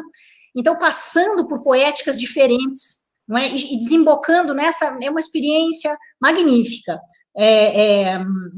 assim, surpreendente, confesso, surpreendente essa possibilidade de, não é, cobrir toda essa produção. E aí, então, já estou finalizando. A segunda parte seria a seleção dos poemas, né, que já estou realizando, e depois a organização da antologia voltada para o público leitor do Brasil. Espero poder, em breve, né, num outro encontro, contar como é que vem sendo essa jornada, porque tem toda uma complexidade, como todos aqui bem podem, não é, trabalham também com isso, compreender como é que nos chega a Irlanda, e ainda assim nós temos uma dificuldade brutal, não é, na recepção de poesia aqui no nosso país. Então, também isso, não é, deve ser acrescentado na demanda maior. E, por fim, a tradução dos poemas e a publicação. E a notícia boa é que uma editora me procurou, que está interessada, né, inclusive já conversei com a professora Laura, uma editora do Rio de Janeiro, que se chama Roça Nova, que está justamente, nesse momento, criando, dentro, não é, da sua linha de publicação, um nicho para a poesia e para a poesia de mulheres, e buscando, não é, essa diversidade. Então, eu traduzi essa poeta norte-americana, da qual já falei. O segundo projeto é justamente esse da Mary O'Donnell, e um terceiro é de uma poeta tibetana, que também já estão em negociação. Então, essa diversidade eu acho que vai ser também estimulante, não é? Gente, muito obrigada, falei um pouco mais aí, extrapolei, que alegria. Ao contrário, Lucy. Eu podia contar aí do projeto, agradeço imensamente. Ao contrário, Lucy, a gente sempre se admira com toda essa força que você tem de estar trabalhando em coisas simultâneas e de forma com uma excelência incrível. Você é uma excelente escritora, por isso que todos confiam nas suas traduções, assim como tantos outros que estão aqui presentes, que fazem parte do nosso grupo também. Desejar muitíssimo obrigada. Como o Carol mandou uma mensagem, a gente se atrasou um pouco na sessão e ela está em sala de aula, não vai poder participar desse roundtable, mas será em alguma outra próxima oportunidade que nós vamos ter da cátedra. Então, vou passar para a Rosalie, que possa explicar seu projeto, e depois, então, deixamos as perguntas para o final, porque aí entramos todos no clima de queremos saber mais de cada uma de vocês. Obrigada, Lucy. Rosalie. Será que caiu a linha da Rosalie? Não. Desculpa, eu que não tinha entrado, esqueci de ligar o microfone. Perfeito. Convite, Laura. Bom, desde 2007 que eu estou com pesquisas registradas na cátedra William Butler Yeats, a que eu terminei já faz algum tempo, foi a minha pesquisa de pós-doutorado, supervisada pelo professor Peter James Harris, da Unesp, São José do Rio Preto, e que foi publicada pela editora Peter Lang, em Oxford. Bom, aí, a atual, eu dei marcha ré no tempo. De uma pesquisa que eu terminei em 2016 e que cobriu 100 anos da recepção das peças de Bernard Shaw no Brasil, de 1927 a 2013.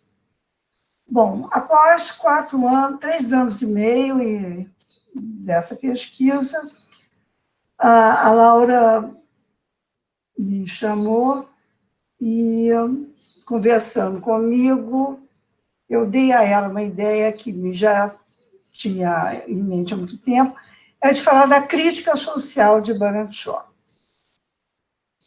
Bom, aí nesse caso, eu estou dizendo que eu disse que eu dei marcha ré no tempo, porque a minha tese de doutorado, que eu fiz com a professora Munira, defendida em 2002, foi publicada na Alemanha em 2004.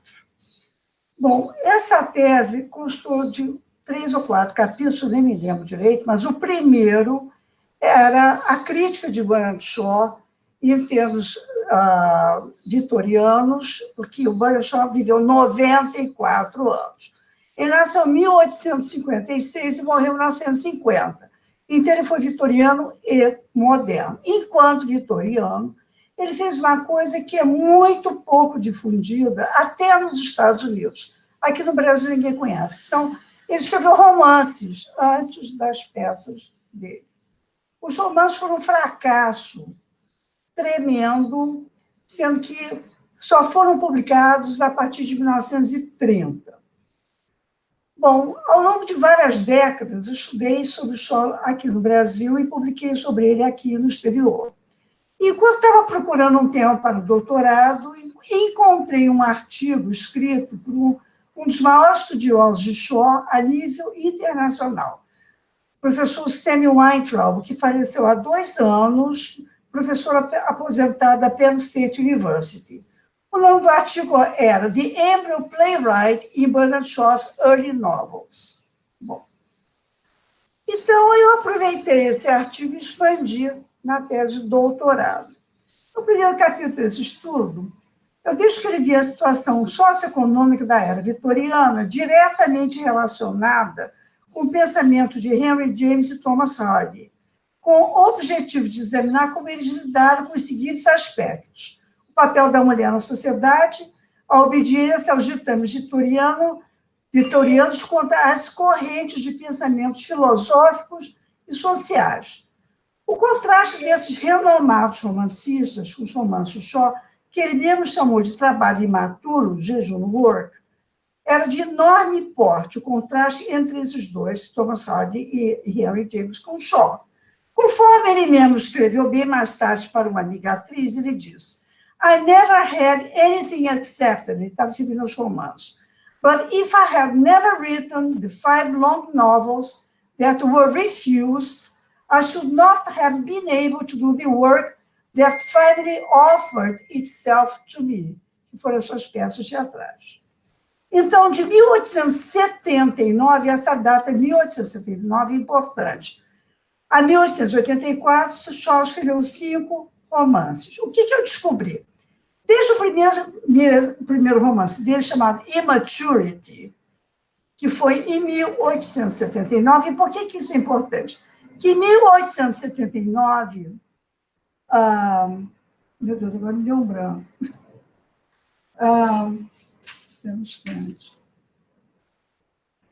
Ibsen, eu esqueci o nome do Ibsen, imagina. O Ibsen escreveu A Casa de Bonecas, a Doll's House, em 1879. Muitos dizem que a crítica social de Shaw foi uma repetição da crítica de Ibsen. Só que eu descobri que William Archer, que foi grande amigo de Shaw, William Archer, ele era produtor, diretor, crítico teatral, e foi ele que traduziu Ibsen para o inglês. Shaw não sabia norueguês. James Joyce sabia, porque ele queria se corresponder com Ibsen e aprendeu norueguês, mas Shaw não sabia. E William Archer só traduziu Ibsen para o inglês na Europa em 1889. Então, em 1879, quando Shaw escreveu Immaturity, que era mais ou menos uma autobiografia, ele não tinha noção do que Ibsen tinha escrito, porque ele não sabia norueguês. E a crítica dele tinha muito a ver com a crítica do Ibsen, em relação ao empoderamento feminino, em relação à pobreza. Agora, tanto em relação a Ibsen, e voltando para Henry James e Hardy, eu encontrei uma diferença muito grande, inclusive em autores de outras nacionalidades, que a crítica social de Shaw é construtiva. Ele dá soluções. Pelo que eu vi, os outros, eles criticam sem soluções.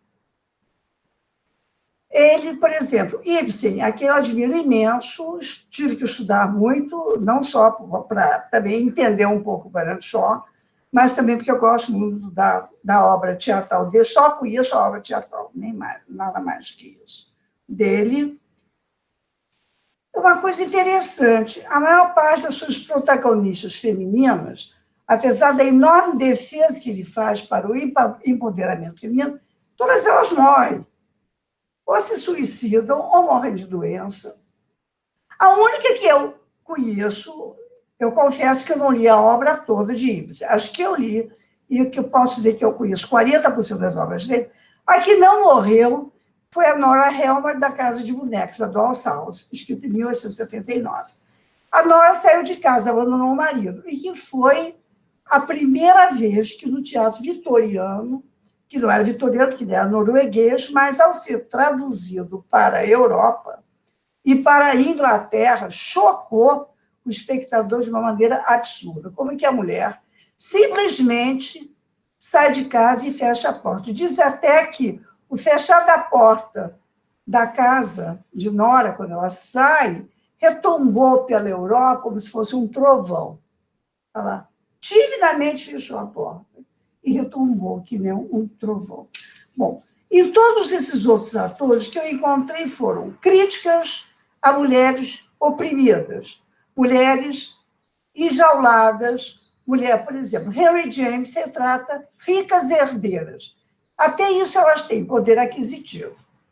Mas, como é uma temática dos livros dele, todas as protagonistas femininas dele, a maior parte, eu não gosto de falar todas nem nenhuma, porque com a vida, não só acadêmica, mas com a vida vivida, a gente aprende que nunca e jamais são termos que devem ser eliminados do nosso vocabulário.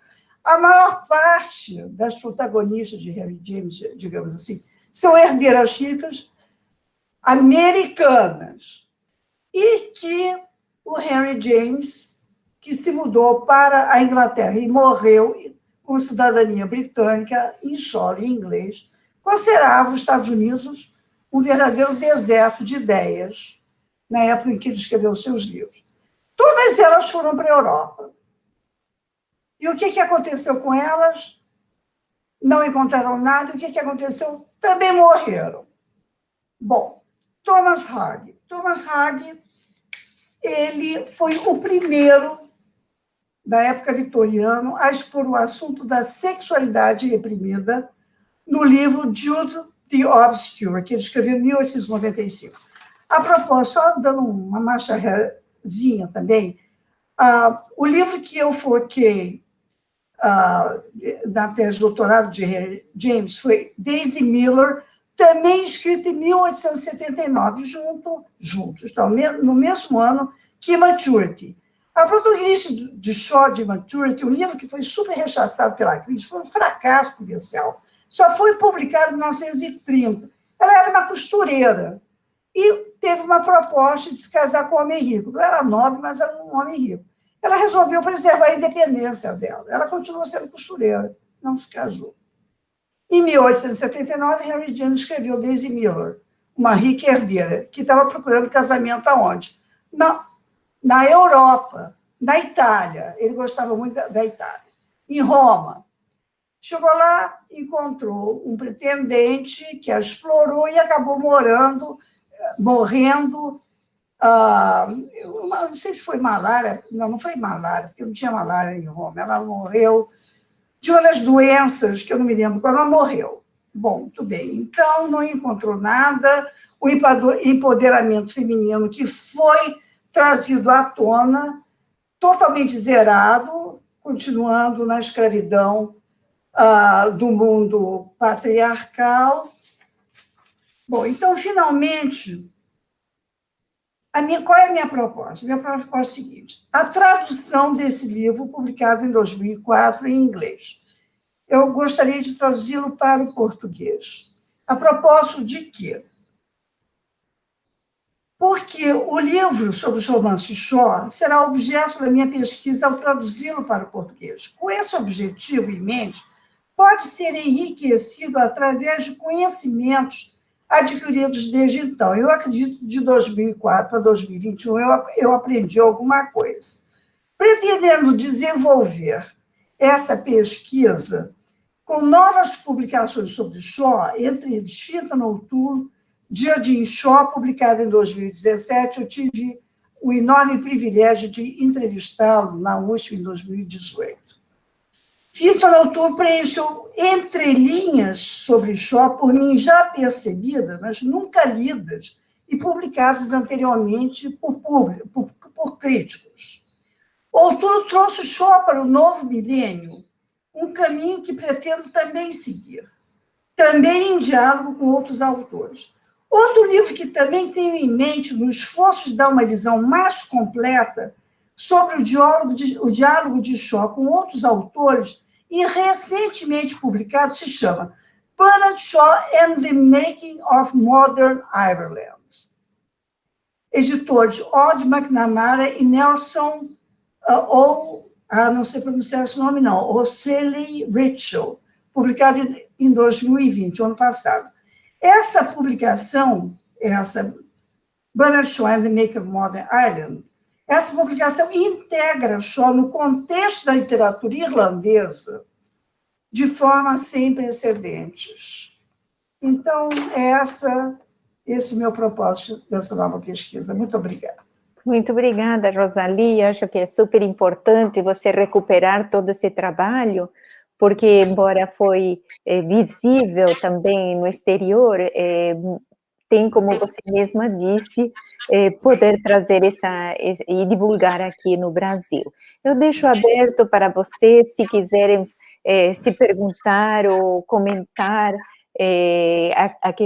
a respeito de suas próprias metodologias e diferentes estratégias que cada uma está aplicando. A Lucy mostrou muito bem todo o processo do que significa justamente criar uma antologia, dizer, ser você responsável pela seleção dos textos, que já a própria autora tinha selecionado em diferentes volumes, e compilado no decorrer de sua carreira. Achei muito interessante. A Mariana também, que está trabalhando com tradução, que traz esse aspecto da tradução de diários, que são diários pessoais, mas ao mesmo tempo com uma carga social e política e de contexto histórico fortíssimo, e que realmente abre esse leque de interseções com outras áreas. E a Andrea, que também continua nessa linha de tradução com a obra de outro poeta, o William Butler Yeats, que eu fico super contente, porque a cátedra leva seu nome. Então eu queria, em certa forma, mencionar que a cátedra vai apoiar vocês em suas publicações, porque são pesquisas que estão sendo desenvolvidas também, não só dentro de seus projetos universitários,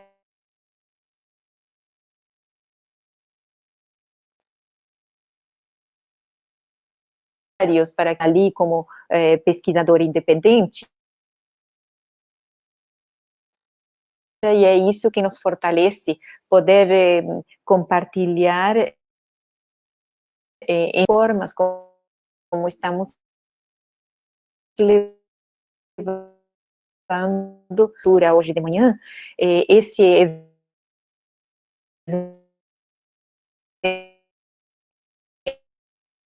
evento não passou sem ter os seus grandes frutos em diferentes estágios,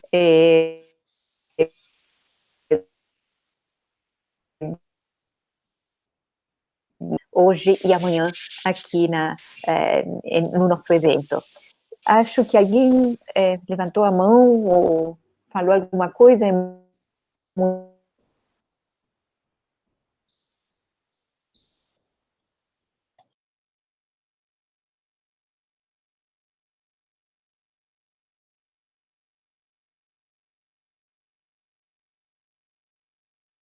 Munira?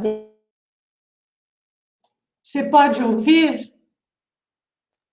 Estão ouvindo? Sim. Sim, eu estou. Então, quando eu tento ativar a câmera, não funciona. Não sei por quê, Victor. Victor, me ajuda, porque é para amanhã. Bom. O que eu queria dizer é que eu fiquei tão feliz de ver. Vocês estão ouvindo? Pode falar. Fiquei tão feliz de ver a Lucy, a sua tradução de Man Walking the Stairs. Sim, estamos te ouvindo. Está linda. Fiquei feliz de ver a Mariana, a Andréia e a Rosalie falando com tanto entusiasmo pela pesquisa. Eu acho que essa paixão pela pesquisa é característica de todos nós aqui. Parabéns. Victor, por que não... Obrigada, Munira. Realmente, Munira, na nossa área está caindo constante... entrou seu vídeo. Só que você entrou seu vídeo e fechou o microfone, mas nós estamos te vendo. Mas eu não agora vejo fechou o vídeo e fechou o microfone. Não faz... Tá, acontece, Munira, que está oscilando muito a internet, aí voltou sua imagem, é a internet que está oscilando. Eu só queria mencionar que, como Carol não está presente, ela está com uma pesquisa muito interessante, que é Literature and Censorship, Brazil and Ireland. Então, é uma forma dela de trazer mais ou menos, através desse título, o que ela está trabalhando no momento e que apresentará em outro evento da cátedra. Não sei se Maria Silvia ou mais alguém gostaria de fazer algum comentário. Laura, Maria Silvia, sim, a Lucília. Eu queria dizer o seguinte, achei muito interessantes todos os projetos e acho que eles têm um denominador comum, que é a organização de edições. E eu acho que isso é um momento atual em que a existência de edições é fundamental para o avanço da pesquisa e para que a pesquisa tenha uma função, inclusive para além dos muros da universidade, né? Eu acho que todas as pesquisas, todas as edições mencionadas, Andrea com Yeats, Lucy com a poetisa O'Donnell, Mariana com Roger Casement, Rosalie com Shaw e Harry James, nos fazem pensar o quanto é importante também que a gente tenha edições de dramaturgia, de peças de teatro. Eu tenho sentido isso de forma mais aguda nesse período de pandemia. No ano passado, tive que cancelar uma disciplina de pós que eu tinha acabado de credenciar, porque com o início da pandemia, em março, eu não tinha nem biblioteca e nem copiadora, e não podia escanear o programa inteiro. E tenho trabalhado de forma bastante precária dentro do que é possível, com PDFs e textos baixados da internet. Então, eu acho que os projetos editoriais têm um papel muito importante. Acho que a Lucy tem razão com relação à poesia. A poesia sempre teve um lado gauche, né, como disciplina, né, na nossa área de inglês, nunca tivemos especialistas em poesia, e eu sempre dei poesia com grande prazer e com grande interesse, inclusive fazendo coisas que os especialistas em poesia certamente não aprovariam, mas que me deram muito prazer e aprendizado. Então, eu acho isso, eu não sei como cada uma de vocês está pensando o ponto de chegada editorial das suas pesquisas, mas é algo em pelo que eu tenho grande interesse. E a outra coisa que eu queria dizer, depois, quando estivermos com os correios abertos e podendo mandar coisas pelos correios, se vocês me mandarem seus endereços físicos, eu posso mandar um exemplar do meu livro, do meu trabalho de livre docência, que na verdade não é uma tese, é um conjunto de 3 estudos, e, enfim, eu, esse ano e no ano passado, praticamente não consegui compartilhar, por isso agradeço se vocês mandarem. Obrigada.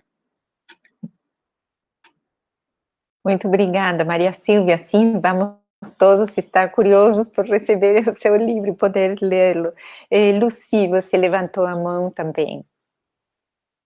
Eu queria rapidamente pontuar alguma coisa que, inclusive, foi apontado agora pela professora Maria Silvia, aproveitar para fazer um comentário, que é o seguinte: muito embora as nossas pesquisas que envolvem tradução possam parecer com temas disparatados ou que não trazem, não tem um denominador comum, nós temos, sim, uma interdependência muito importante pelo momento, como a professora Maria Silvia comentou, em que há um reconhecimento, talvez ainda incipiente, mas um reconhecimento da importância de uma fundamentação, de pesquisa, uma visada com maior profundidade para as traduções. E eu acho que sim, as nossas traduções, por exemplo, a Rosalie trazendo um escritor que é fundamental, independente do gênero, enfim, mas essas traduções, elas se amparam mutuamente. Nós estamos criando, alimentando esse universo todo, uma pesquisa que vai trazer o casement, com esse espectro histórico. Um Yeats sempre será fundamental. Eu trabalhando com uma poeta contemporânea, uma voz contemporânea é uma construção, sim, de todos esses momentos. Então, as nossas pesquisas, elas não só se amparam, elas são necessárias umas às outras para iluminar isso, mas eu queria ainda colocar um outro elemento, é que temos, sim, hoje, a gente ainda considera isso muito recente, mas os estudos de tradução no Brasil, eles deram um salto nos últimos 20 anos, e nós estamos construindo isso. Nós podemos perceber isso nitidamente. Hoje, esse crivo para uma tradução, ele parte já dos leitores. E então, não se admite mais uma tradução mal feita, como nós temos, décadas de traduções que eram apressadas, que eram ligeiras. Então, hoje, existe, claro que isso é um processo gradual, isso é um processo que demanda, que ainda venha a se sedimentar, mas eu acho que nós podemos nos regozijar, dentro de um panorama que sempre é tão nefasto, de produção cultural no Brasil, mas nós podemos, sim, nos regozijar de estarmos participando da construção também dessa crítica. Eu acho que isso reforça a importância do nosso trabalho enquanto pesquisadores e temos, sim, conseguido chegar às pessoas, Eu acho que trazer, por exemplo, não vou só me voltar à minha pesquisa, mas trazemos um Yeats num momento, dramático, como é o momento que nós vivemos, com esse crivo da academia, de uma pesquisa, enfim, isso faz a diferença, gente. Eu acho que a gente precisa acreditar cada vez mais, que sim, o nosso trabalhinho ali, como tradutores, às vezes a gente pensa, nossa, está tão distante, Mas nós estamos, sim, colaborando, e de uma maneira bastante direta, e digo isso para que reafirmemos a nossa vontade, como a professora Munira tão delicadamente apontou, essa nossa paixão tem razão de ser. Ela não é só um luxo dentro de uma sociedade, que talvez possa parecer distante, você tratar de literatura irlandesa, quando nós temos um precário entendimento da nossa própria cultura. Mas eu acho que a gente pode sim, se alegrar com isso.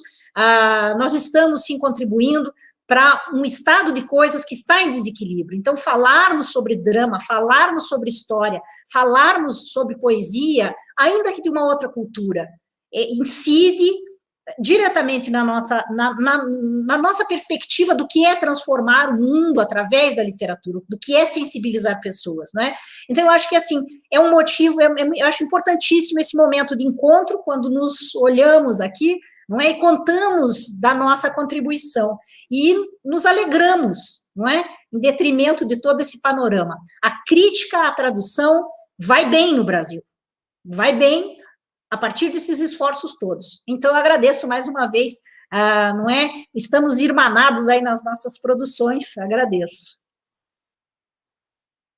Muito obrigada, Lucine.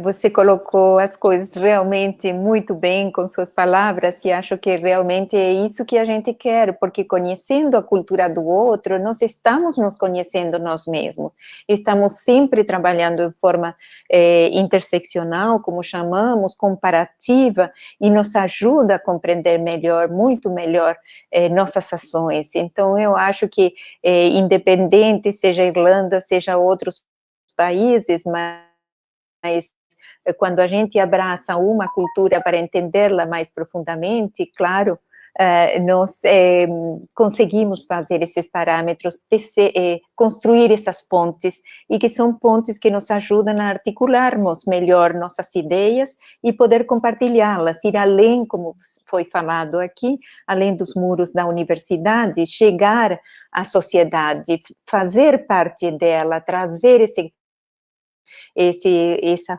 forma de compartilhar o conhecimento para a formação própria de cada um de nós. Nós, a vida inteira, caminhamos nos formando, nunca termina essa formação. Então, acho que esse é o espírito que todos temos e que realmente é a paixão que nos move a todos.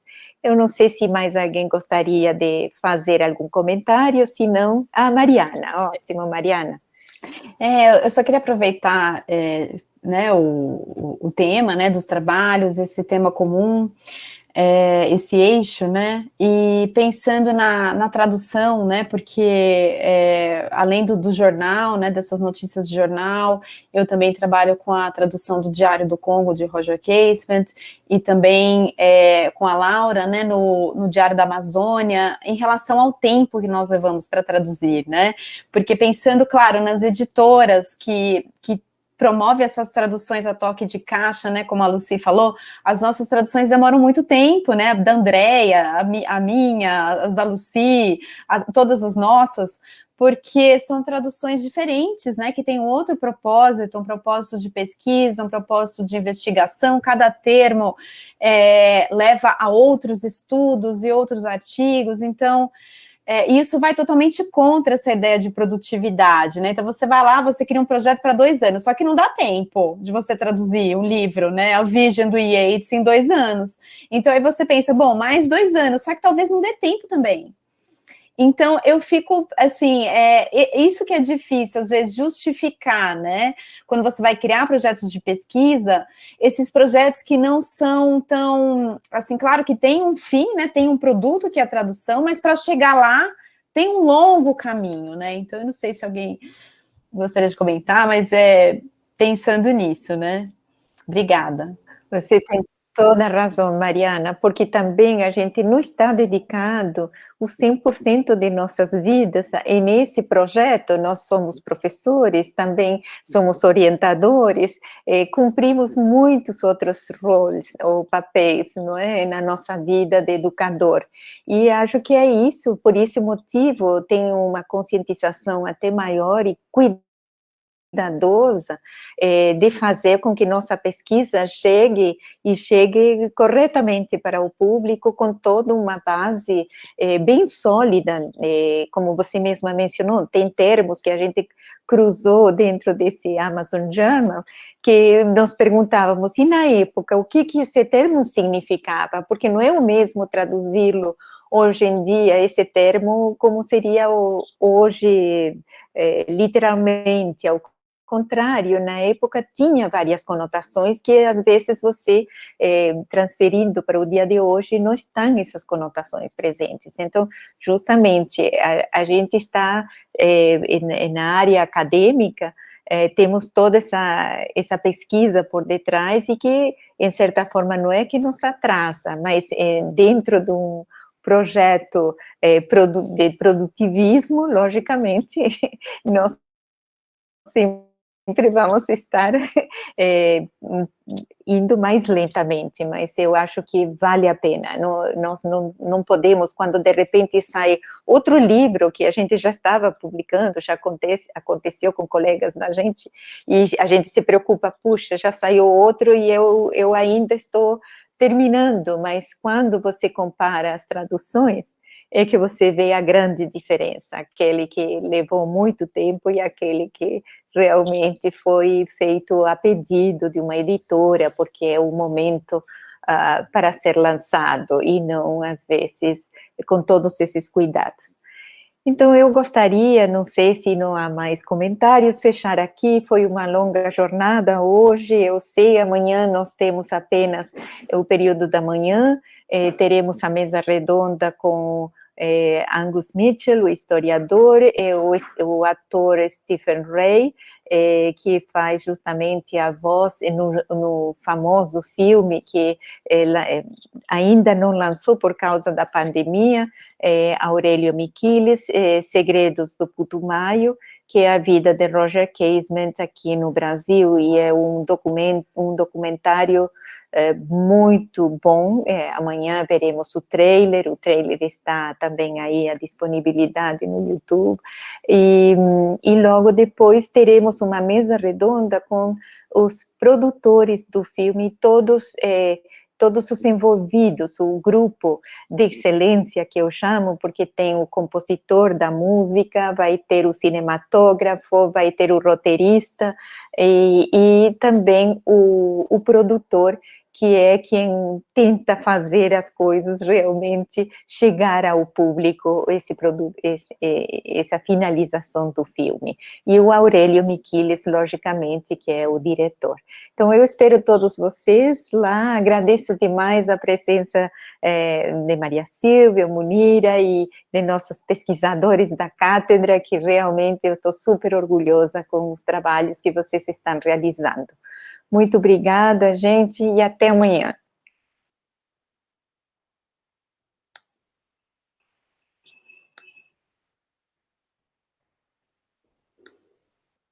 Maria Silvia, muito obrigada. Rosali, desculpa, Rosali, querendo nombrar a todos, está sem microfone.